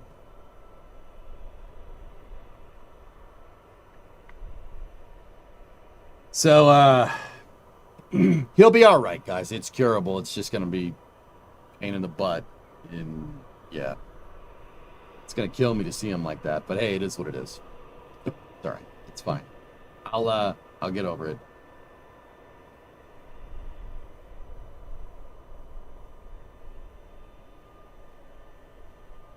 SQD vent is on again.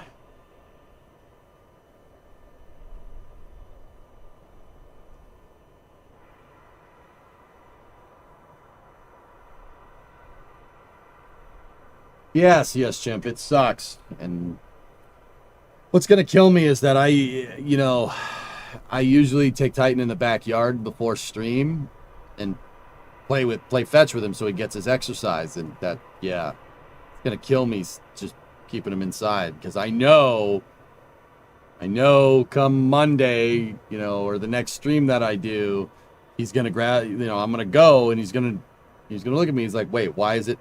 This was playtime. What the hell? And I'm going to be like, sorry, man. Terrible, but rough. Yeah, that's right. Yeah.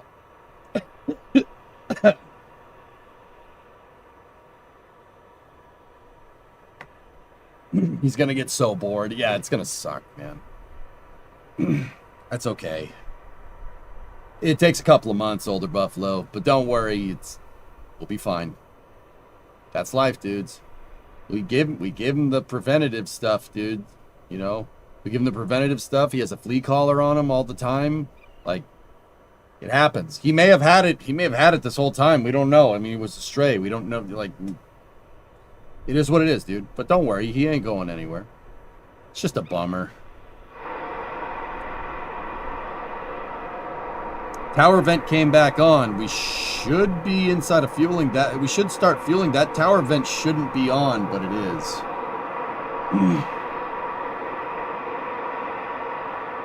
Thanks, guys. Thanks for all the support. I appreciate it. We'll get Titan through it. We'll get him through it, and he'll be back up here barking at me in no time. We're in prop load with the SQD vent on, Kate.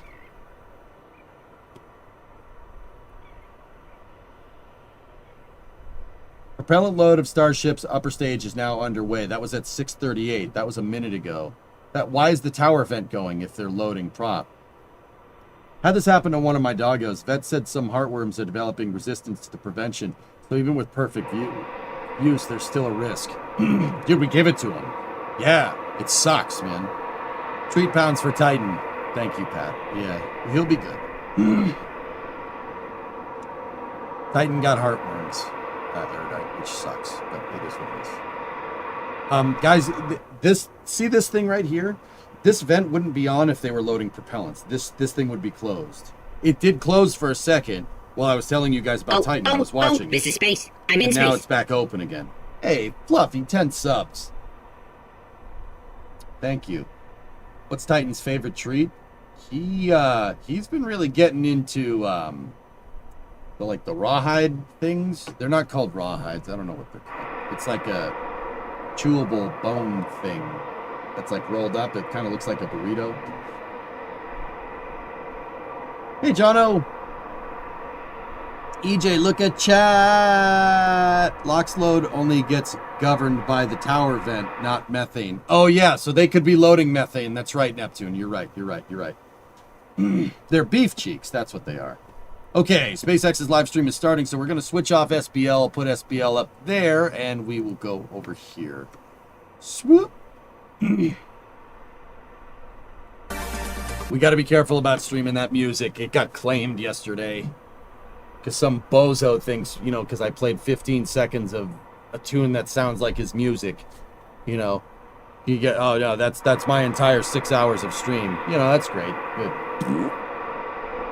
So we're gonna have to watch it without it. You know what? We'll put on our music. I'm gonna get my own music with Blackjack. Here, ready?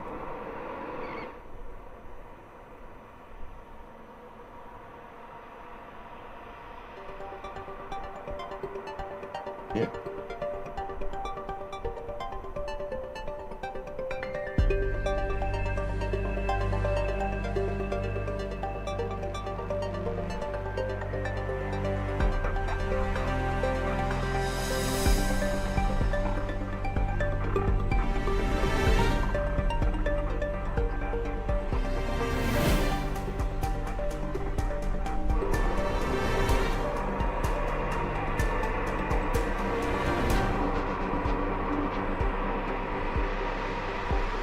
SpaceX didn't claim it. Somebody else did. They used somebody's music, Pasquale.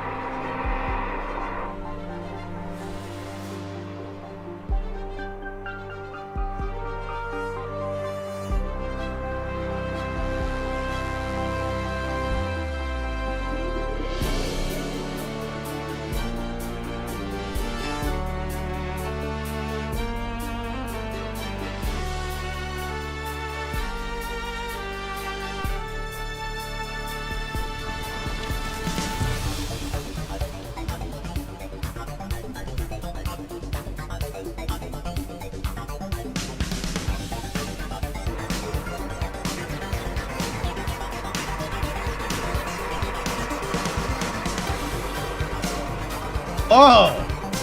Oh! Oh! Oh!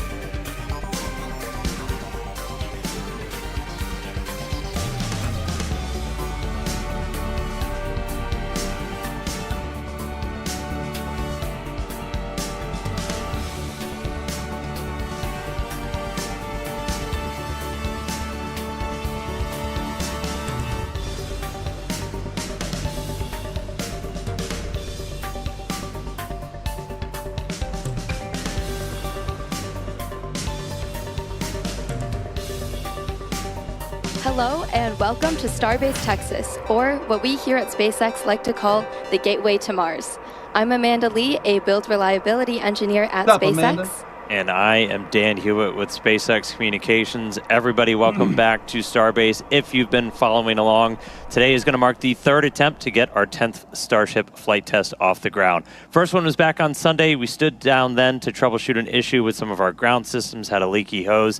We replaced that, got to our attempt yesterday, lost our battle with the weather gods and some anvil clouds in the area, but we're hoping the third time is the charm. Yeah, fingers crossed for sure. Yeah, so at the moment, we are actively loading propellant onto the vehicles. Our engineers are on console, monitoring the vehicle, all of the systems as we count down to liftoff. Prop load is underway. We are looking better on the weather this time, good on the range, and we are targeting the very beginning of our window at 6:30 p.m. Central Time. Our objectives for today, really with the ship, are going to look very similar to the last couple of launches, looking to deploy those Starlink simulator satellites, fly a whole bunch of experiments during Starship's reentry, testing the limits of its heat shield and its flaps. Ultimately, we want to see ship do controlled descent, soft splashdown in the Indian Ocean. That's really what we're looking for today. Regardless of the outcome, though, goal is always to collect as much data as possible. That gets us one step closer to a fully operational Starship. That's right. And either way, flight tests guarantee the maximum level of excitement. And Starship will allow us to fly the heaviest payloads ever flown and ultimately fly humans further into space than ever before, even all the way to Mars, as we always talk about. Our progress here at SpaceX is measured by getting closer to establishing a self-sustaining civilization on Mars, and these are the flights that are forging that path. That's right. Now, a whole bunch has happened to get us to this 10th flight test. We're not going to go all the way back to the beginning, but we're going to start with Starship's 9th flight test, which lifted off in May. That one did end with what we call a rapid unscheduled disassembly, or a RUD, on both the ship and booster. Let's take a quick trip back. So Flight 9 marked the first reflight of a super heavy booster. We saw successful hot staging and the first ever deterministic flip, which gives us extra performance. The reused booster was flown at a much higher angle of attack to push the envelope on capabilities. This did end up causing some internal structural failure, eventually leading to a rapid unscheduled disassembly at landing burn. Ship, though, continued its ascent. While it was going, though, we saw pressure dropping in the main fuel tank, rising in the nose cone. In this view, you can see pop the fuel diffuser inside the pressurization system. We had a hole develop. The ship still managed to complete its ascent burn, got to its planned velocity, got to second stage engine cutoff. Really huge moment.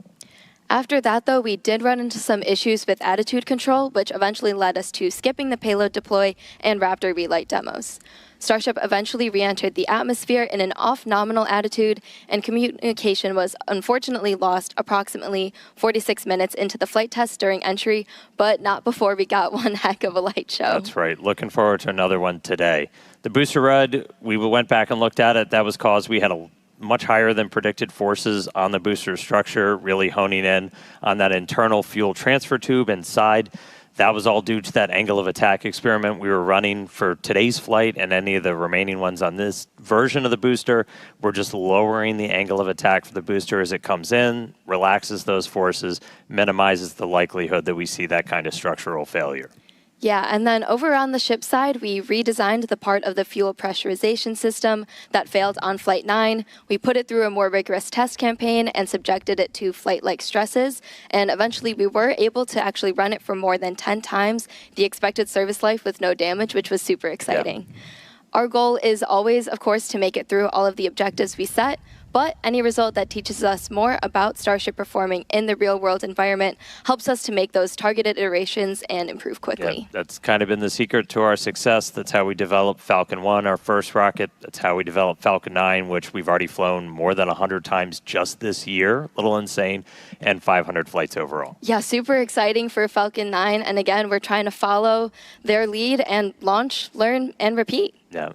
So we finished Flight 9. We were getting ready for Flight 10, and if you followed along, we originally had a different ship number 36, that was slated to fly on Flight 10, but that experienced a pretty major anomaly during its static fire test out at our Massey's test site. We were actually in its second static fire, a 6 engine. We were loading cryogenic propellant on board. We saw a sudden energetic event, complete loss of Starship, damage to the stand, and some of the immediate area surrounding it.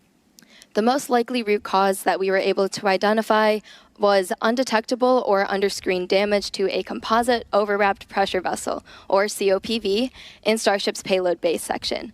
To address this probable cause, we are operating the COPVs on Starship at a lower pressure and also implemented additional proofs and inspection methods. Turning into a nice Meanwhile, day, though, guys. got to maintain our launch schedule, got to keep testing, so we pivoted to actually using the launch pad, the same one we're So see stacked this on over right here? now. That's the to do ASU ship I was static telling you fire about. test, something we had never done before. It's under a construction. retrofit was the fastest path to get back to flying. The team was able to engineer, implement a solution. We used a ship transport ring, sawed some stuff off, welded some stuff on.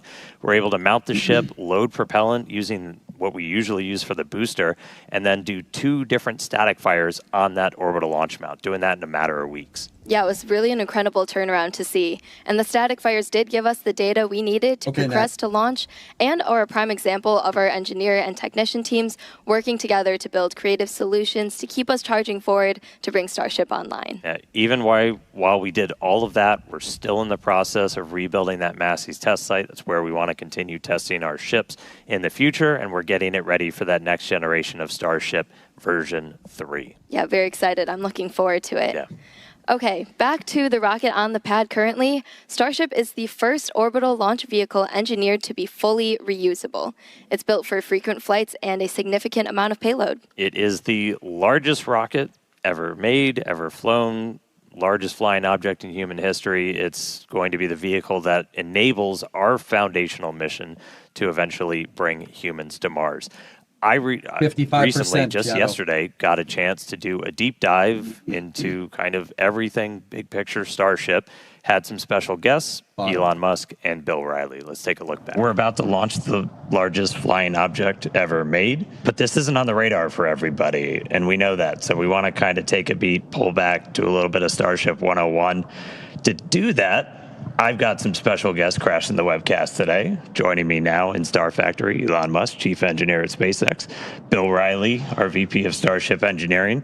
Thanks for being here, guys. I know we got a rocket about to get off the pad, but, let's start people off like high level. Like, why are we here? What the hell are we doing here? Well, I don't know about everybody, but I'm here to try to build into the future that I imagined and dreamed of as a child, where starships with people are out among the stars exploring the universe. Yeah, so the why, it's always important to explain the why of things. And the why of Starship is that we want to be a multi-planet species to extend consciousness beyond Earth, I think for 2 main reasons. One is to ensure the long-term survival and prosperity of life as we know it in consciousness, which if we are a multi-planet species and ultimately a multi-stellar species out there among the stars, the probability of survival is much, much longer. That's kind of the I didn't notice that yesterday. Defensive aspect or life insurance for life collectively. But then there also need to be things that are inspiring and exciting and that give you reason to live. Life cannot just be about solving one tragic problem after another. There must be also reasons to get up in the morning and be excited about the future. And a future where we are a spacefaring civilization is infinitely more exciting than one where we are not. And we're doing it all pretty unique location. I mean, the pad's behind us. We got rocket on the tower. We got another tower with it. We're sitting inside Star Factory. And I mean, it wasn't like this for very long. This is all pretty brand new. Yeah, I think we moved Starship here in about the early part of 2019. So we've been coming that entire time and seeing the site evolve from a double-wide trailer and a tent where we built Starhopper to the first suborbital test flights. And now we have behind us 2 towers for the first time as we build towards the first operational flight from the second tower at the end of this year. And this beautiful building, 1 million square feet, where we're able to work towards a production line of Starships. Yeah, the SpaceX team has done an incredible job of building out really the most advanced rocket manufacturing facility that has ever existed. This is far beyond any rocket fabrication facility that has ever been built. This is essentially alien-level technology, and it was all built here basically down by the Rio Grande River and close to the beach. It's an incredibly improbable location, and this used to be a sandbar. I think we're about, 3 feet or about a meter above sea level. Discovery, go at throttle up. It really was nothing. If you see the time lapse from sandbar to two launch towers, and a gigantic rocket factory with high bays. And we're going to be building something called the Gigabay, which is like one of the largest enclosed volumes on Earth. So it's sort of like a gigantic Borg cube that we're going to be building here for building and storing these gigantic rockets. It's really spectacular, and anyone can come and visit. So because we're on a public highway, and we're literally by a public beach, you can actually come and see the rocket. You quite close up. I mean, you can drive past it, and you can also look at the factory. And anyone can do this from anywhere in the world. So if you can come and visit and check it out. So I think it's pretty cool that it's just not right now. Just not right now. Just not right now. Obviously not when we're launching because there's some safety issues, but the rocket's often just sitting on the pad without any propellant in it, and then you can just come here and visit. It's very easy. Yeah, I think it's a really special place. Yesterday, the ship went down the road behind us, and I saw families outside going for on Sunday going for their Sunday stroll, and they were greeted by Starship going down. And I think that from the very beginning, the thing about Starship, different than Falcon and other rockets that I'm aware of, is we designed it to be mass-produced at scale. And it's not about building one Starship and getting to orbit once. It's about doing it in a sustained and rapid way. Yeah, we're aiming for ultimately thousands of ships to be built per year, which is what's needed in order to construct a city on Mars that is self-sustaining. And the major fork in the road of destiny will be when the Mars city is capable of surviving, even if the resupply ships from Earth stop coming for any reason. And that reason could be something cataclysmic, or it could be that that civilization simply subsided. There's always this debate throughout history of will civilization end with a bang or a whimper. But either way, if the critical thing is to get to the point where Mars is self-sustaining and can survive even if the resupply ships stop coming for any reason, which means that you need to build an entire base of industry on Mars in order for Mars to survive. For example, it's not simply enough to build a chip, like a computer chip factory, but you need the ability to build computer chip factories. So this is going to really take a lot of tonnage. I mean, my guess is at least 1 million tons to the surface of Mars, and maybe it takes less than that, but it's going to be a lot. But this is a very exciting future. It's one which will ensure the long-term survival and prosperity of life and consciousness, and it's the critical stepping stone to get from this solar system to other star systems, and perhaps go out there and explore, and perhaps we'll encounter alien civilizations that maybe they're alive now, or maybe they enjoyed a period of prosperity for millions of years, but also died out millions of years ago. So it's humbling to think of the age of the universe, according to the standard model of physics, being approximately 13.8 billion years old. So an incremental million years would be 3 digits past the decimal point. And if you look at, say, our civilization and measure our civilization by the first evidence of writing, which is about 5,500 years ago, civilization as measured from the first writing is only 1/1,000,000th of Earth's existence. Or a blip. Yeah.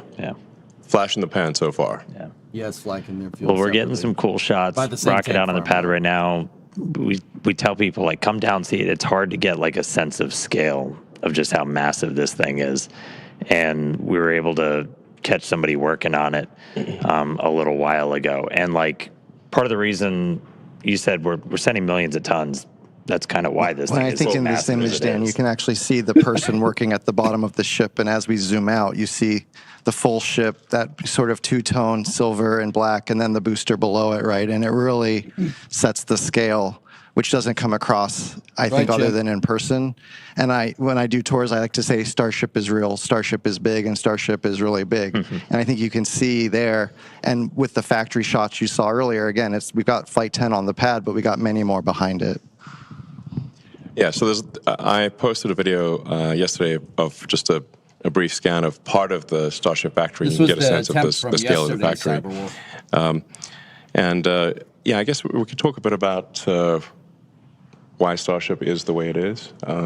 Like for example, why is half of the ship black and half of it is silver colored, and that's because the bottom half of the ship, the bottom as seen from orbital entry, has a heat shield on it. So the black there is the heat shield, and then the core structure of the rocket is a special alloy of stainless steel, and that's where you see the sort of shiny silver parts are stainless steel.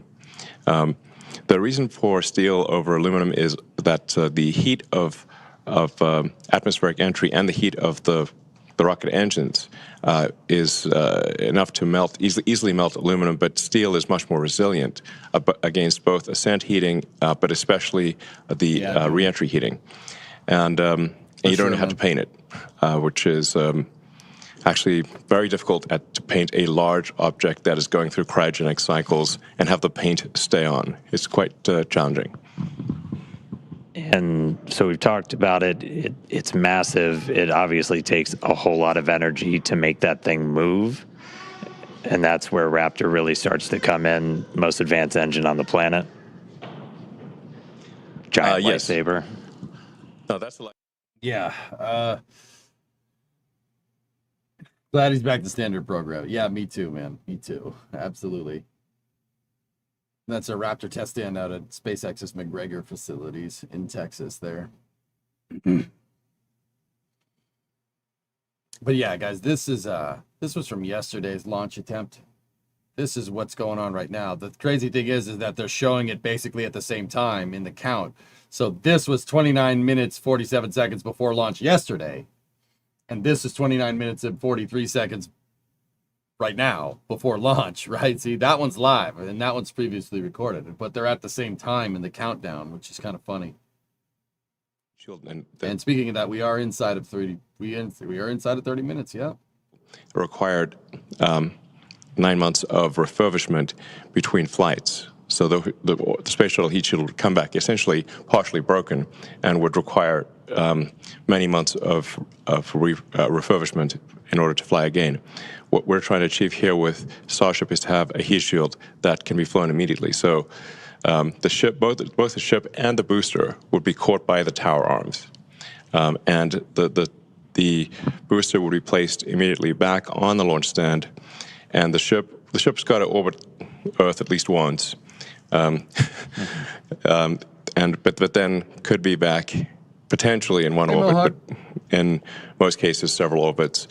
So the ship would come back several hours later, but then be caught by the arms and placed on top of the booster. You could also have multiple ships ready so that a single booster could service 5 or more ships, so that you could be flying the booster in theory every hour.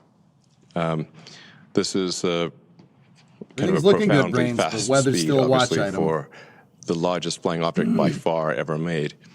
But it's the reason why we catch the tower. We catch the booster with the tower arms, and the ship also will be caught with the tower arms, because that's the fastest way to get the booster and the ship back to flight. If we had instead put landing legs, which we have done before for the ship tests, we actually had landing legs that flipped down, and the ship we've successfully demonstrated landing with legs. Kind of disingenuous. But if you do that, on the shuttle if we were to do that with the booster and the ship, here we'd have to land somewhere else with the legs, then lift the rocket, stow the legs, transport the rocket back to the pad with which is I think a 12-meter very course unwieldy when in you've got SpaceX's future, a gigantic if you want my thing. honest Then it would opinion. be picked up by these tower arms and placed in the launch mount. Why don't you mute it instead of suffering? Muted? Why? I don't mind Elon talking if he's going to talk about SpaceX's mission statement during a SpaceX stream. I don't understand why people have problems with this particular thing. Like, I understand people don't like the guy, but yeah, why would what he's saying is right, and that might be the first time somebody's hearing it. 5 or 6 minutes later, this boost is coming back. No Kenchitep today, Ivan. Yeah. So then you really have propellant full time, which can it's the same information. Loa, as somebody that streams and conveys a lot of scientific information, repeating yourself happens a lot. A lot. A lot, dude. It happens a lot, man. But yeah, I get you. We're jonesing for more technical details with Block 3, dude. They're 3 for 3 on the catch attempts. When we bring it back, we've reflown one, so awesome. And then Starship more or less, superpowers, Ivan, the whole that's kind thing of is the case. reusable. So ship reusability is like what we're working on right now. We've been able to get some really spectacular reentries on a couple of flights, hoping to get this one Propellant for load super reentry heavy on the has V2 started ship. as of 8 But minutes ago. yeah, that fully reusable heat shield, that thing that has just never been done before. That's one of the things we're really looking for that data on. Yeah, I mean, there are thousands of engineering challenges that remain for both the ship and the booster, but the single, maybe the single biggest one is the reusable orbital heat shield. We are confident in making a fully reusable orbital heat shield, but it will require many flights, many iterations to figure out where the weak points are in the heat shield, where we need to change the design, either strengthening the tile or changing how big the gap is between tiles, changing what's underneath the tile. There's a 100 different variables that we could tweak. My favorite. I love rockets. with the ship tiles, the heat shield tiles. But the only way to know exactly what we should be adjusting is to fly repeatedly and be able to examine the ship upon landing. And we have successfully brought the ship back through the atmosphere and achieved a soft landing multiple times. So look, in this render that they showed yesterday, they showed Starship being caught on the second pad. Well, the first pad has a booster that's been caught, which is curious. And oh my goodness, that's going to be a good day when we see that. Man, when that happens, holy shnikes, that's going to be insane, dude. Why did they go with hex tiles and not something more simple like triangles? A hexagon is just a bunch of triangles, Neo. Use the tower to land and catch like the booster here on Earth, where towers are available. I'd say and next for our year, initial Axel, landings to be honest with you, on Mars and other planets. Next year, we'll need if landing these legs that flights go deploy, well. much like what you're seeing here with Ship 15 when we did our suborbital test That's to right, Bob. prove out the precision descent landing.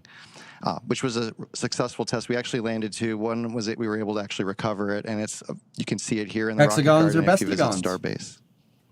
Starbase. Yeah, so the rocket garden that Bill mentioned, we have actually a whole bunch of boosters and ships, and we'll be adding to them over time. So you can see an evolution of Starship just by driving down the highway. Yeah, so reusability is key. There's some other technologies we're still looking to prove out. Really big one is going to be the on-orbit refilling. I'm good. Looking to do that next year, and that's really what's going to kind of unlock, Starship going everywhere. Weather's trending going better than everywhere, yesterday, Dino. everywhere beyond Earth, and that's something that's again never been done before. Kind of like that. That's correct. Reusable orbital heat shield. You're but a it's hexagon. going to be I'm something not. that's kind of some of the other secret sauce to Starship, where we're going to be able Hey, to send Jackal. hundreds of tons per ship to Mars. Yeah, I like to think of it as if we get to orbit with a full cargo bay, but we're empty on fuel and oxygen. So basically, we're running on Well, it fumes. must suck and we not send other having one of ships to these. dock, transfer propellant, and now we made our two-stage rocket look like a many multi-stage rocket, and we get all of that performance, and we can take that full cargo bay now wherever we want to go. I am a hexagon. Yeah, so a crucial Deal with technology it. that we hope to demonstrate next year is this orbital refilling, much like aerial refueling. It's essential for Is this real? being able to send No, significant payload to unfortunately, Mars. this one is so 3D you printed. essentially send a ship to orbit. This one, with, though, is real. A few hundred tons of payload, sort of a filled payload bay. But once it gets to orbit, the tanks will be mostly empty, and then you send up additional tanker ships to refill the Mars ship's tanks, so that when it can goes in the hex thrust hole. from Earth orbit. How heavy to is it? Mars and have enough propellant left Styrofoam for landing. consistency, So this is orbital refilling is also not something that's ever been demonstrated before. So that would be a brand new technology. We obviously have at SpaceX figured out how to dock repeatedly with the space station. So in a lot of ways, this is like docking, and in some ways it's easier in that we're the ship where SpaceX is Oh, docking it's with even a its, full with hexagon. its own Oh, craft. yeah. But no one has ever demonstrated propellant transfer in orbit, to the best of our knowledge. How good of an and so insulator this is would be that real propellant tile? transfer at a very large scale. And I took a blowtorch to that tile on stream one time with my thumb on the back. So I'm talking like blowtorch right here, the tile right here, and my thumb on the back. And I had a blowtorch going full blast about that far away from the tile, and maybe about a ½ inch of tile between the flame and my thumb didn't get burned. Not even close, not even warm. It's actually crazy. Yeah, it is a crazy piece of material science right there. Like the aerogel demo from Veritasium? Yeah. Yep. What do you mean brave? What is it, not going to work? Of course it's going to work. this is an undisputed fact. Sky is a little bit better today, Dragon. They're trending better. If we don't take life to another planet, life will be destroyed. So it's incumbent upon us. What do they to make it out of? Ensure that we do Unifibrous bring life carbon to other planets composite. and ensure the long-term survival of life as we know it on I don't planet know, Earth. Chris. I don't know what they do. And I mean, aside from that, there's so much that Starship unlocks by being able to do these things. Like, we'll be able to go to Mars, but there are other just transformational things by being able to take that many Yeah, people. Omal, I would like to add, you for that could much do the less same thing with money. anything. You just burn your hand Yeah, I think eventually. Dude, I held it understanding there our planet for better, probably about 30 being able to move seconds. people My around thumb the didn't even planet, get warm. make it feel I couldn't smaller even and more feel it on the accessible. backside. You could It's go anywhere on the Earth, in less than 40 minutes, basically. in Inside terms of 20 flight minutes, time. So guys. I really do see Fueling Starship is as about being halfway this done. thing that can connect us, just like Starlink connects our information. This can connect us more physically. Hey, Yeah. Pit Snipe, So 48-month there's really reset, forever nothing changing your name. faster Who than, are you? A rocket. Wait a really. minute. An orbital rocket Who is the fastest are thing you? That we know of of the fastest means of transport. Engine chill is So, starting soon. Like you could go from It's LA the same to conversation. Sydney in less than half an hour. You could go LA to Tokyo in less than half an hour. You could go from New York to Singapore in half an hour. Everything's probably half an hour, basically. But some things might be 10 minutes. Yeah, that's true. I mean, yeah, sign me up for that, please. All right, cool. Cross the Atlantic in 10 minutes, no problem. Please, yes, sign me up. You're going 25 times the speed of sound, so that's 30 times faster than a commercial aircraft. And it's a whole hell of a lot better view. Yeah, it's a hell of a view. Yeah. All right, cool. Anything else? I love how Dan's like, yes, I want to do Anything this. else? Sign I mean, me there's up. something We could coming say a out. lot more. Yeah. Maybe we should go check in on the rocket Yeah. and get on All right, console. we're going to go back on console to hopefully the weather supports the launch tonight. Yeah, thanks for tuning in, and yeah, thanks for your support. Okay, Pit Snipe, I got you. All right.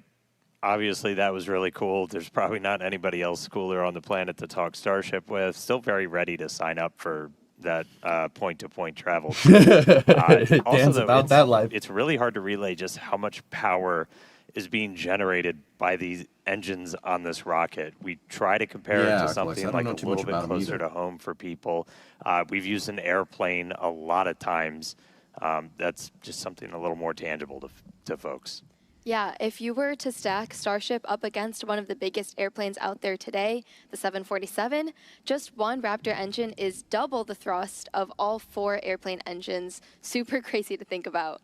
And the Super Heavy on the pad right now, which has 33 Raptor engines, is putting out as much power as about 64 747s. Yeah, it's, again, just a tremendous amount of power. World's largest flying object. It's crazy. And again, that was really cool to just... So, Mats, they are, see over here, see these buildings over here? That's where they are. They're in the Star Factory offices. That's where their new control site is, their new launch control center. That's not a Star Factory building, but it's like, dude, they are very, very, very close. Tyler. While we do have a moment, though, let's check in over with Tyler Lionquist over in Hawthorne for the latest on Starlink. How's it going, Tyler? Thanks, Dan and Amanda. I'm Tyler Lionquist, and I'm a Starlink business analyst here at SpaceX. Starlink is SpaceX's low Earth orbit, high-speed internet that's bringing connectivity both on Earth and in space. Now, for today's mission, Starship is outfitted with 4 Starlink think so, terminals, Booms, yeah. allowing us to get live views of ship while in orbit and all the way down to splashdown in the Indian Ocean. Our Starlink Way satellites inside are of it, built Mats. in Redmond, Washington, which is also where we monitor the health of the entire constellation. So let's take a quick look for more on Redmond. Guy in a Michigan shirt on. What a lot of people might not realize when they think about the scale that we're operating is that actually 2/3 of the Dude, this operational video is satellites in awesome. orbit Watch this. are Starlink satellites. I'm gonna shut up. And then all of those Starlink satellites came from right here in Redmond.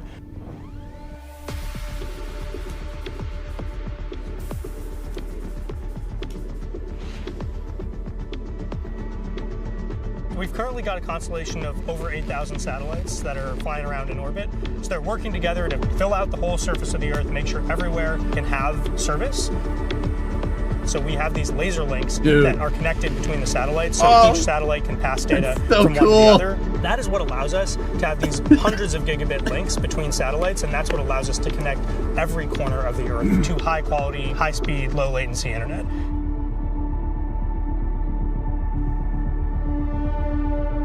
Bill, we should start a machine When you shop. think about that I'm not Starlink that kidding. you have at home, the technology that's in there and that's in your antenna is very similar to the antenna that's on the satellite. We use what are called phased array antennas, which is a fancy way of describing an antenna that's made up of many little antennas that work together in order to direct their energy to a specific spot on the ground without a motor. Generally, satellite manufacturing is a very slow process. It takes people weeks or months to build a satellite. I know, Fatal. That's cool, man. Dude, At SpaceX, look at we that. iterate Oh, very that's fast, badass. and we have learned how to build satellites. And the 70s Love sats things that are make great. things. It's great. As we have focused a lot on production rate, we have not forgotten about our satellite reliability, which is critical to our mission. Raven's like, you should. Yeah, maybe you should do And robotics. you ask, where is the satellite industry? It's right here in the USA, in Redmond, where the vast majority of satellites being built are being built right here. Dude, look at that Starlink board, is a man. truly game-changing It's technology, awesome. and it's all supported. Dude, by look at the global truckload of satellite Starlinks. constellation Ah! in space here in Redmond. And we're really just getting started at the very beginning of what we want to do with Starlink. They have Krypton thrusters. That's so cool. Now, as Come we on. mentioned earlier in the show, one of today's objectives is for SHIP to deploy Starlink simulator satellites that represent the advanced V3 satellites Starship will No, be Fatal, I launching haven't in the seen it. future. And as you can see here, once Starship reaches a nominal orbit, the payload door will slowly begin to open to Come on, prepare for baby. I deployment. need to see this today. I need to see this The for real Starlink today. satellites will be dispatched relatively quickly, one at a time. switched to Krypton, Like a Pez dispenser, Ivan. as you can see on your screen. They'll be situated in one long stack, taking up as little space as possible, allowing for an efficient deployment sequence. Once a set of Starlinks are deployed, the next set advances and deploys until they are all drifting away from Starship to prepare for their We've been speculating, we can't prove it, but we've been speculating that there might be a camera on one of these things, and when it shoots out, we might be able to get a camera view back. I don't think that that's a thing. The dumblinks, from what I can tell, just look like metal, but you know what? We can dream, dudes. We can dream. which will We can ultimately dream, enable Starlink okay? to serve as I the want to see that. communications They're showing backbone that of picture missions for a reason. Moon and to They Mars. showed that picture So for a now, reason. We're going to turn it You back see what over I'm talking to the team about? at Starbase. My Thank voice you is so starting much, to go. Tyler. Okay, let's turn our attention to today's flight profile. I need this in which my life. will feel familiar because it is. We're looking to get our first re-entry with this iteration of ship, and we're again intentionally stressing super heavy during its return. The next generation booster is on the horizon, so the objective is to push and learn all we can from this current version. All right, let's jump right in. As always, it's going to start with Don't worry, I got liftoff. Super honeycock Heavy drops. ignites I'm good. 33 engines lifting off from Starbase and ascending. It's going to power that ascent for about 2.5 minutes until we get to hot stage separation. Exactly, Super Aquilus. Heavy shuts down all but 3 engines, deeply throttles the remaining ones, stage 2 lights its, and flies away. We have stage separation, a directional flip. It's going to descend. We're going to do some landing burn experiments and then do a splashdown in the Gulf. Meanwhile, ship continues on with its ascent burn, again reaching a Right, planned Amanda? suborbital trajectory. We'll attempt to They do deploy know it 8 loaded. They Starlink do. simulator That satellites was on and then head purpose. back for re-entry, where we'll be testing multiple experiments, including missing It's getting tiles, better, Ivan. metallic tiles, and intentionally loading the vehicle's flaps. Ship will also attempt a flip maneuver, and if all goes as planned today, we'll conclude the test with a softwater splashdown in the Indian Ocean. So that's what we have on deck for Flight 10, which is just about 11 minutes, 40 seconds from launching. That's right. And so just a quick status check-in. So as you said, we're about 11 and a half minutes away. We have some good news. We got our latest range and weather status, and surprise, everything is looking green today. So that's the biggest news that we were looking for. Again, weather is the main watch item for today. But we are green right now. We're not tracking any issues with the vehicle or ground systems. So we are looking pretty good for launch. We did all of our normal pre-flight checkouts with all the different vehicle and pad systems. At this very moment, we're almost done, or we're pretty far into our prop load on ship and a little bit more to go on the booster. Yep, looking closely, it looks like we're nearly closed out on ship, like Dan said, about 70% of the way through on both methane and LOX on the booster side. We'll continue loading prop for a while. We'll close out at about Okay, guys, inside of 10 minutes, I'm gonna run ads on the Twitch side of things, so you don't get ads during ascent. I hate running ads, but what I hate more than that is ads being disruptive. So I'm gonna run them now. Not because I want to, but I'm gonna run them so, you know, people aren't subscribed, they can jump in on the stream, see the ascent, and not have like a Taco Bell advertisement. You know, not that Taco Bell's bad, but I'll see you on the other side. We're inside of 10 minutes. I don't want them getting pre-roll ads during ascent. So in the last couple of months, we're looking to start sending the very first Starships to Mars next year. These missions, not with people. We're just looking minimally viable landers. So let's just prove that we can get there. And so we're just going to focus on learning as much as possible, but looking at all of those different phases. Sick this whole week. You know, prop load, prop transfer on orbit, sending stuff out to Mars, doing the transit, on my brave doing face, the entry, I ain't missing a Starship launch, baby. And in our next window, around 2028 to 2029, we're going to attempt to land the initial infrastructure and start delivering more equipment as well, while evaluating available resources on the Red Planet. And we will also have Optimus on board for the ride, who's designed to do the initial heavy lifting. Well, looks like we're doing some flap checkouts real quick on the ship. Watch the flaps. As we are coming up on 9 minutes. Back to Mars, though, as those wrap up by about 2030, 2031, we'll continue to increase the payload per ship, build out more infrastructure out there on Mars' surface, start to mine some of those resources, set up some propellant generation plants, build up some fuel and some oxidizer to send Starships back from Mars. By the time we get all the way to 2033, we're looking to double the amount of payload we're sending with each ship as we get closer and closer to building a self-sustaining presence on the Red Planet. Yeah, definitely lots of exciting missions ahead of us, and these are going to be crucial to setting up what we'll need for humans to eventually inhabit the planet, and we won't be doing this alone. The Italian Space Agency and SpaceX recently signed a first-of-its-kind agreement to carry Italian experiments on the first Starship missions to deliver customer payloads to Mars. So these payloads will include a plant growth experiment, a weather monitoring station, and also a radiation sensor to gather scientific data during Starship's approximately 6-month interplanetary coast phase from Earth to Mars, and also on the Martian surface. It's a really exciting mission, makes showing up for work really fun for us. We're going to need to launch a whole lot more, though. So while we're just under 8 minutes away from launch today, let's head back over to Tyler and Hawthorne, talk a little bit about how we're going to be increasing the number of Starship launches going forward. Tyler? Thank you, Dan and Amanda. So to put it plainly, in order to launch more Starships, we need to build more launch pads. And that's exactly what we're doing at Space Launch Complex 37 at Cape Canaveral Space Force Station in Florida. Now, Pad 37 has a storied history, most recently with the Delta IV rocket and for the missions for the U.S. government. And prior to that, the pad supported critical development for the Apollo lunar program in the 1960s. Is that a banana? And we are honored to have the opportunity to continue making spaceflight history at Pad 37 with Starship. But first, we need to optimize the pad. So earlier this year, we started dismantling some of the existing infrastructure to prep the site for Starship operations. This will include up to 76 launches a year, with up to 152 landings at that location for Super Heavy and for Starship. And to support this flight rate, we plan on building 2 launch pads. Each will have 1 tower that can support launch and landing. plus deflector systems, launch mounts, and water deluge systems.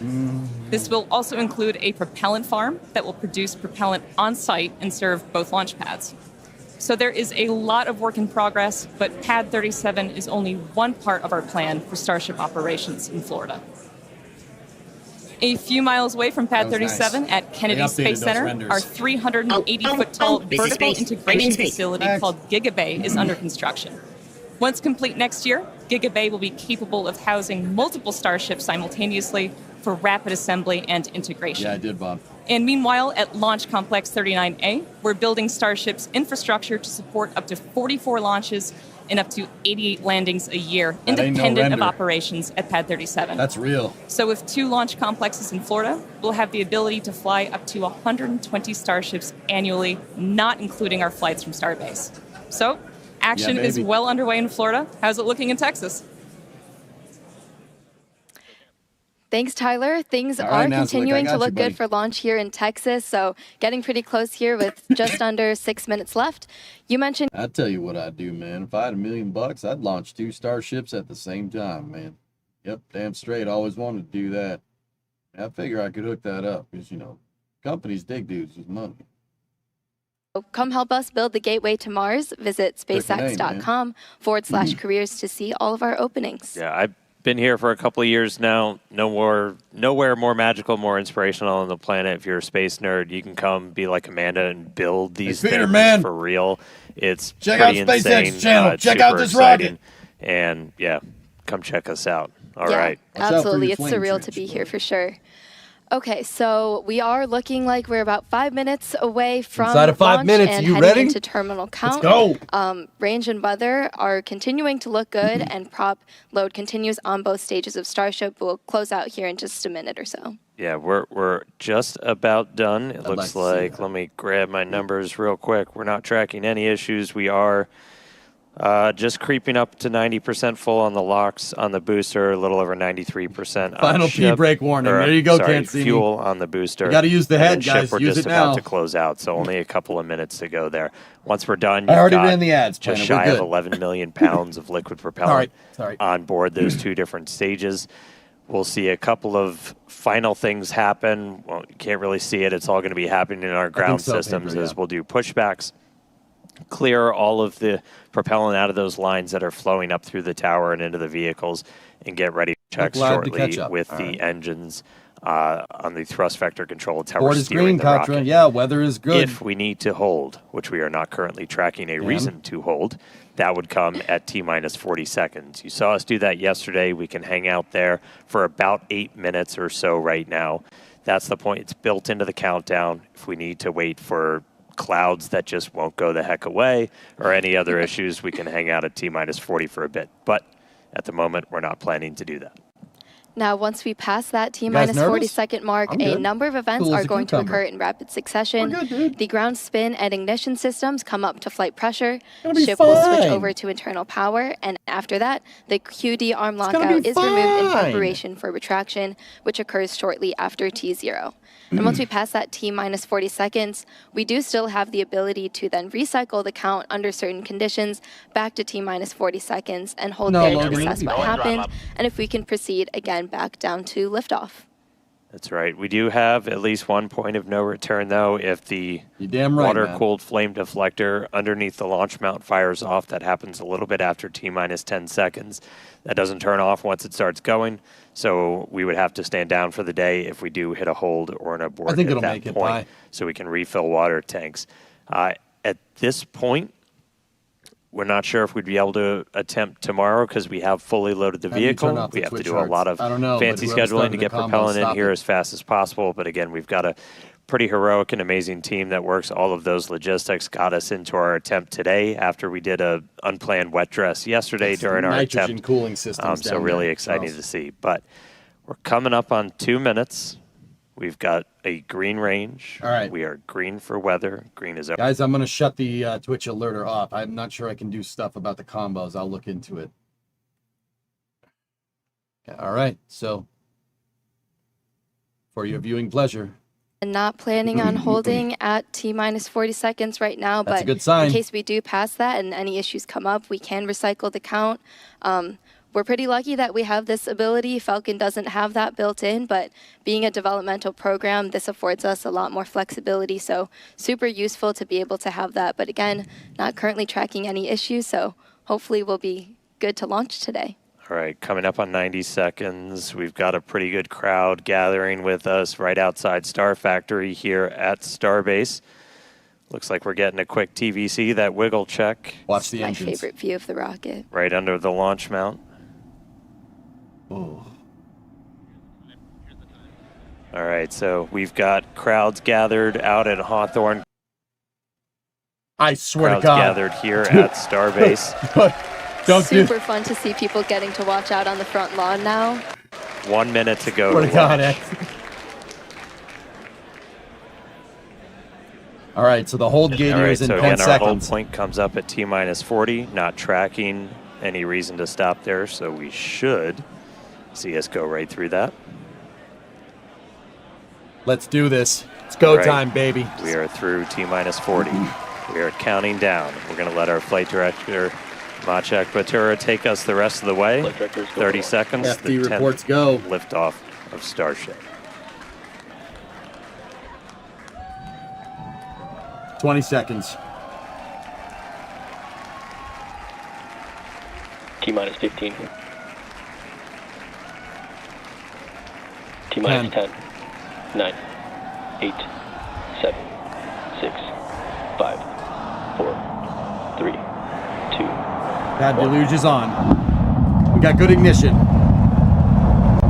SQD disconnect. We have liftoff.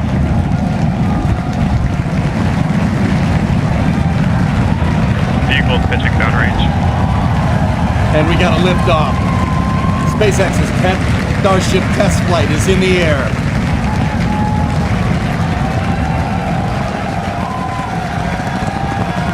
Booster chamber pressure nominal. Dude.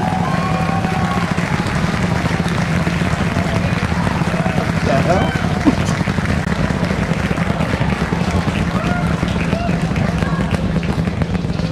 Roll program. All right, we're a little over 40 seconds into flight. 33 out of Booster 33 ship, rapid avionics engines. power and telemetry I nominal. love it. It's so nice. Getting good call outs, healthy systems on the booster as it starts to pitch over the Gulf.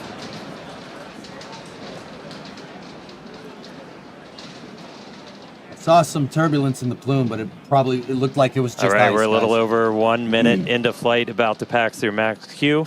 Maximum dynamic pressure is peak, Max Q. peak aerodynamic load on the vehicle. All right, so we are through the period of maximum dynamic Oh. pressure, max stress on the Dude. vehicle as it continues to fly. Dude. Our next major event is going to be hot staging, which is happening in just over 90 seconds from now. To get ready, the booster will shut down all but These 3 dials of its right here Raptor engines. aren't pretty The happy. clamps holding the Watch. two stages Going together dials will release, flapping on and the the top of the Starship wing. second stage ignites its engines. The ship then separates from the Super Heavy booster and heads to space. At the same time, the 3 engines still firing on Super Heavy They will lost a flip the Raptor. booster around. 10 more engines That's will okay. ignite for the boost back burn, putting the first stage on the path for splashdown in the Gulf. I just did turn As off we mentioned earlier, notifications. the hot stage will be jettisoned for this flight, and that should occur just after the boost back burn. So we're about to shut down the first stage and perform hot staging. So let's just watch and listen. Okay, vehicles rolling to the proper attitude orientation for the hot staging. 1 engine out in this phase of ascent is not that big of a deal, okay? The roll for separation alignment has been completed. Starship's now orienting to prograde vector All for right, seeing staging. the engine start to throttle down. Throttle down. Stand by for hot staging. Miko. Most engine cutoff. We got 3 Ship vacuum ignition. engines and 3 good sea level. And we got a good separation. Stage separation. Oh, dude. Dude. Stage separation confirmed. We've got 6 engines running on ship. Booster is doing its boost back burn, continuing now That's so towards cool. its splashdown site in the Gulf. Ship We are Raptor seeing chamber all 6 pressure is Raptors nominal. lit up on ship. Got a good call on Raptor chamber pressures on ship.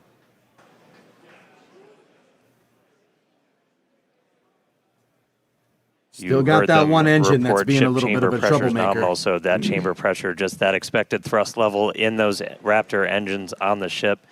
3 vacuum optimized, 3 sea level, all looking good. Good call out for the ship.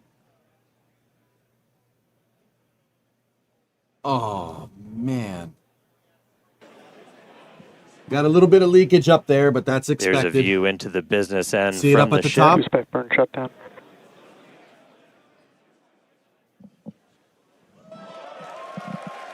Good shutdown on Super Heavy. All right, so at this point, we finished our boost back burn, so that was shut down. So that's the first of the 2 burns after a launch probably that the booster's going to do system, today. though. So now it's the purging system in the attic. Headed towards the Gulf. They have a fire suppressant system. It's not going to be quite as an aggressive of a flight down. We relaxed that angle of attack a little bit, but we are then going to be looking for it to do its engine tests for the landing burn, and those are going to be a little unique this time. This booster's Yeah, typically we start with all 13 center No catch inner today, engines Planet. lit for that landing burn and bring that down to just the center 3. But one of our test objectives for today is to simulate what an engine out situation would look like. So we're going to be intentionally turning off one of those center 3 and instead lighting one of the engines from the Believe in middle you, 10 ring. Fluffy. That's right. Yeah, we did see one of those engines in the middle ring shut down during the staging initial ring ascent. separation. Looks like we have hot stage jettison. You can see it floating away there. That's an engine chill down. to the left of the or booster. Purge out. Not a chill down. That's purge out right there. That's what. Yeah, we that's did why see there's one so of much those gas middle coming engines off the shut booster. down during the ascent. Again, we are resilient to engine out on Super Starship Heavy. flying That's why we're able to get through our Good. ascent. Starship flying on the I don't think it was expected path. intentional, Heracnos. There's still a chance that engine could be back in the mix for the very start of the landing Ship's burn. picked up So a we'll slight see if we roll. light up all 13. But we've Sure if we've it's an even done a induced landing roll or burn not. at the tower with an engine out. So very resilient. We'll see how it does on its way down to the Gulf, though. Come on, 37. All right, so we got a couple of minutes. That landing burn start should be just about 40 seconds away. If it was an induced roll, it would stop right about now. That's always rad. You can see the Booster's coming back. could see the boost plume itself in the background as it was coming in. Oh. All right, about 20 seconds I'm to bumming landing they burn. ain't catch it. I'm bumming they ain't catching that thing, but it's still cool. Ship Raptor chamber pressure is nominal. Oh man, that thing's getting tossed around. I saw it, All right, here saw it we wiggle go. back and forth. Here's the landing burn. 12 engines up.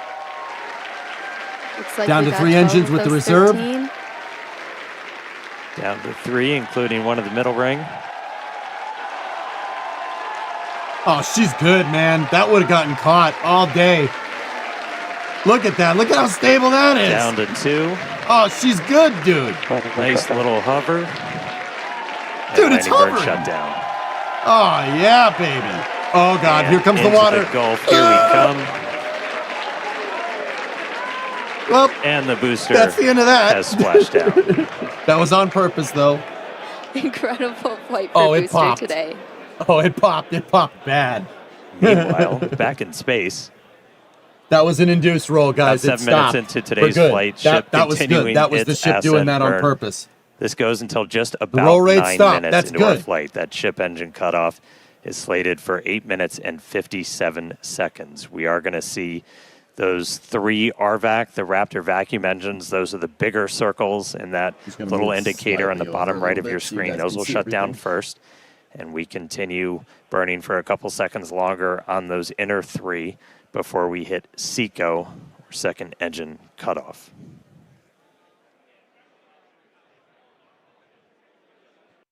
Yeah, these views are looking great. Once again, thanks to Starlink for getting us these views. Yeah, Pi, It's just crazy, incredible. right? And we just heard the sound from Booster. It's like we just got a late boom from the booster.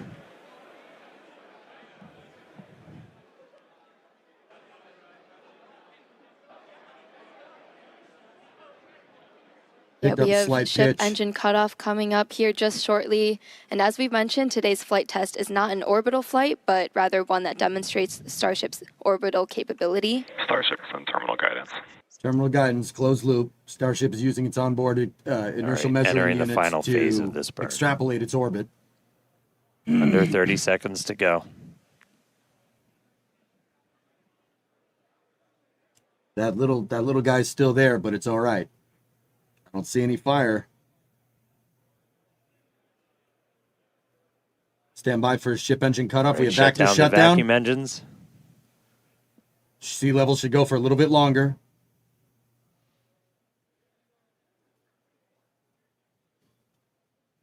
Ship engine cutoff. We shut down those center 3. Successful ship engine cutoff. Big milestone right there. All right, let's see if she stays stable.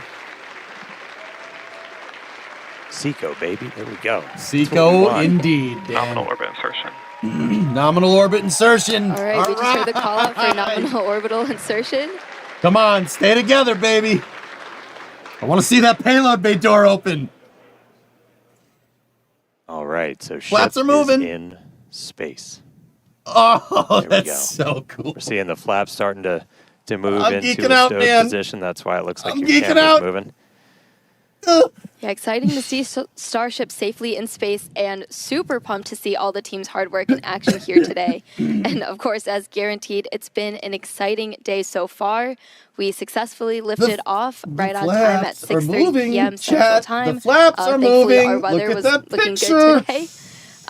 Yeah, and booster, we had our soft splashdown in the Gulf, so ship continues I'm having on. a crisis Yeah, over ship able to complete its ascent burn all the way in.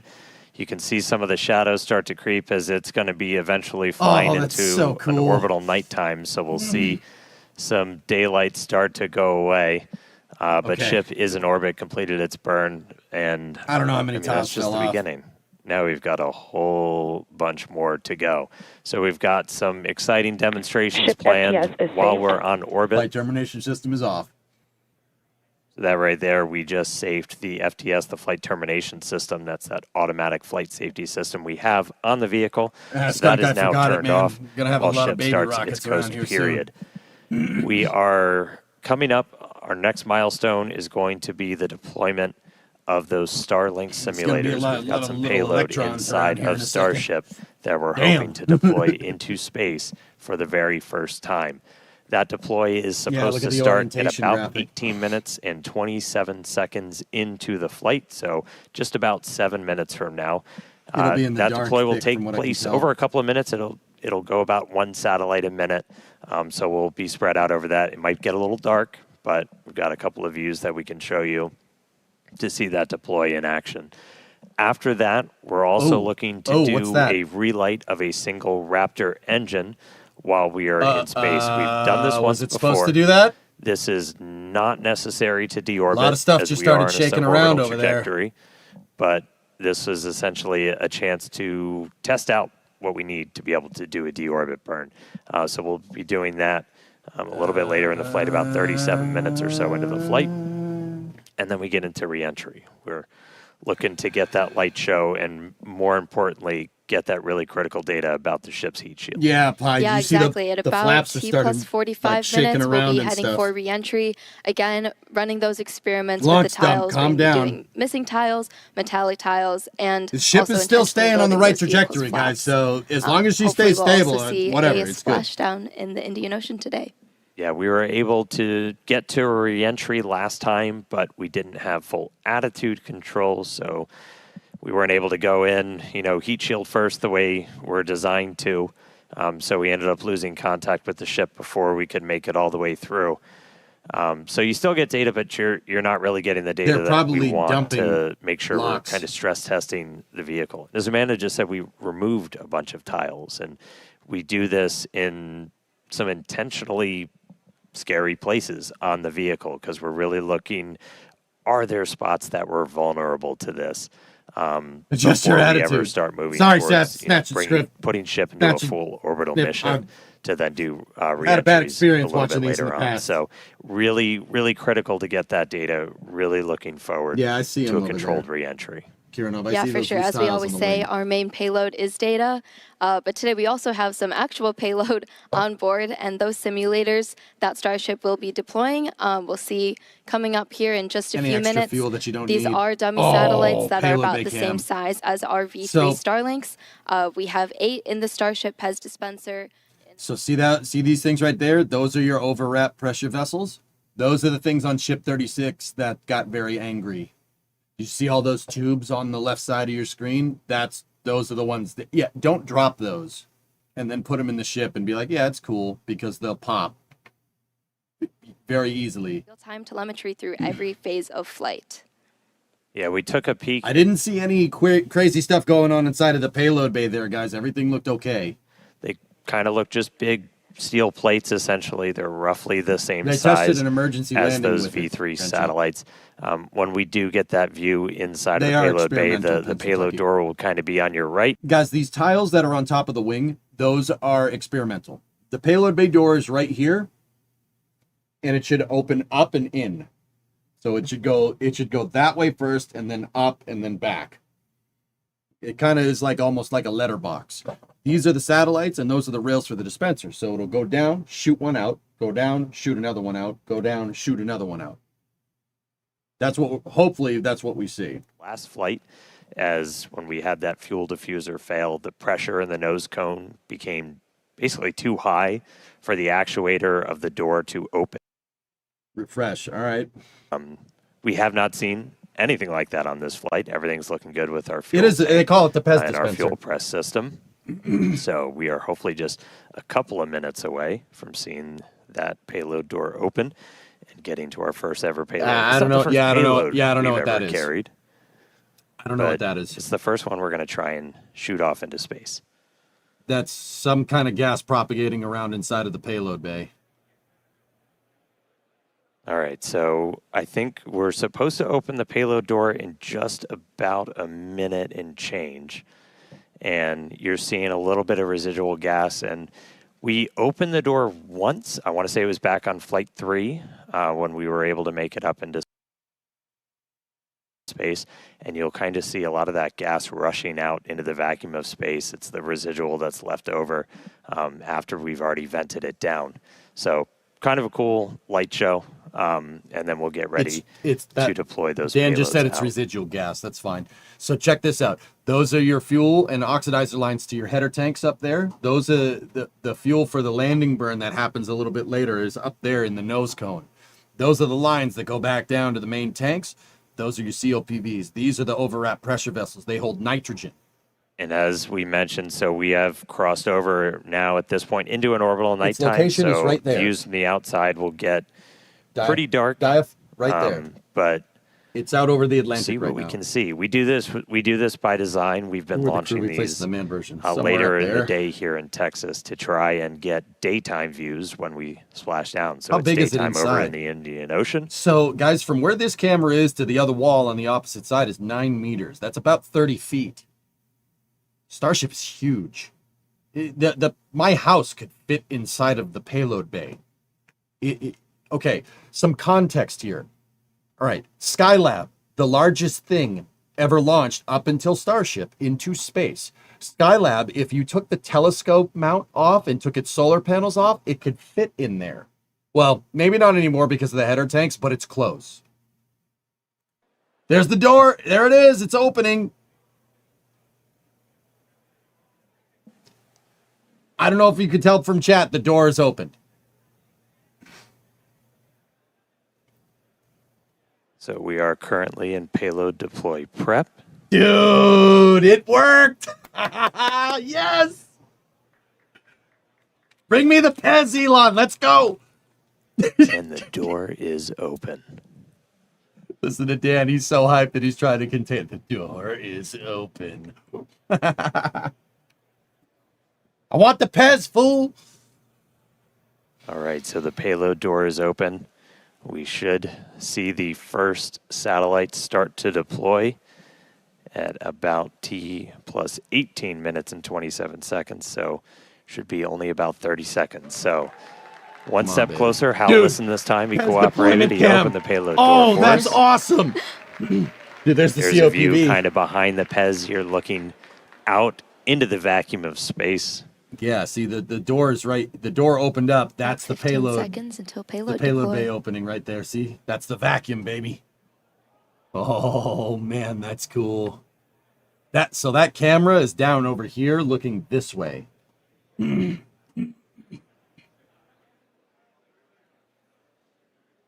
Ship has transitioned to payload deploy. Come on. Come on.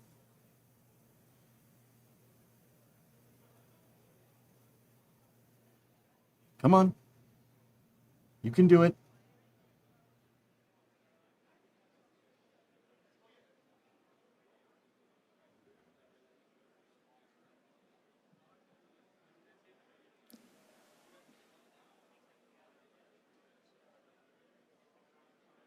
Oh. Oh.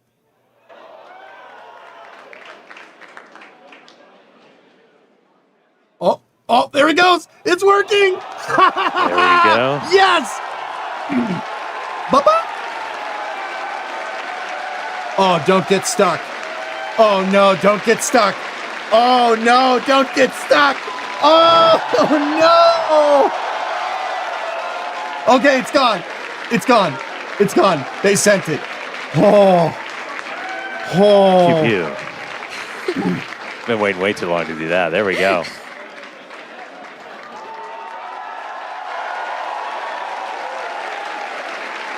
There goes another one. Bro. Dude, that's awesome. Holy crap. Super exciting moment, as you can hear the energy in both Hawthorne and Starbase. Everyone's super excited for finally getting to deploy some of those Dude, that's simulated nuts. satellites. Pez system moving down. Next row. There we go. As we said, we're going to do about one every minute or so. And this is just kind of a dress rehearsal for when we're going to be deploying the V3 satellites. And these are just a massive, massive Wow. increase to Starlink's capability. Each one of them has it's 60 terabits per second of capacity that's going to get added to the network per launch. That's 20 times more than what we're adding with every single Falcon 9 launch today. Which Dude. Step increase in capability. There goes another one. Awesome. Don't get stuck. What is it doing? It's bringing it back. No, I don't want to go. He did. Fried shrimp, yeah. All right, so as we said, we've got 8 total that we're going to go through today. It's about a minute for each one, but looking good on payload deploy.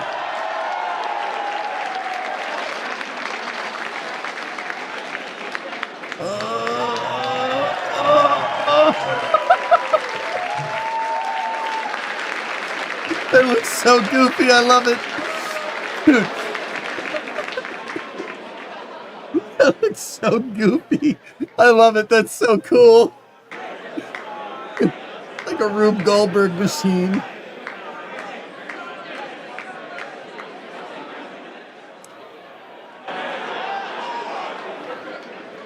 It's pretty good for the first time, Nova. It's pretty good, dude. I like it. It's cool.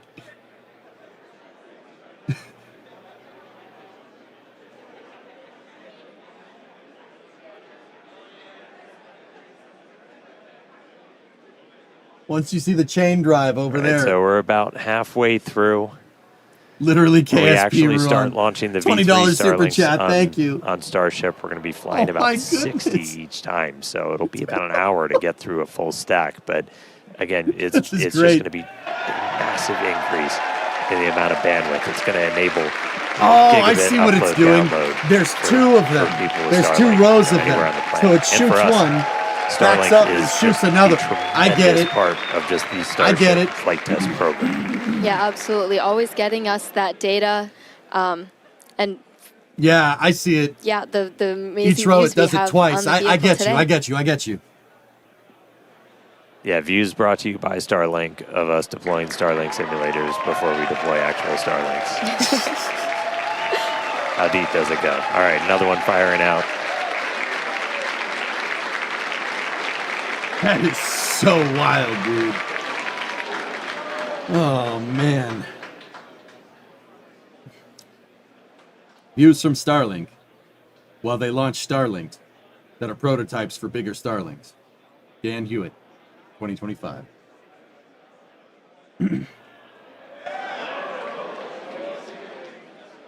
Pez looking smooth today. Yes, Drip Lord, that's correct.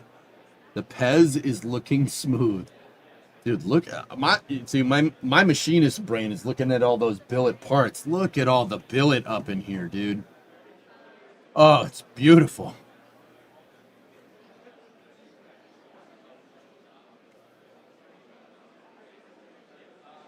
It's up in space, Tiger. It's deploying dud satellites to test the payload deployment mechanism. Watch the chain drive on the right-hand side.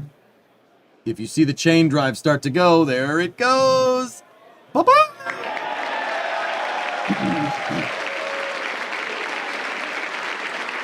All right, looks like we've got one left. Almost there.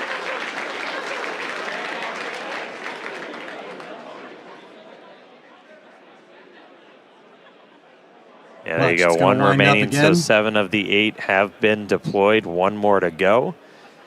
And then we will have completed our first ever payload deploy operation. Just a reminder, we're on a suborbital trajectory. These satellites on that exact same suborbital trajectory, they're going to burn up entirely and are on that same trajectory towards the Indian Ocean. It's real good, man. The last one has been deployed. Starlink simulator payload complete. Heck yeah, everybody. Loving the energy from Starbase and Hawthorne. Close the pod bay doors, Hal. Close the pod bay doors. Yeah, now it's empty. Looking a little lonely, but Successfully deployed all the simulator satellites. really, really cool to see them all out there.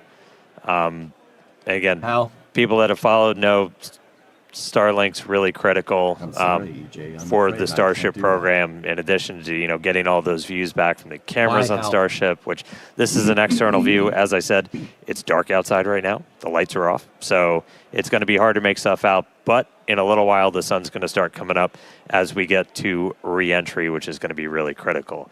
We use Starlink for Starship data. Cameras also use it on the cameras that we use to bring you views of these launches, and also hopefully of the Reentry and splashdown. We'll see what we get from the Indian Ocean today. And that's just kind of how it all comes together. Like, we're using Starlink on the planet, off the planet. With Starship, we actually get pretty insane. If you're in the space industry, bandwidth to space is usually pretty minimal. We get about 120 megabits per second. That's split between our high-definition video and real-time telemetry. We get that every phase of flight, including reentry. So it's not just giving us views of reentry, but we're getting all of that engineering data in real time through phases that it used to be impossible to get that in real time. So just really incredible. Yeah, Starlink definitely affords us all this capability. And awesome, reminder, Bob. it's the world's largest cool, man. satellite constellation operating in low Earth orbit to deliver high-speed, low-latency broadband internet. This provides internet access to people all around the world, many of whom had never had connectivity before. Closed? Today, Starlink serves more than 150 countries, territories, and other markets, with over 6 million active customers and counting. To meet the growing global demand for high-speed internet, SpaceX expanded its factory in Bastrop, Texas, and also introduced Starlink Mini, as well as an upgraded version of the Starlink Standard kit. All right, now with payload deploy complete, Starship is now going to close its payload bay door She's going to and continue to Northwest coast Australia, dude. towards Earth, around Earth, towards the Indian Ocean. Sorry, I'm really excited today. We are in space, people.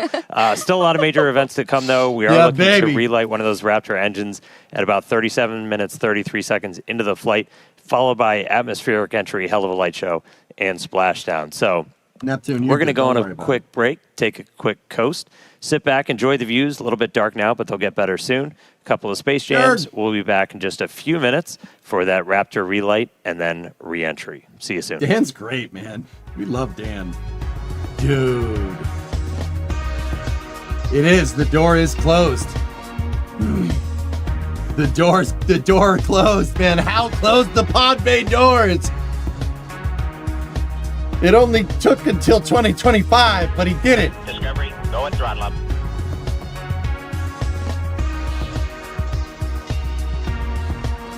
Mute for YouTube?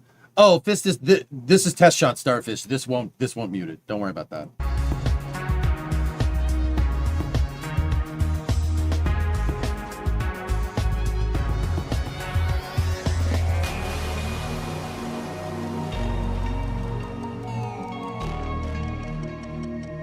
There's that gas diffuser from last time. That's the top of Starship's methane tank right there. Those are the header tank lines right there to the tanks that have the landing fuel that are up at the front of the ship. These are composite overwrap pressure vessels that are carrying high pressure cryogenic nitrogen, I think. Don't drop the wrench. Yeah. Oh my goodness.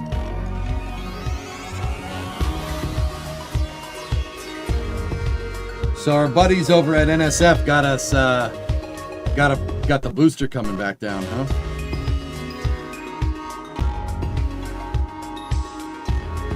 Gonna be testing out.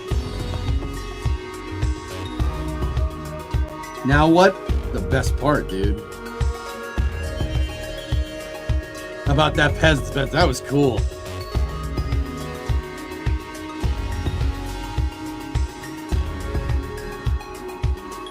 Dude, that emergency out landing was perfect.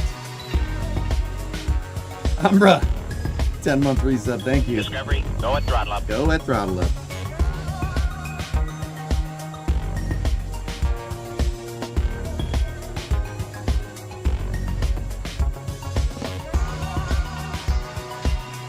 Oh! Oh, that's broken. Damn. Yo, that's seeing out interesting thing. That's good. Yep. This is coming from our buddies over at NASA Spaceflight. YouTube.com/NASA Spaceflight. Go over there and subscribe. Those guys are the best. I do work for them. They're awesome. Get the Bondo out. I don't think that's gonna buff out, man. Boop.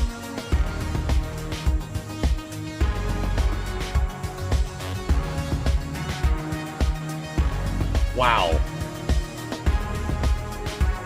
So guys, I don't think that wasn't a soft landing. They hard landed it on purpose so it would blow up.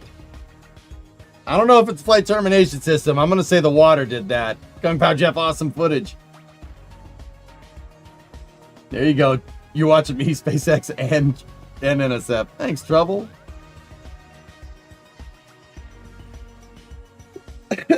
Little bit of duct tape. I'll fix her right up. Discovery. Yeah, I copied my homework, man. Yeah, you're right. Mini B, 39-month resub. What do you guys think of that? We still got the re-entry to go through. Don't go anywhere. It's going to be awesome.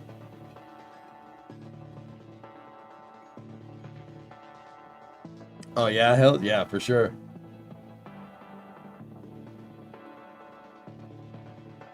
Yeah, the booster FTS did get saved. That's right.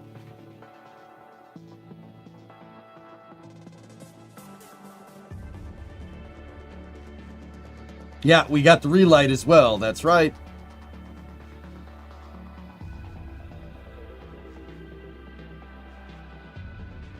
So, guys, I just want to speak to this. This whole robotic mechanism right there, I cannot express how absolutely nuts it is that works. Getting mechanical stuff to work in space like that is not easy, dude. It's not easy. You'd be surprised how much mechanical stuff relies on gravity, right? In space, it's It's a lot easier to have mechanical devices bind up and get stuck. That's what I thought it did with the first satellite, but I was wrong. It was just deploying 2 at a time. Oh, we got some daylight here. I am the master of mechanical stuff. Spacex, probably. I don't, username. Reckon Hibachi Auto Repair that wouldn't have any issues fixing that booster. Yep.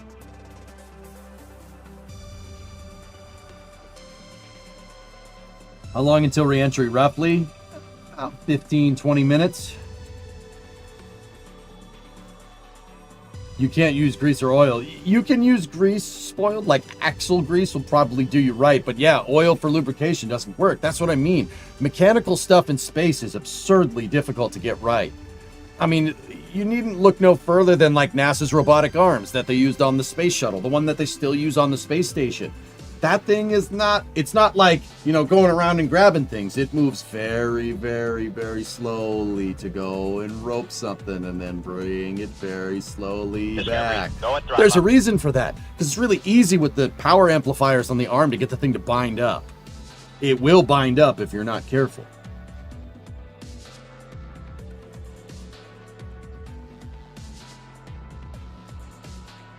Oil doesn't like the low pressure.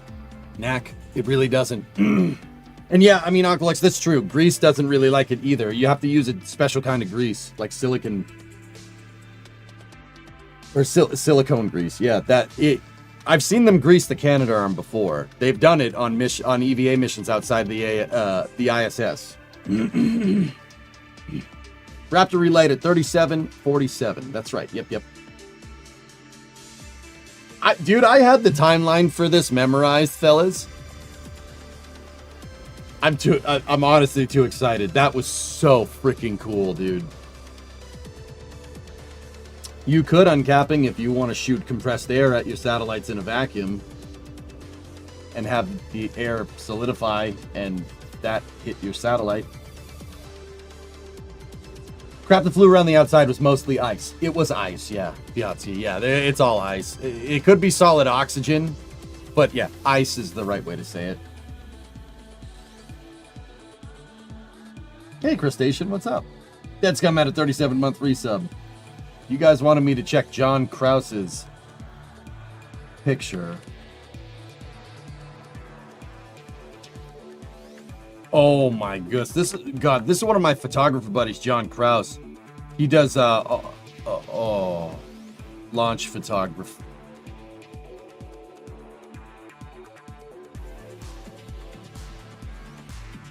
Yeah, you guys should go support John over there. Buy some of his prints or something.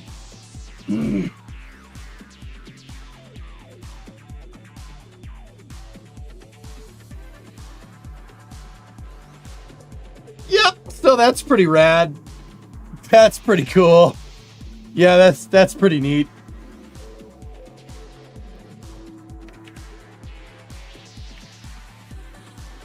John does not miss. That's right. Oh.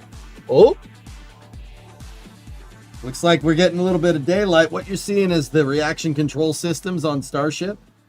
They're firing, and that is glistening against the sunlight. The sun coming up. All right, welcome back, everybody. If you're just joining us, Starship just successfully deployed its first ever payload. We got 8 of those Starlink simulators out, and now we are expecting the relight of a single Raptor engine. That should I just showed it, Aitor, in just a little under a minute. I'm pretty sure it's nitrogen. We'll be lighting just one of those Raptor sea levels pretty sure it's in the middle nitrogen, there. This is not a deorbit burn. It's a demonstration of what we'll have to do for deorbit burns, but we've done this once before. This is something we're really going to have to do when we're doing orbital missions. So it's a pretty critical test.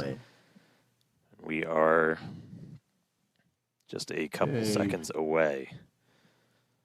It is pretty awesome, Mutter. Sorry, we're about 20 seconds away, Psych. So we got a little bit more time. So we are going to see just say one of Psych those on a Raptor live engines cast? light back up. Psych! We are through the deorbit demo gate, so we should be seeing it momentarily. Dan's the man. Relight demo startup. All right, here we go. and shut down.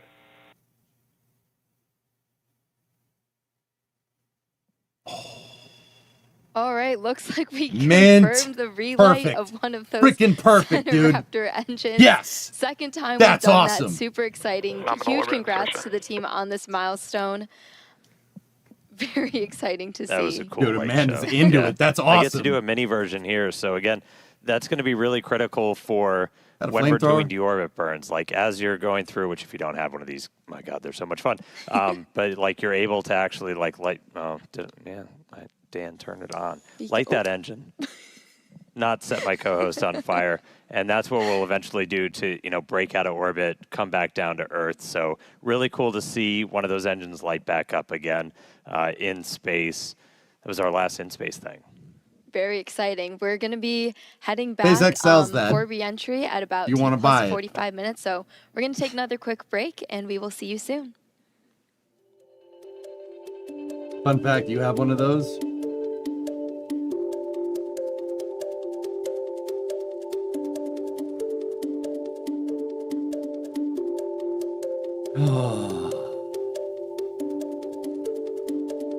Look at that, dude. That is the inside of a spaceship. Man, I'm not the oldest spaceflight fan around, but I'm old enough to remember shots from inside the shuttle's payload bay. I'm getting some serious inside the payload bay vibes from the shuttle program, and it is making me very happy.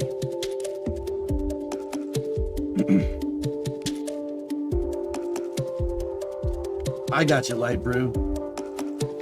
This, guys, part of the reason why I like the dang shuttle so much is because it's a spaceship. It's a spaceship. It's not a gumdrop-shaped piece of doo-doo that goes through the space like a poop shapes that are more cooler spaceship looking than that. Anyway, sorry.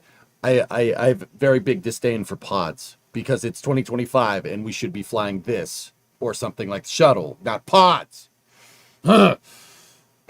Anyway, the flap's coming up, but it's a spaceship, man. That's a spaceship. You look at that thing. That's a dang spaceship. You look at the space shuttle. That's a spaceship. That's why that's cool. For entry.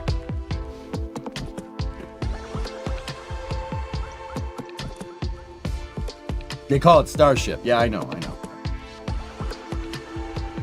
I think Stoke is offended. Nah, Stoke's all right. Stoke's fine. Stoke's okay. That's not a spaceship. It's a second stage. Differences.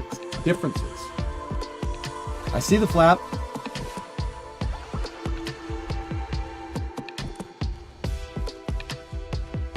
Yeah, there's something over there is, I love Lem. That's why this is making me so happy. That's a spaceship, dude. It's pretty damn cool to see it again.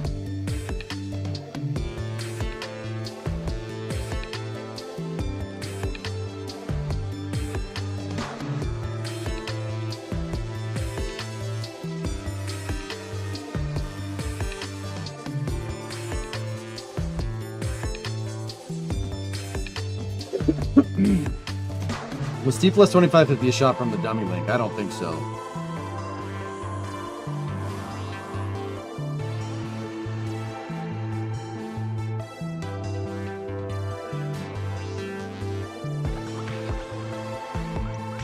You love lamp? I love carpet. I love... Starship is approaching entry interface. All right, getting the EI here.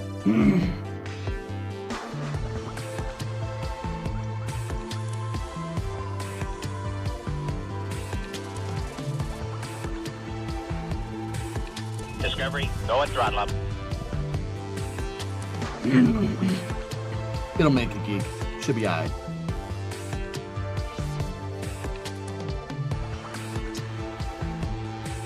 I showed it, Ator, like right after you asked that question. You should probably go check.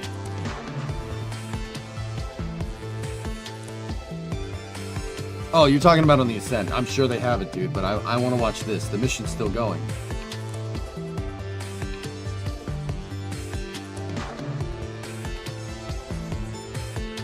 Oh, this Hey, is space. Orison. I'm in space. 5 subs. What's up, man? Did you see this? Are you seeing this? This is pretty good. This is pretty cool, man.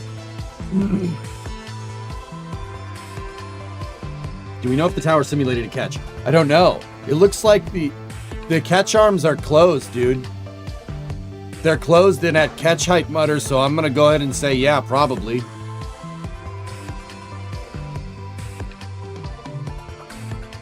Screw sleep Starship highlights for 3 hours. Yeah.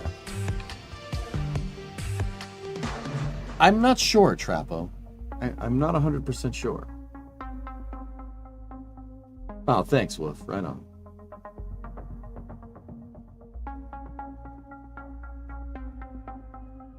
Yeah, not sure what's going on over there. That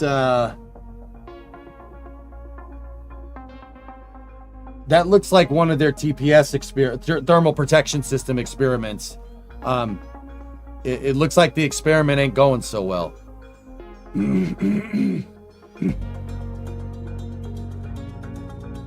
Why test relay with a sea level instead of a vacuum engine? Vacuum engines have, Slubman, the vacuum engines have no thrust vector control. So you could fire one of them and you wouldn't be able to steer. That's why.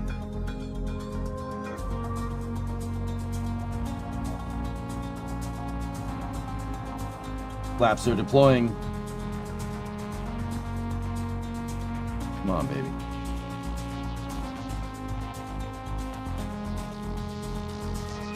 Yeah, see, there's a little dragon. The part that holds the wing here looks like a dragon capsule. See that?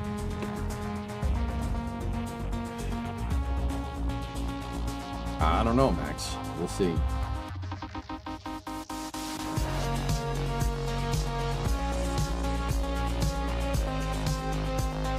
It's gonna start getting a little warm, guys.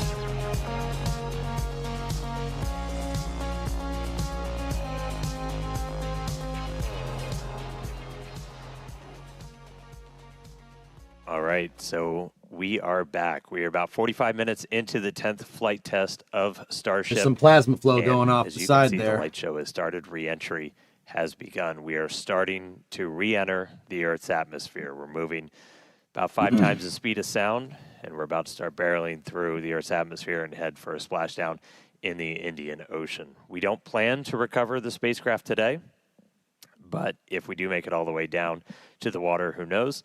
But the goal of this part of the flight is to learn as much as we can about the ship's heat shield. Who knows? Fully reusable, rapidly reusable heat shield for a spacecraft has never been done before. It's one of Dude, I heard rumors. the I hardest told you. I heard engineering rumors that challenges they're going still to fish there it out. for us. And so this is the I couldn't time to confirm really it, dig though. in it and was get just that data. speculation. Yeah, absolutely. And reentry Dan, is a don't give critical me phase hope. of flight, so we'll Man. get information on how the ship's system end up performing. And Starlink will also help us gather as much data as possible, which is really the main reason why we do these flight tests. Starlink provides us with one more path to collect data to help us rapidly iterate on Starship's design. Dude, look at and if this the ship camera. manages to make it all the way to reentry, we'll collect go and valuable throttle up. data on the Whoa. spacecraft flying through the Earth's atmosphere at hypersonic crisp. speed, or more than 5 times the speed of sound. Yeah, throughout history, a lot of times this is when you go into just a complete data and insight blackout, where that plasma sheath builds up around the good, Tim. outside I'm of the good. I'm spacecraft good. that blocks all of your Orion signals that are Alliance. trying to fight through to talk to either satellites out in space or towers down on the ground. Starship's big size kind of Something gives us funky's awake, happening but over there. what really helps us punch through something is the came fact off. that we're using Starlink. We're Oh, operating at just a much higher frequency. That's not what we want to see. So we just saw some of the I told you something aft came off. Skirt just take a hit. That So we was got some most visible likely damage on something the else aft coming skirt. off We're somewhere else. Continue to re-enter though, and again, we are intentionally stressing the ship as we go through this. So it is not guaranteed to be a smooth ride down to the Indian Ocean. We've removed Don't worry, a bunch chat. of tiles. She'll hold kind of together. Critical places across the vehicle. Hear me, baby, hold together. So seeing stuff like that is still valuable to us. We are trying to kind of push this vehicle to the limits to learn what its limits are as we design our next version of Starship. So 47 minutes, 45 seconds into the flight. Something hit Excitement it. ticking up a That little wasn't a bit on laser blast. re-entry Something hit it. already, but the light show is continuing. This re-entry is going to take about 20 minutes or so until our planned splashdown. We were trying to splash down about 1 hour and 6 minutes into the flight. Something funky's happened with that aft flap right there. See that? And one Pieces day, are coming Starship off. is designed to land on Mars, where there are obviously no Some runways funky's and other happening. humans to help us That's out. the hottest part of So the we are flap. doing See where you're propulsive getting that landing instead separation of from more the plasma traditional right means, there? such as parachutes. So you get And all these propulsive different landing layers of enables plasma. us to have more A rapid separation reusability point with is these creating vehicles. stagnation right there, and that's getting really, really hot. Whatever it is The is ship cooking. itself, it's a little over 50 meters tall. We've got those 6 engines on board, the 3 vacuum. But dude, that is a the look at 3 how sea clearly level, defined and the they're plasma down in that layer is. after 85 region, kilometers, which flaps have control. all right, so at this point, the 80 flaps have kilometers up. control. That means we're getting into a dense Something's enough part of the ablated. atmosphere. Over there that is the ablating flaps can off. start That's not controlling great. us. We're not only reliant on those kind of reaction control system Look thrusters. at this picture. Look at this We're going to picture. continue hearing some callouts as the ship makes its way back Dude, to that's Earth. sick. So when we hear entry max heating and entry max Q, that will mean the ship has made it through the maximum heating and aerodynamic Some of the loads that we'll tiles experience came as off it up there. returns. So if it makes it through those, Dude. we can say we're doing pretty well. I will say I'm happy re-entry cleaned off this you're losing camera some for us. tiles It was on that. a little dirty from the weather, so thank you, Plasma, for giving us this view as we start coming down. This is wild, dude. Yeah, you're losing a lot. At this phase of descent, losing that much is not great. Those The are bits hit of we tile saw coming off. to the skirt, definitely interesting. I will note. So guys, the re-entry heating, it kind of is like sandpaper for the tiles, so that's why it's coming off. Oh, I was about to say that's why it's coming off in little chunks, but right when I said that, a big chunk came off. It's not abrasive per se, but it kind of smooths the edge, right? Supposes your engines. So it's going to look like little pieces are coming off, but unless a big for piece now, ablates we are away. Obviously, continuing with this re-entry, we are committed. Indian Ocean, here we come. 50 minutes since launch. We're going to see Something's venting. those colors That's start normal. to build up a little bit. We are at the point where we're in dense enough atmosphere that the flaps have control. So about 74 kilometers in altitude. Oh man, that's getting rough. That's You're okay. starting though. to It's getting see a little some rough. sunlight, so we intentionally time these launches right now so we have daylight. The sun should actually come up over the horizon on Starship in about 3 minutes. So as we get a little bit Come on, baby, further hold together. into this reentry, that inky black below you is going to start to look like clouds and hopefully a bright blue ocean as we make our way down onto the other side of the planet. There's a lot of tiles coming off. Oh, that back flap is not happy. You're getting some burn through over there. We've got these cameras. These cameras are really cool. We added See it these ablating away? several flights ago, looking directly at the flaps as not just the heat shield, but these flaps, how It's they're okay. able to control We've seen the worse vehicle, burn through than that. I mean, it's not ideal, but it's that we've re-entry, seen worse than this. the seal locations, so kind of where they connect to the ship itself are some of the most critical. We will do missing tiles on those where, again, we're trying to... We're kind of being mean to this Starship a little bit. We're really trying to put it through the paces. Stay together, 37. Kind of poke on what some of its right weak here, points are. I mean, we see even that? have You're missing getting some tiles ablation on the over belly of some the of those ship. fuel tank sections of the ship itself. And so we're really trying to see what are our limits. We're doing this over a completely empty area over the Earth. You got burn through on the other flaps, in the same Raptors spot, there. We are, guys. assuming we make it all the way down to the ocean in one piece, we will attempt to flip and a see landing that? burn.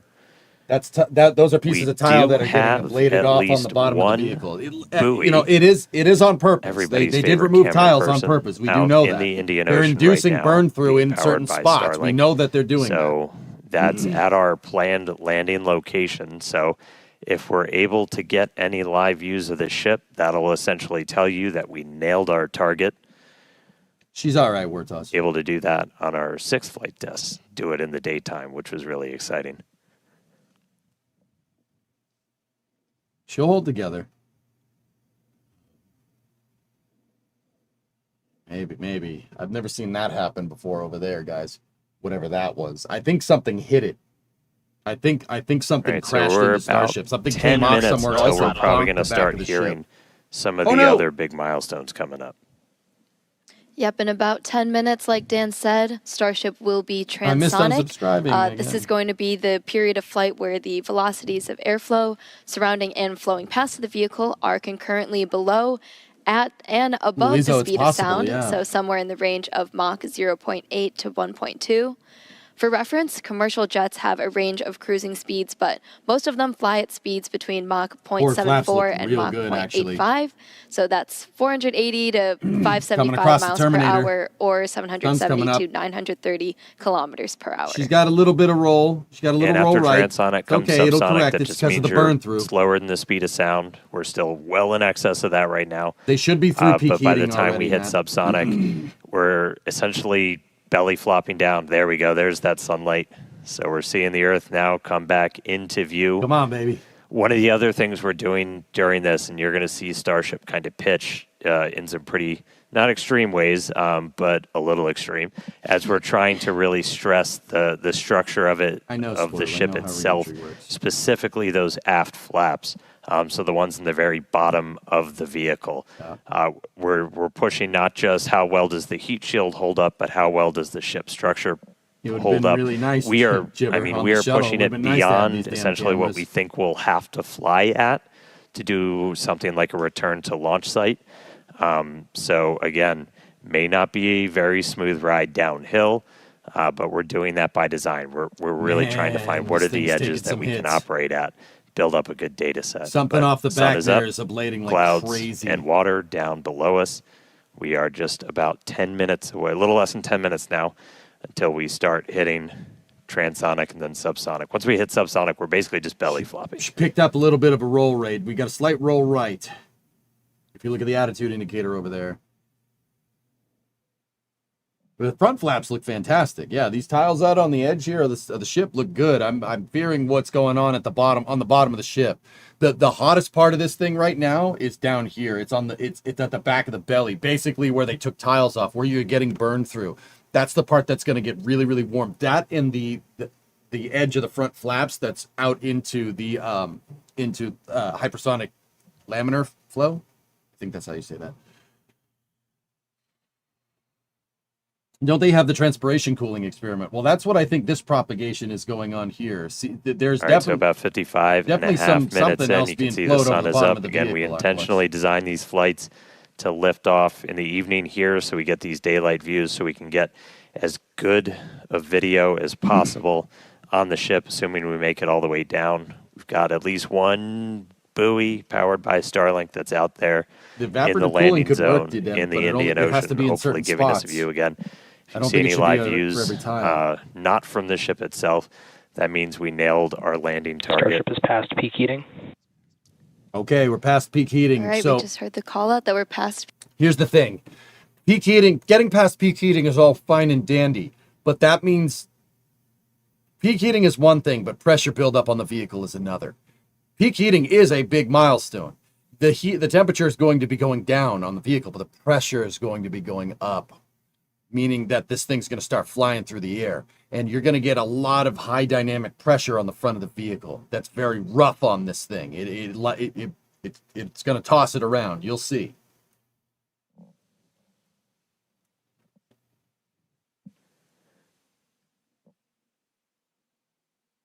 I think something hit it, Neurobot.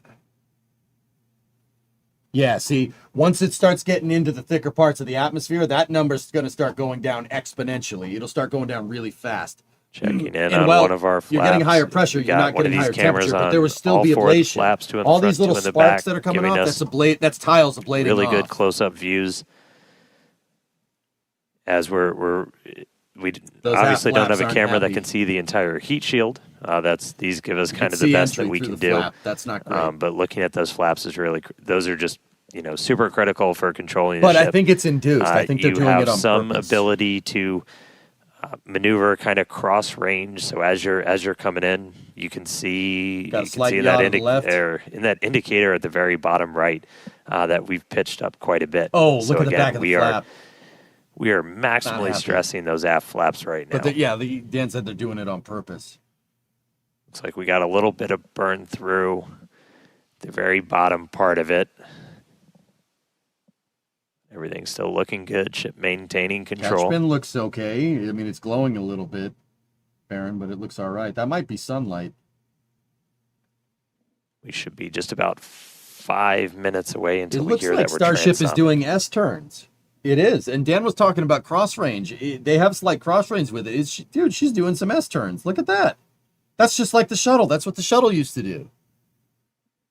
See how Starship in the attitude indicator is kind of sliding back and forth like this? She's doing S turns. The shuttle did that. The shuttle would bring its nose up and it would do this. That's absolutely what it did. The back flap is getting really pissed off.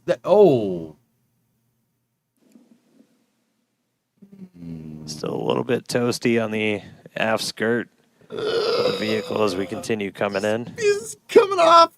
Oh, don't lose that aft flap. Again, we Stay are together, man. intentionally stressing the flaps. Stay together. All we can. Stay together, baby. Dude, there's a lot of pieces coming off of that thing. All right, so now we're There goes another well one. past peak heating. Diamond hands, Starship. Diamond hands. Just about 48, 49, counting down to 48 kilometers in altitude. Expecting that transonic to come, so transitioning Yeah, between we didn't need that. Well, it's the still speed of flying, sound right? and It's just weight subsonic reduction slower than the speed of or sound. something. In just a little under 4 minutes from now.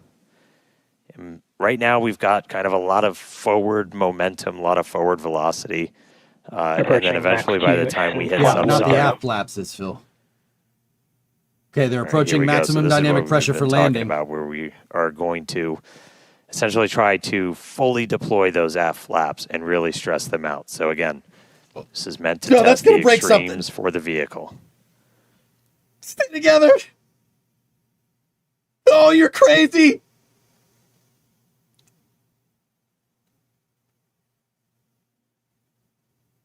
Oh my God, it's staying together. Dude, that's All nuts. right. Oh, you're going like Mach 10. See those Holy flaps balls, swinging how out? did that thing stay Again, together?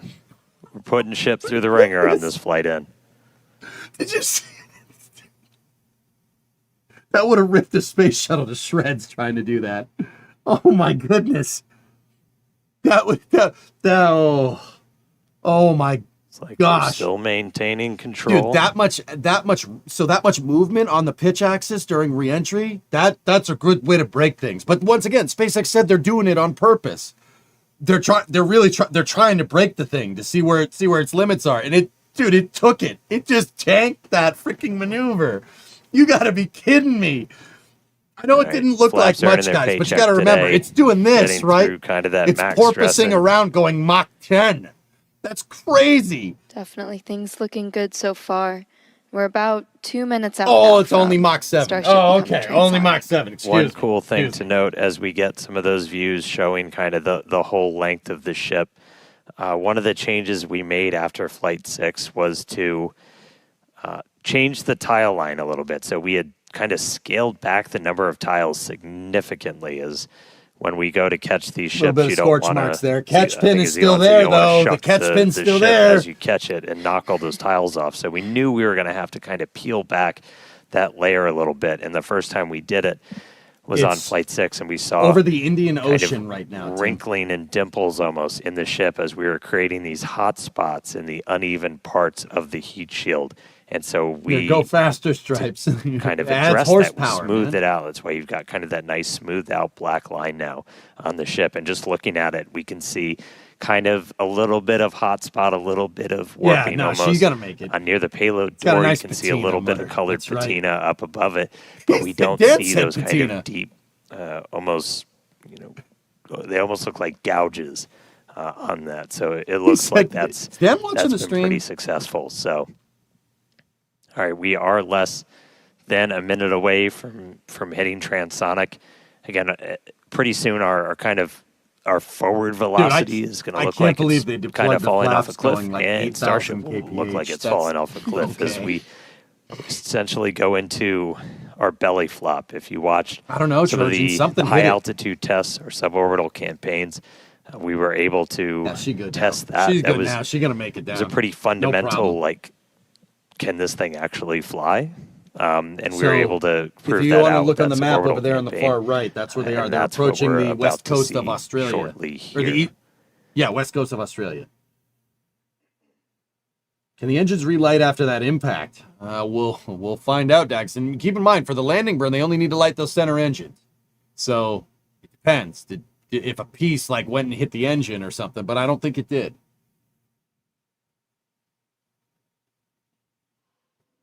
That's possible, John. Yeah.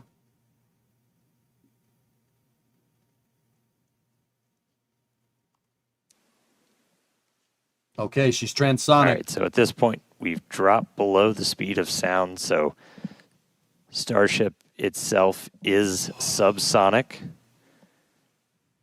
And now it's just going to fall We like are a starting brick. to chill the engines for a landing burn attempt. It's going to get a little rowdy. Landing flip supposed to start in She's a little skydiving over right 2 now, man. minutes. That thing's going straight down. Subsonic Indian Ocean, we're on our way. Starship is subsonic. There we go. Dude, that's awesome. It's so Farewell, cool. space. Dude, this is so legit. Oh my goodness. Look at that, man. All right, so coming up in just a little under 2 minutes, so we're going to do the flip and the burn. So we're only using those 3 center Raptor engines, the sea levels, the ones that can Oh, she's slight kinda nose gimbal, down. that can move around and steer. Come on. Dipping the nose down a little bit. Holy crap.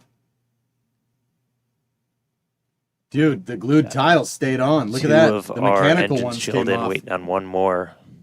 So again, we'll attempt to use 3 burns for that initial flip. We eventually go down to just 2 Raptors for the end of the landing burn.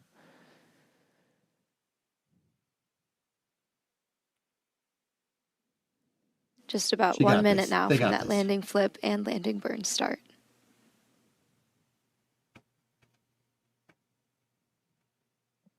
The direction of travel of Hellfish is that way. It's going mostly down, but she is going forward. That's why they dipped the nose. Looks like this camera got a little bit of schmutz on it. Dude, that is the coolest thing. It's so freaking cool. Structurally, we're looking good. Got good pressures in our nose cone for everything. Reentry burned through some of the flaps, Thor. Just about 30 seconds. So again, we're going to look for the flip. So Starship's doing its belly flop right now. We're going to do the flip. Swing out. Through the Punch clouds. through some clouds first.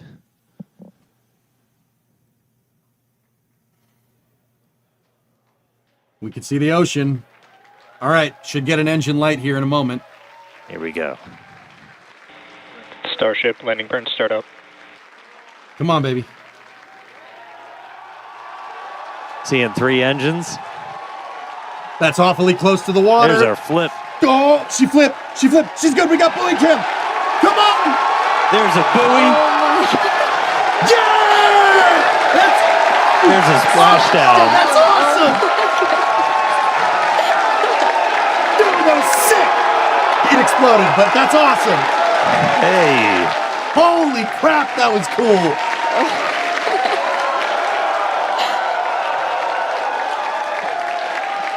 Oh, man. Yeah. Farewell, Ship 37. That was Thank awesome. you, buoy cam. Landing flip, landing burn, splash out of the Indian Ocean. There we go. All right. That was sick. That was pretty awesome. Incredible This is flight cool, right? today for both ship and booster. Yeah, really incredible. So obviously we're excited She here. got Looks like scorched. everybody's excited over there. Tyler, how's it going over in Hawthorne? We are super excited here in Hawthorne. It was another exciting Starship flight test in the books, saw it, guys. and we hope you enjoyed those Starlink views. So congratulations to the team at Starbase and everyone here and around the company. So many employees have contributed enormously to the Mass Starship program as we 50 continue memberships. to iterate and make progress Dude. towards a multi-planetary future. So that's going to wrap it up for us here in Hawthorne. Thank you to everyone for tuning in today. It was it was great being with you today. Back to you guys. That was You're the absolutely man. Thank incredible. you. Huge congrats to all the teams here. It was Again, meant to go pop. we lifted off from Starbase, Texas, right at the top of our window at That was sick. 6:30 That p.m. was Central sick. Time. We Oh, saw so Booster cool. successfully lift us up through ascent, had a successful hot staging where ship continued I on got with your its bullseye ready. suborbital trajectory. Booster came back down, It had that definitely was a boost little back scorched burn, up, John. and a successful landing burn with that, Yeah, that was unique awesome. engine configuration as well. Yeah, and then ship continued on its way, made it all the way into space. We got to see first ever payload deploy. So exciting. That was awesome. We got the door open, 8 Starlink simulators deployed, relit that Raptor engine, and then on entry, we probably gave it a little bit of extra time in the oven, but made it all the way through reentry. All 3 engines started up, landing flip, splashdown in the Indian Ocean. Promised maximum excitement. Starship delivered. Most So definitely. congratulations, all of our teammates here at SpaceX. It's been a year. Everybody that's worked on this program, this is what we're working for. So big congrats to all of them. Thank you to all of our future customers, too, for your support. And we'd also like to thank the fine people of The big Cameron gods. County, including the residents of its newest city, Starbase, as well as the Coast Guard, the Federal Aviation Administration, the Government of Mexico, and the Australian Space Agency. Be sure to stay tuned to SpaceX on X for updates. More of the views. This is just a tiny amount of the views. We have so many views that we didn't get to feature on the broadcast. So we're going to be going through that over the next couple of days, and we'll be posting it all there. Yeah, if you're interested in more launch coverage, head on over to spacex.com/launches for the most up-to-date information. In fact, we actually recently rolled out a new departure board featuring our upcoming launches with details like mission name, launch and landing site, and liftoff time. So be sure to check it out. All right. We just launched the world's biggest rocket. Again, dropped a couple satellites off, suborbital.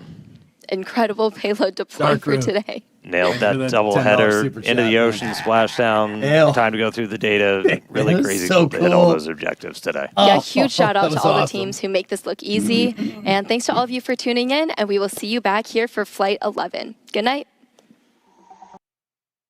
Dude, can I see that? Can I see that landing again? Yeah, let me see that landing one more time. That was wild, dude. Flip. Oh my goodness, that was a great mission. Everything was perfect except for the part of the Starship blowing off the bottom. But hey, whatever.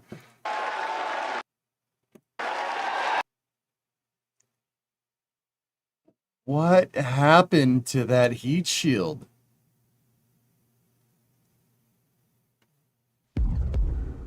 What happened? What did they put under that thing?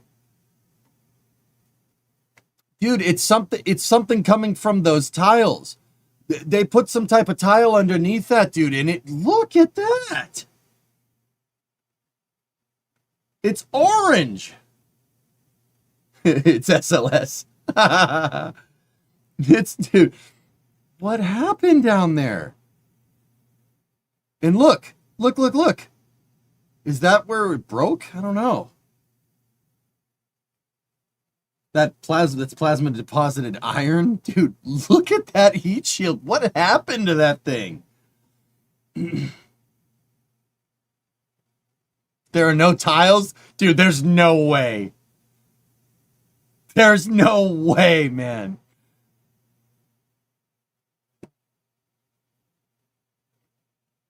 That's something on top of the tiles. There's no way the tiles ablated, dude.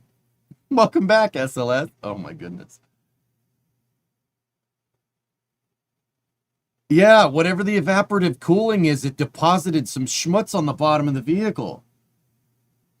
If there's no tiles, yeah, they got a big problem, right?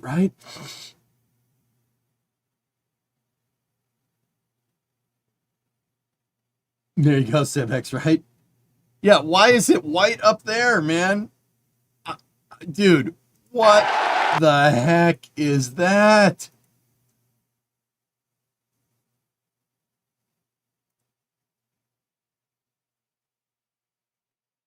Brother, you gotta be kidding me.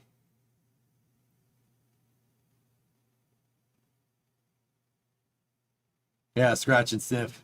See how close that is to the buoy? That's real close. So the the backside of Starship. That's the windward side facing towards us. Listen, Tranquility Base here. The Eagle has landed. Great coverage. Thank you so much. It's Iota. Thank you very much. Thank you. That's $100. Thank you so much. Oh my goodness. What happened to that thing? Dude, how sick was this? That's so cool. It's so cool. I love space. I love it so much. This is space. Pokey, I'm in space. gifted 10 subs. Swifty Spiffy, 49 months. Thank you. Or 50 months total. Thank you. Spiffy, you just see this film? It's so cool. Discovery, Oh, go and throttle up. it's awesome. I can't. Get nerd chills. Get nerd chills, man. Oh, it's badass, dude. Discovery, go and throttle up. Oh, I love this. I love this stuff. This is great. Discovery, go and throttle up. Did you guys... What happened to that thing? I'm gonna be looking at this footage forever now. Tranquility Base here. The Eagle has landed. I told my girlfriend it would be a lot easier if we cooked our stir-fry in a public garden. When she asked why, I explained it would be a walk in the park. No. No, you ain't taking the wind out of my sails. Go away. The Eagle has landed. White top, orange tank? Welcome back Delta 4 Heavy. I like that one. That was pretty funny. Hold up. I want to go back over here, dude.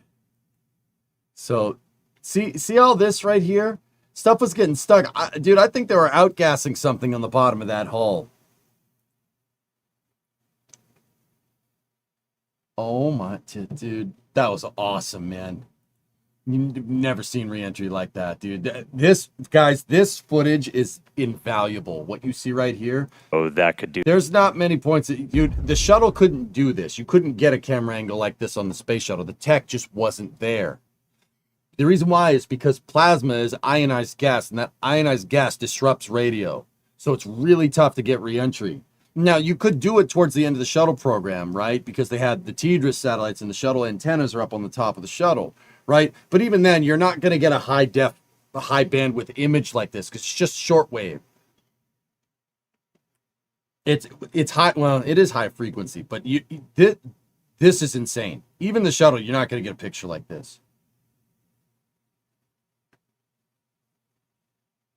It's just, especially live. Yeah, I know. It's crazy. I saw it, Doom. Yeah. Oh, this is Airban space. us. I'm in space. 15 subs over there. Thank you. I don't know, Ironclad. Yeah, T plus 4655 for the anomaly.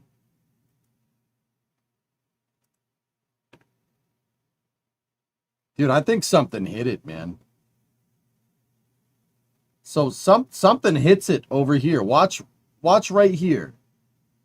I saw something come off, right?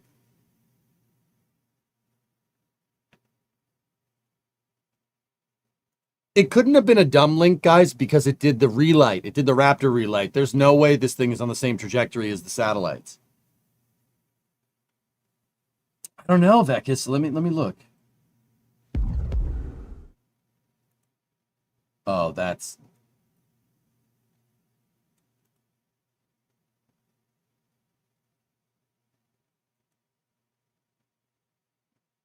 Dude, something hit that. The pit noise was perfect. Dude, this thing is just getting blown up, getting burned through, and it still landed. Oh my goodness.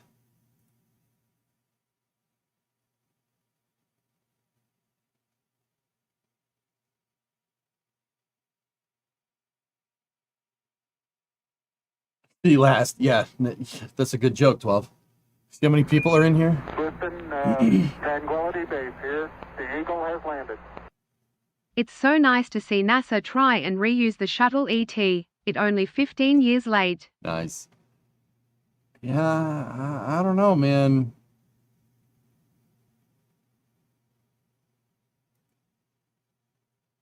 I don't know what's over there, guys. It's hard to say what. It's hard to see what part of the ship this is. Like where we're oriented. Is this like the top of the ship? Is it the bottom of the ship? Couldn't have been a tile. They're too fragile. Yeah, they said that about external tank foam too.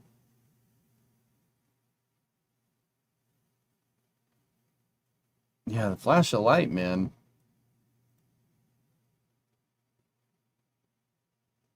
Not sure if you saw what you said. You can repost. Like I can read that fast. That's good. I don't know, man. There's nothing over there. That's the thing. What's over there? There's nothing over there. There's no tanks. There's no lines. There's nothing. Discovery, go at throttle up. Left side underneath the flap. That's where the flap attaches? Oh, this is space. I'm in space. Are you sure?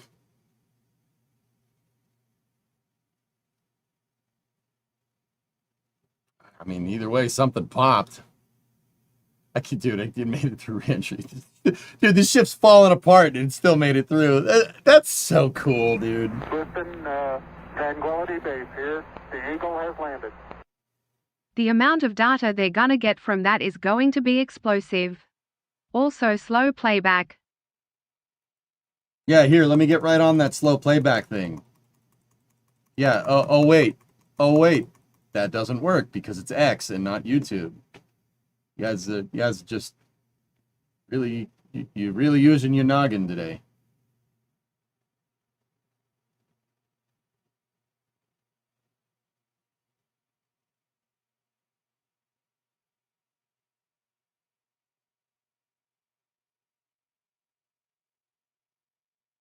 Dude, that's so cool. See, something's coming off over there, too.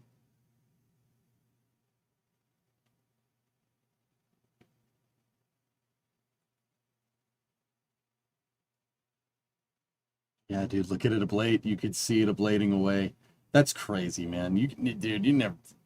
NASA wish they had footage like this, dude. I mean, NASA got some stuff like this with the Silts pod from the shuttle, which was basically a bunch of cameras on the shuttle's vertical stabilizer looking at the wings, but nothing where you could see like the leading edge, which is just absolutely insane.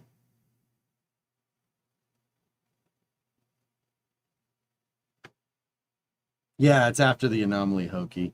Something happened over there, dude. I mean, the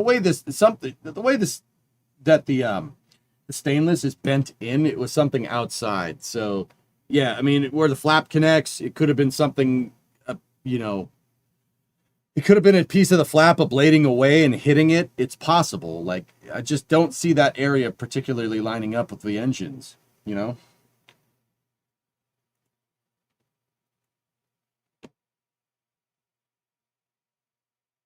Pity they stripped out the Silts pod instead of continuing the upgraded. Yeah, maybe they would have gotten some more data on reentry, Mr. Bond. That probably would have been a good idea.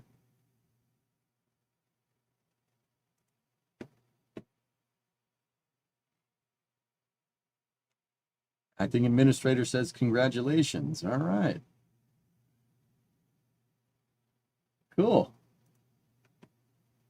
Dan tweet. What is Dan saying? Hey, look at us.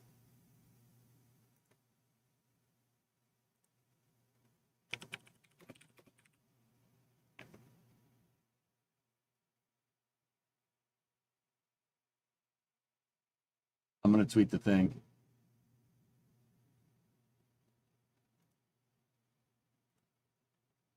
I'm going to tweet the thing.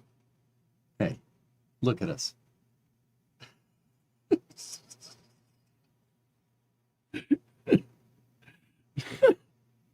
Hey, look at us. Who would have thought? Dude, is that dragon thing coming apart? I think that might just be the reflection. It's a great picture, 12. I like it.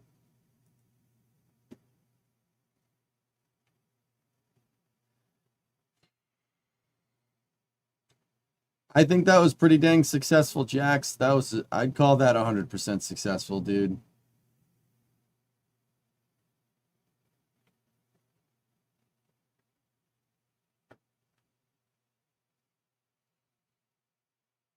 I call mission success, Flip. That was pretty awesome. I would have, if they didn't say that this was induced, I would have said that that was really not a good thing. But Dan repeated many times, and so did Amanda, that was on purpose. They removed tiles there on purpose. Dude, this thing can tank heat. If this thing was made out of aluminum, that's death. Death right there. That's death. That's you die. That's you're not making it back. But because it's made out of stainless, it can tank the heat. I mean, dude, you can lose parts of the flaps. Just the way the stainless moves the heat around, it can actually tank more heat than the aluminum can. It's crazy, dude. Yeah, even the door closed. Can we see them fully extending the flaps during reentry again? Yeah, sure, man.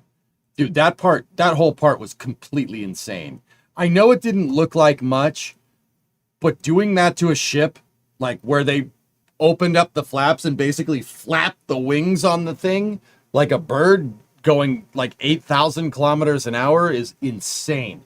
That the fact that it held together is a testament to the engineering. That's insane. Like, I can't even find the right frigging words for it. Dude. Oh, this is Space. Yum I'm food, in get to space. the sub to Northern Sky.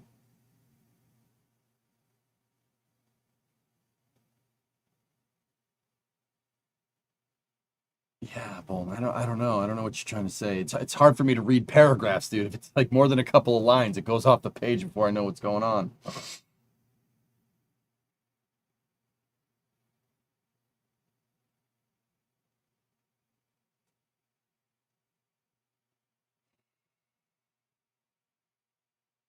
Yeah, Shy, it ain't bad, man.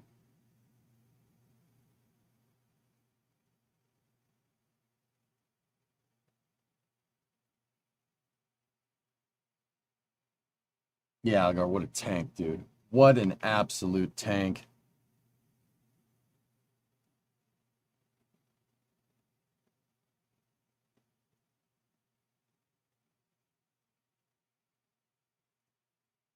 Yeah, Demo, something weird happened to the bottom of that heat shield, man, I'll tell you.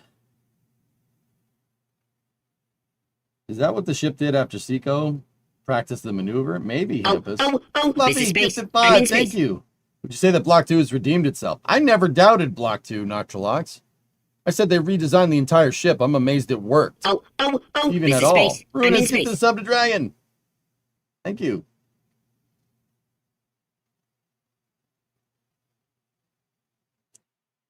Just mean they're closing to finalizing the design. It's going to be a little bit longer, Air Menace, but yeah.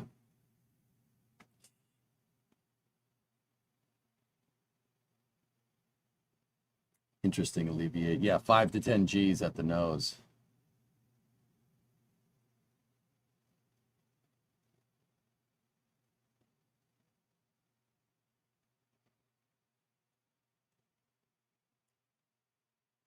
How long into Flight 11? Flight 11 is probably going to happen faster than we think. They have to retool the ship testing area. Somebody gave Elon Musk a tier 1 sub. Thank you. They have to reconfigure the pad to do a ship static fire to get 38 rolling, but why didn't they design this in the 70s rather than the shuttle? I don't know.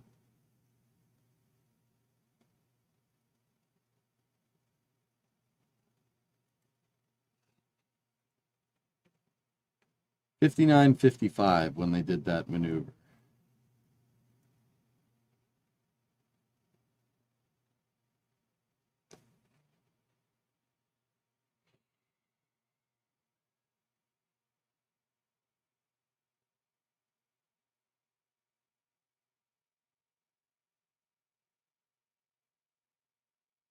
There you go, Dragonheart. My pleasure, man. Yeah, you see it ablating away, Dago? Isn't that crazy? That's ablation because they had burn through, but it was apparently induced from Spacex. Foz, I don't think anything went wrong here. Everything looked fine to me. Starship performed amazing, dude. Can you please explain the S turns that it did? John, I think they were trying to break it. Oh my goodness. Dude, I know this doesn't look like much, Oh.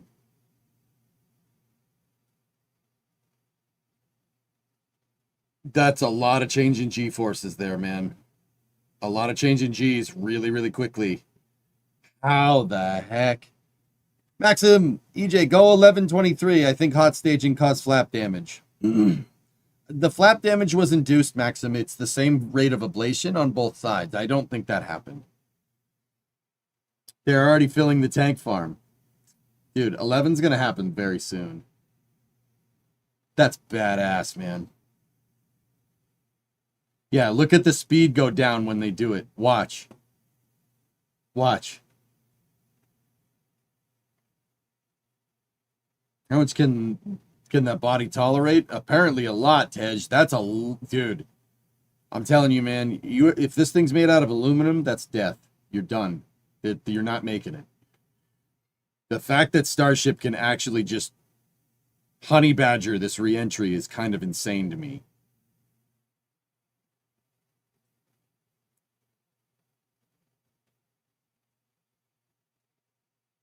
Don't do this. Yo, watch. Watch the speed go down. Holy crap! Dude! Oh, that stresses me out just watching it. Note how one flap is deployed and they're modulating the back flaps. They're trying to bend the whole ship. Tranquility Base here. The Eagle has landed. Check your Discord DMs for slowed footage. I don't need help with slowed footage, guys. I'm just trying to enjoy the moment. You're really screwing it up. Can you please stop? Just watch the footage, man. Just enjoy it.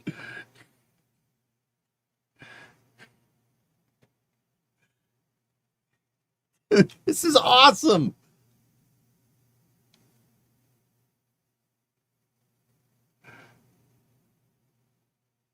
Dude, I'm gonna be watching this for days, man.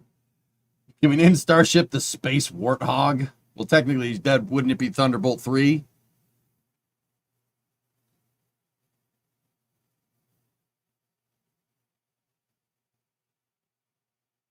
Dude, those front flaps were fine. There's no burn through down there. It looks mint. Chupa thingy. I like it. It's got a nice ring to it. Yeah, Snibbles, I mean, cross-range capability is great. Yeah, I mean, it landed right, dude. Landed right next to the buoy. Badger, you approve of the Badger designation? Hell yeah.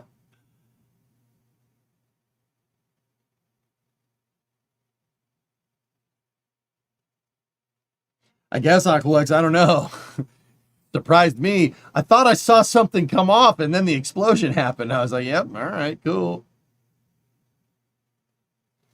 Are we back live? This is a replay. Ender Boot, here, let me show you what happened. Watch this.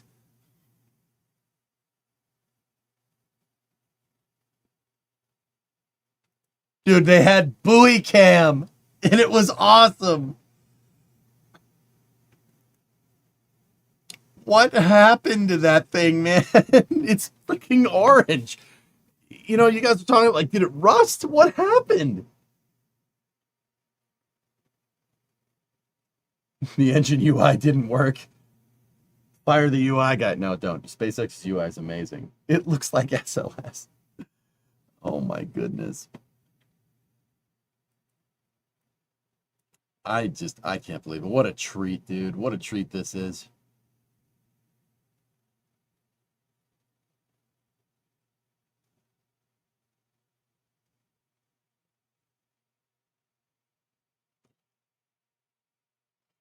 It sucks that it exploded.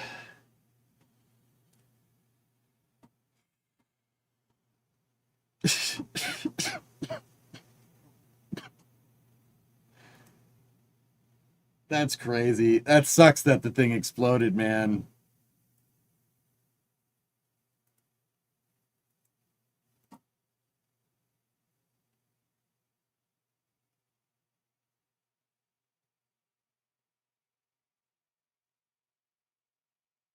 What is on the chin of that thing? Like, I don't know. What the heck? Yeah, I saw it, Finaro. Yeah, it deposited.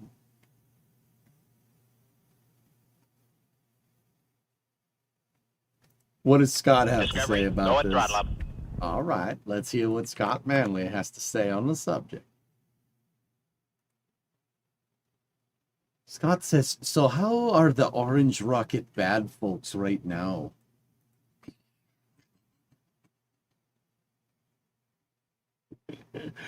Nice.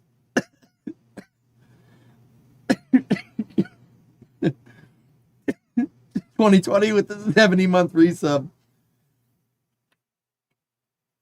It's got patina, dude. I can't believe that. I can't believe that thing. Burn, yes. Reentry burn.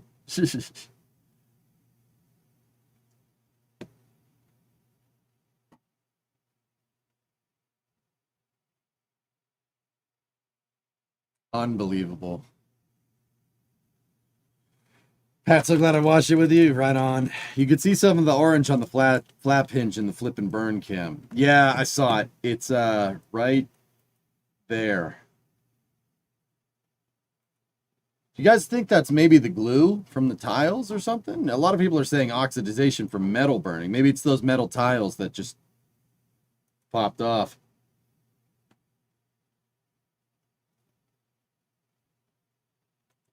See, I'm just... For a split second there, we get a pretty good shot of the front of this thing.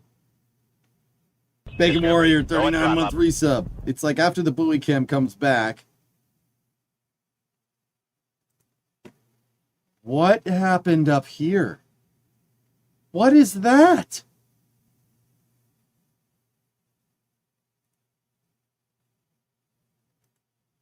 What is that? What happened there?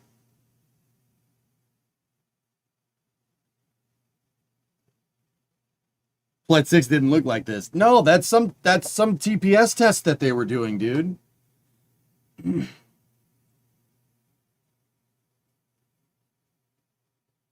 CLES, obviously. Yeah, Bill, I see it. Yep.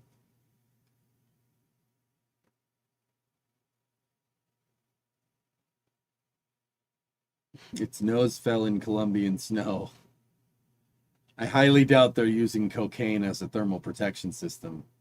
It'd probably be too expensive. It looks like a whale. Nice. Yeah, dude, they definitely had a bunch of thermal protection system tests going on here. It looks like a whale breaching in that shot. It really does, dude, doesn't it? You don't know until you try.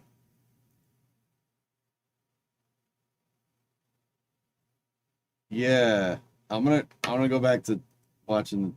Okay.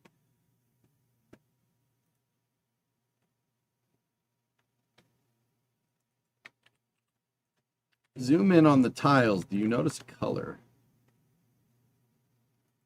This is a picture from John Krause. So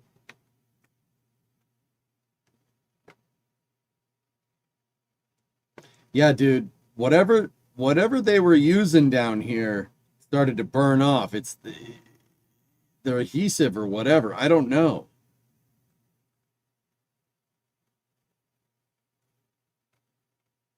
Crazy, dude.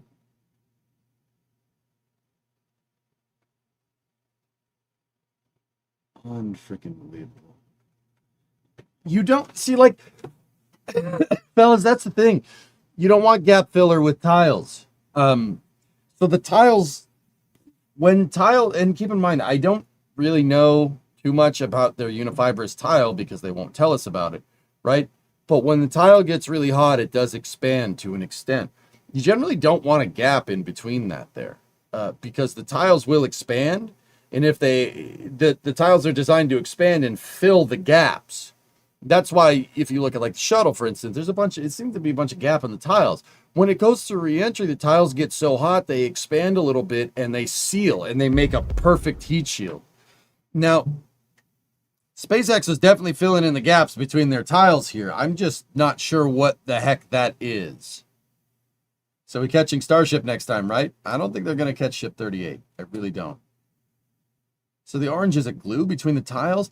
Derek, I don't... Dude, at this point, brother, I don't know if that's glue or not. I have no idea.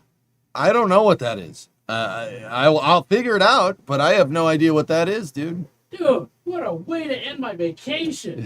What's up, man? Ernox here. Holy crap. That was pretty awesome, dude. That was pretty sick. You guys think they're going to catch Ship 38? You think they're going to get it? Is the G-load similar to the shuttle or a little bit heavier? It looked to be about in line with it, T-Man. In fact, the re-entry trajectory looked to be about the same. Yeah, I don't think so, dudes. I don't think they're going to do that. I mean, maybe. I don't know. You do have a better view on your monitor because of 4K. Yeah, What the heck is that on the front of it? I don't know, dude. I don't know what that is. They were testing something with the thermal protection system because the front looks like they dipped it in snow and the back looks like they dipped it in rust. Yeah.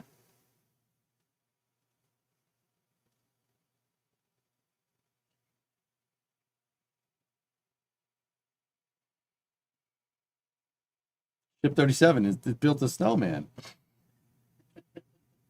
Yeah, guys, I don't think they're going to try to get Ship 38 back. I think they're going to fly the same dang thing here.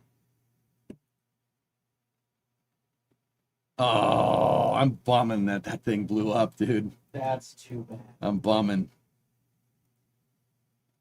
Could that just be the black layer that got ablated away? I don't know, Mason. There from what I can surmise here, there's all kinds of thermal protection system tests on this thing. Who knows what that is, dude? I don't know. I really don't.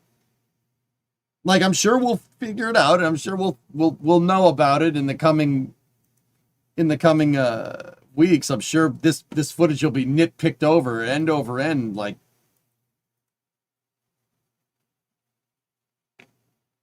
yeah, see, it's all rusty right there. I can't believe that. I can't believe it's so freaking cool. What happened to that thing? He got warm.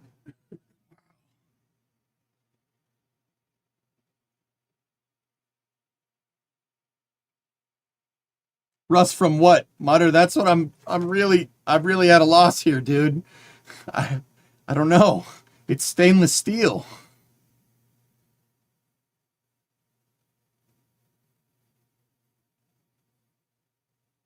It looks like it's been to Mars already. Will IFT-11 go to orbit? That's a good question, Cheeseburger. Yeah. Yeah, Brandon, that's a good point. Oh, my goodness. Rewatch the launch, ETA? What? You want to see the launch? Oh, all right.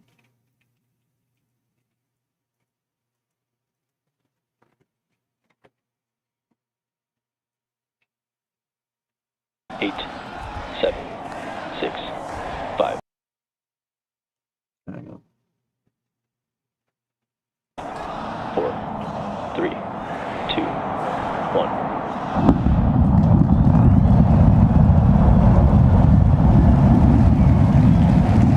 We have liftoff.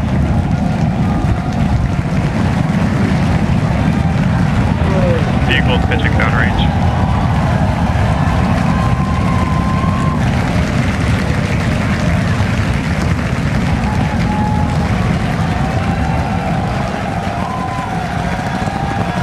Booster chamber pressure nominal.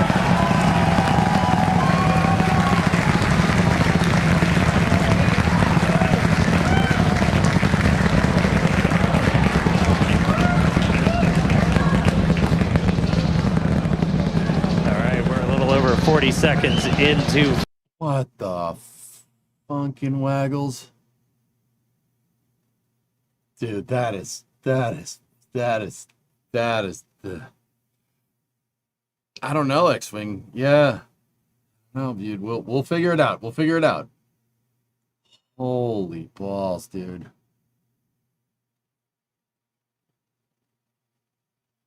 That's crisp. That is the sexiest thing I've ever seen. Dude. Oh my goodness. Flight 33 out of Booster and 33 ship, Raptor avionics, engines. power and telemetry nominal. Yeah, I noticed some stuff coming off. Like, you see some interactions with the plume right around here. Watch. See that? I don't know if that's ice. It could be tiles. Getting good call-outs, healthy systems. See, there's more over there. On the booster as it starts to pitch over the Gulf. Also, I think it was this engine right here. Oh, this is space. 2020 I'm in gifted space. 10 subs. Thanks, man. So you're 2020. How's your how you doing? You out of the hospital yet, dude? Engine dropped at 133. It's that one though, right?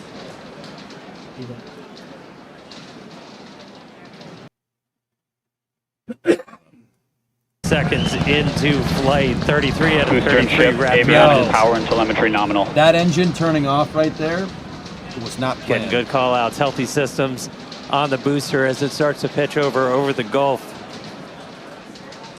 Hang on.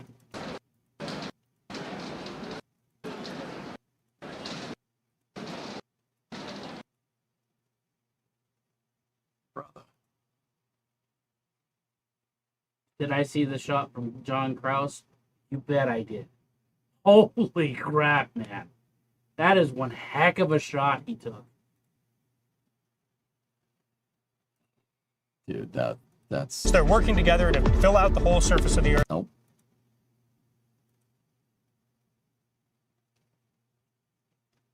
White nitrates form from plasma reacting with the nitrogen venting. Jack, it's got to be something like that, For dude. the boost back. What I'm thinking, guys, is what it's something they were pumping out of the ship. We haven't seen that with any of the other flights. I mean, we did kind of see Ship 31 when it landed, and it was a little bit scorched, but it didn't look like that.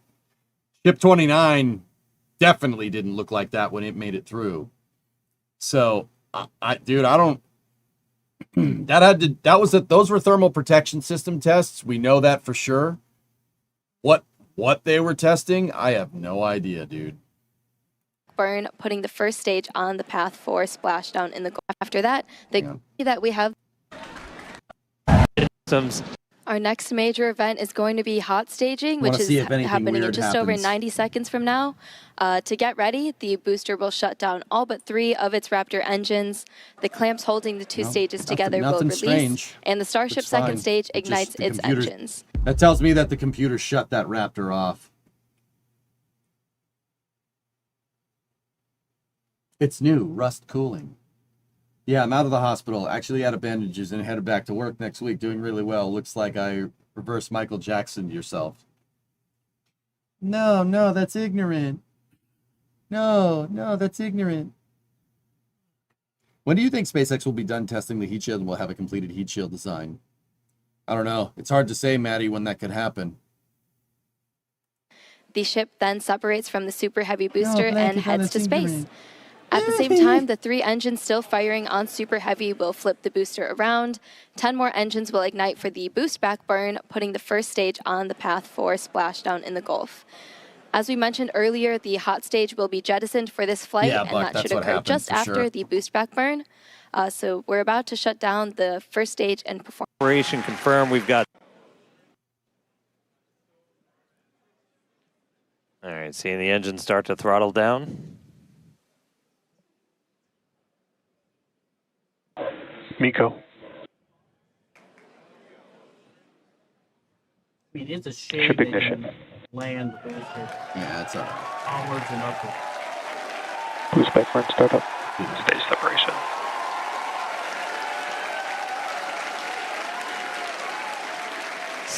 Stage separation. That's wild, man. That's absolutely insane. This whole thing. Dude, you feel how crazy this feels, guys? Feel like that felt ridiculous, and they didn't even get anything back. Can you imagine when they get the booster and the ship back, how nuts that's actually going to be? They didn't, dude. We're just amazed if that thing gets through reentry right now. Can you imagine? That's gonna be such a good day, dude. How many tiles were removed for this test? I don't know particularly offhand, Prima, like how many they took from the whole thing, but they definitely took a lot off. The reason why I know that's part of the reason why I know, like, with the aft flaps. This is space. I'm in space. This is up to Jaka. With the aft flaps, they both burned through in the exact same way in the exact same spot. So we kind of can extrapolate where they took tiles off of. Like, they definitely took tiles off of the meat of the back flap. Like, if the ship is right here and the flap does this, they right there, because it ablated the exact same way on both sides. The ship catch will be just absolutely crazy. Checked Starbase Live. Tower didn't move for landing. Got it, Mutter. Thank you. Orange could be from the experimental metal tiles. Yeah, maybe Aitor. That's right. Amazing coverage, dude, and awesome stakeout. Yeah, no problem, T-Man. Oh, gosh. Tank trucks are already at the tank farm. Sweet. Yeah, they are, dude. I have SBL up. I've had it up the whole time.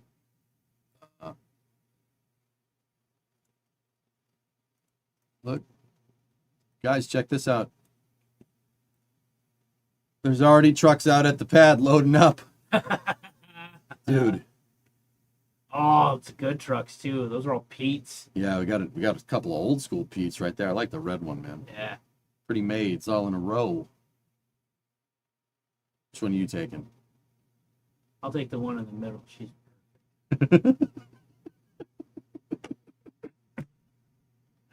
Can't believe you've never been cow tipping before. Get ready to live. Nice. They didn't tile the bottom of the ship aft flaps.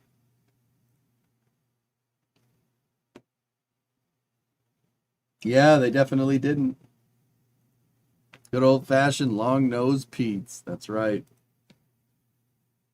How are they ever going to produce enough propellant? Buck, they actually just this. So the bottom right frame, just over that dune right there, there's the air separator. It's going to make LOX and nitrogen for them. So that's two out of 3. You need methane, but I think they can. I don't think they're going to have a problem procuring hydrocarbon-based fuels in Texas. I'm pretty sure. Did you see the little dragon capsule on the flaps? Yeah, Ned, I did. Yep. What do you think of the next steps towards Flight 11 timeline-wise?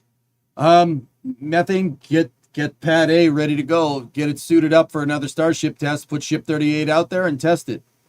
Actually, you could do whatever the next booster that they're going to use. You could use that and do a booster static fire. And then reconfigure the pad for ship testing and go.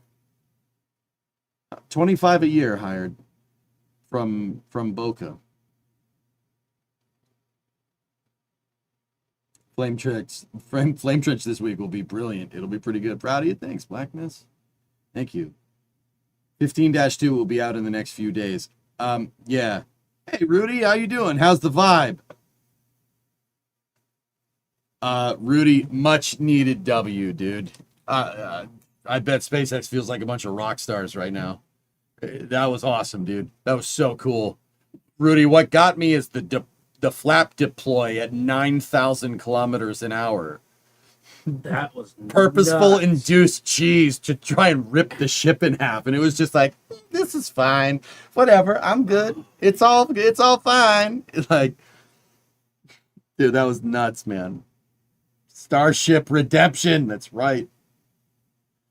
Dude was just flapping its wings. It's like, yeah, I'm good. Whatever. I'm fine. Don't worry about it. At Mach 7. That's so cool, dude. Oh, that was one of my favorite parts. The vibes are excellent, dude. He was on fire. We're so happy. It was a much needed W, dude.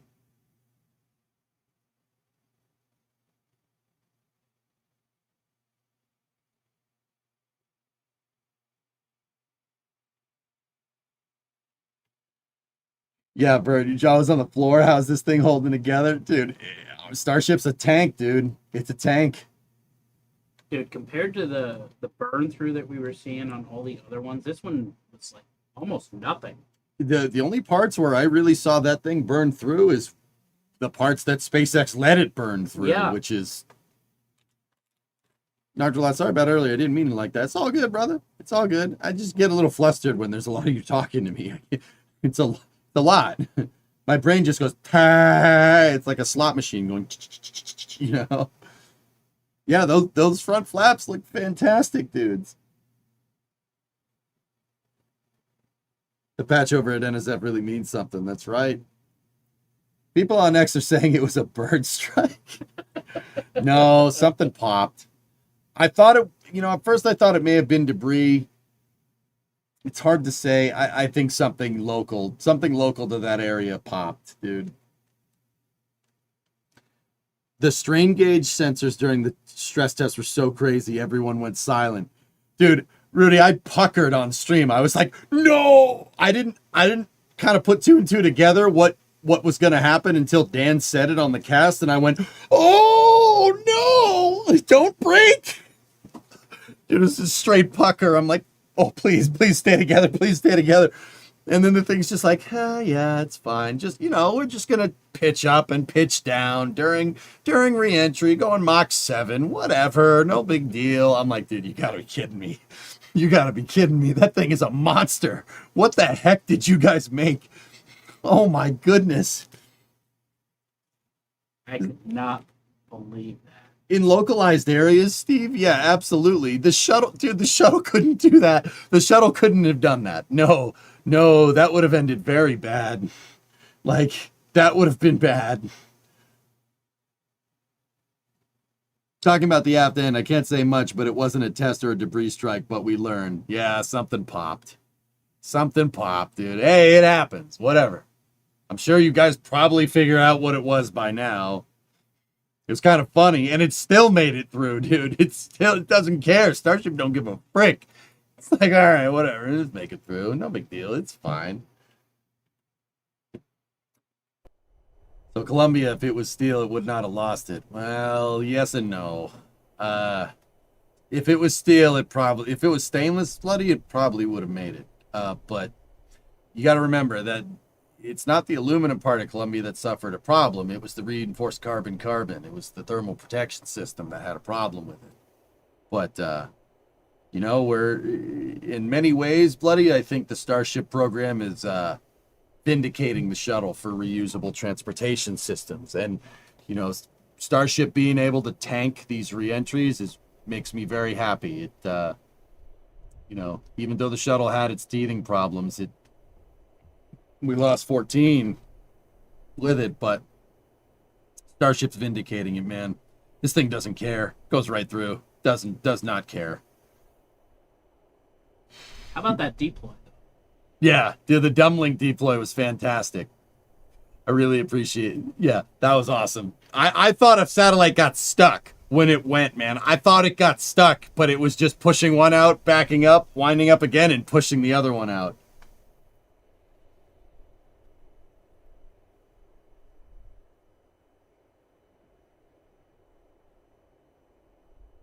Yeah, Flix, something popped outside of it. Yeah, it definitely pushed in whatever it was, dude. Wow, congratulations to everybody at SpaceX. They must feel like $1 million right now. That was wild, dude. That was absolutely crazy. Next launch within 2 weeks. I'd give it a month, guys. At the very least, I'd give it a month. Give it a month. See elevator Kate's link. Last, please. Theory on the orange. Who is this?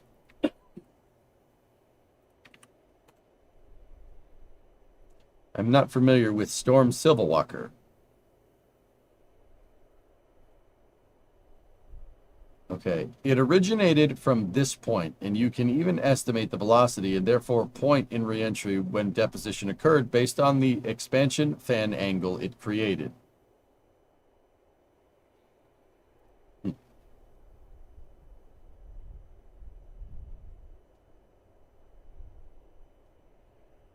No, we got another V2, Greg. 38 is the last one. 39 is the first Block 3 ship. Yeah, guys, something. This is definitely something that came off from the tiles. Whatever those little blip tiles are, that's what did this. Whatever it was.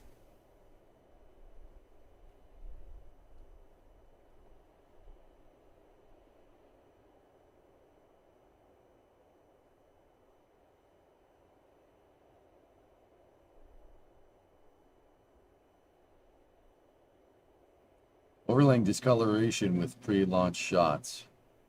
I mean, someone's gonna do it, Aqualex. Somebody will do that. That's what I mean. Guys, I don't know. I don't know. I don't know where that is. I gotta go read. I gotta go do some homework, or start reading about discoloration during reentry. The shuttle's tiles never did something like that, and I don't think we've seen something like that on past starships either. But we did know that this thing was carrying a lot of thermal protection system tests on it. So that's something from those tests. Because it ain't from the tiles. That discoloration is on top of the tiles. But, like, what's the white discoloration? What's the orange? I don't know. It's clearly two different experiments here, but that's about all I can say.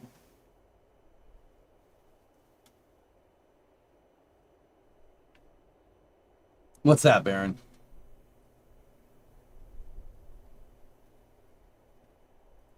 Dude, the dumpling dispenser. Yeah, look. Yeah. Bonk. Oh, no.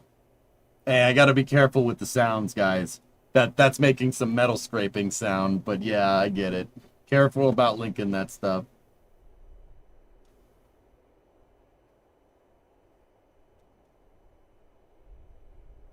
Audio. No, I don't need my Starship stream getting demonetized, man. Please, please understand. I'm not looking at links because I don't like you or anything. I gotta be careful. Shuttle tiles and also Dragon's heat shield turn white after re-entry. Yeah, Matt's right. Like, jeez, what a day. What a crazy past couple of days this has been. Dude, sound effects are claimed. People claim sound effects. I could fart and someone would be like, that's my recording. I'll be like, nah, it's not. I made it. Freshly squeezed, dang it. Mm-hmm. The booster landing was great, Mutter. It was awesome. Could it be on purpose? Like FlowViz? It's definitely on purpose, Finn. That is not an unexpected thing. It's definitely on purpose.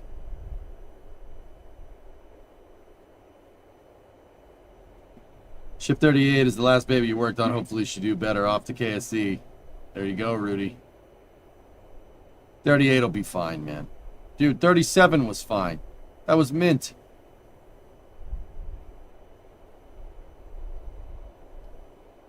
Is it maybe a heat map to see the hotspots from the outside? Yeah, somebody was saying in the annex that it could be like FlowViz from F1, from Formula 1.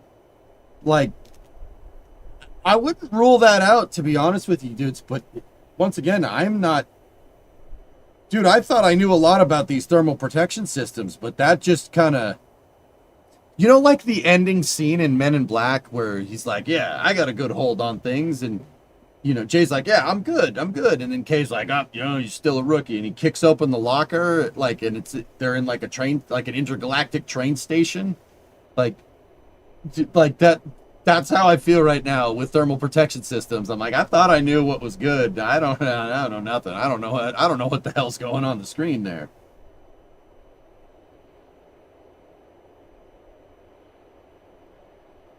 Dude, look, they're dude, how many trucks they got out there? I still see the 3? Yeah, there's still the 3 out there. I missed the end. Successful landing. Crustacean, dude, you got to see this. You have to see this. This is unbelievable.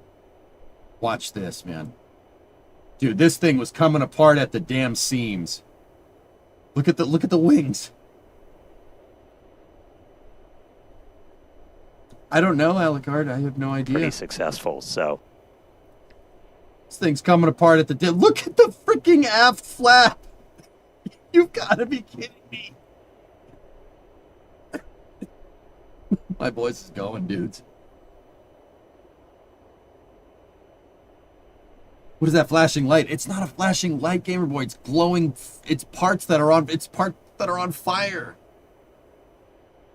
Yeah, they didn't get any burn through down here, man. They only got burn through where they took the tiles off.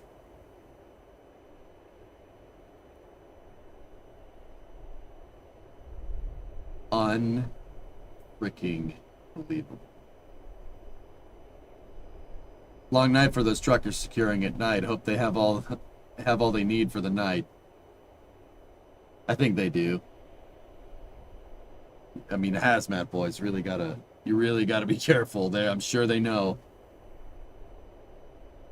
Why is it always that corner? So Crustacean, before it was that corner on the front flaps. That's the aft flap. And SpaceX took tiles off there. That's induced. They did that on purpose, which is crazy. They were beating the snot out of Ship 37 to get good testing data, to figure out where the limits of the vehicle are.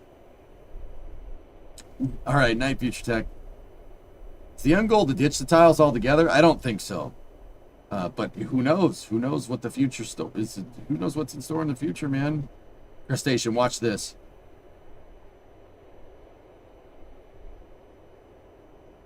Oh, man. Look at this thing flapping around, parts flapping around. It still made it. Dude, that's perfect. That's a perfect landing. Holy crap. And then it blew up. Can you believe that, dude? That's I can't even find the words, man.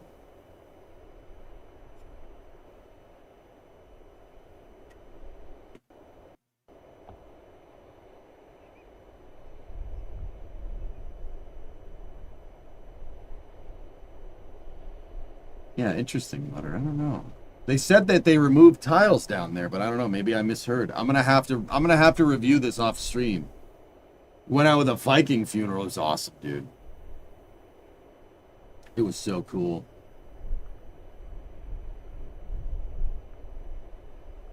There's some orange leaking out from under the not tiles where the catch arms would scrape. Well, not leaking, but maybe depositing. I saw it, Hokey. That orange, dude, I don't think the orange is from, like, the tiles or anything. It's definitely intentional. It's got to be an intentional, like, form of film cooling, but I just don't know what you're going to film cool with that's going to do something like that. Once again, I'd have to talk myself through it, like, because, or do some research on, like, transpiration cooling, you know, or film cooling of thermal protection systems. It is... That's weird, man. I've never seen anything like that. But that's cool. That's what makes this fun, man. We get to learn new stuff, which is great.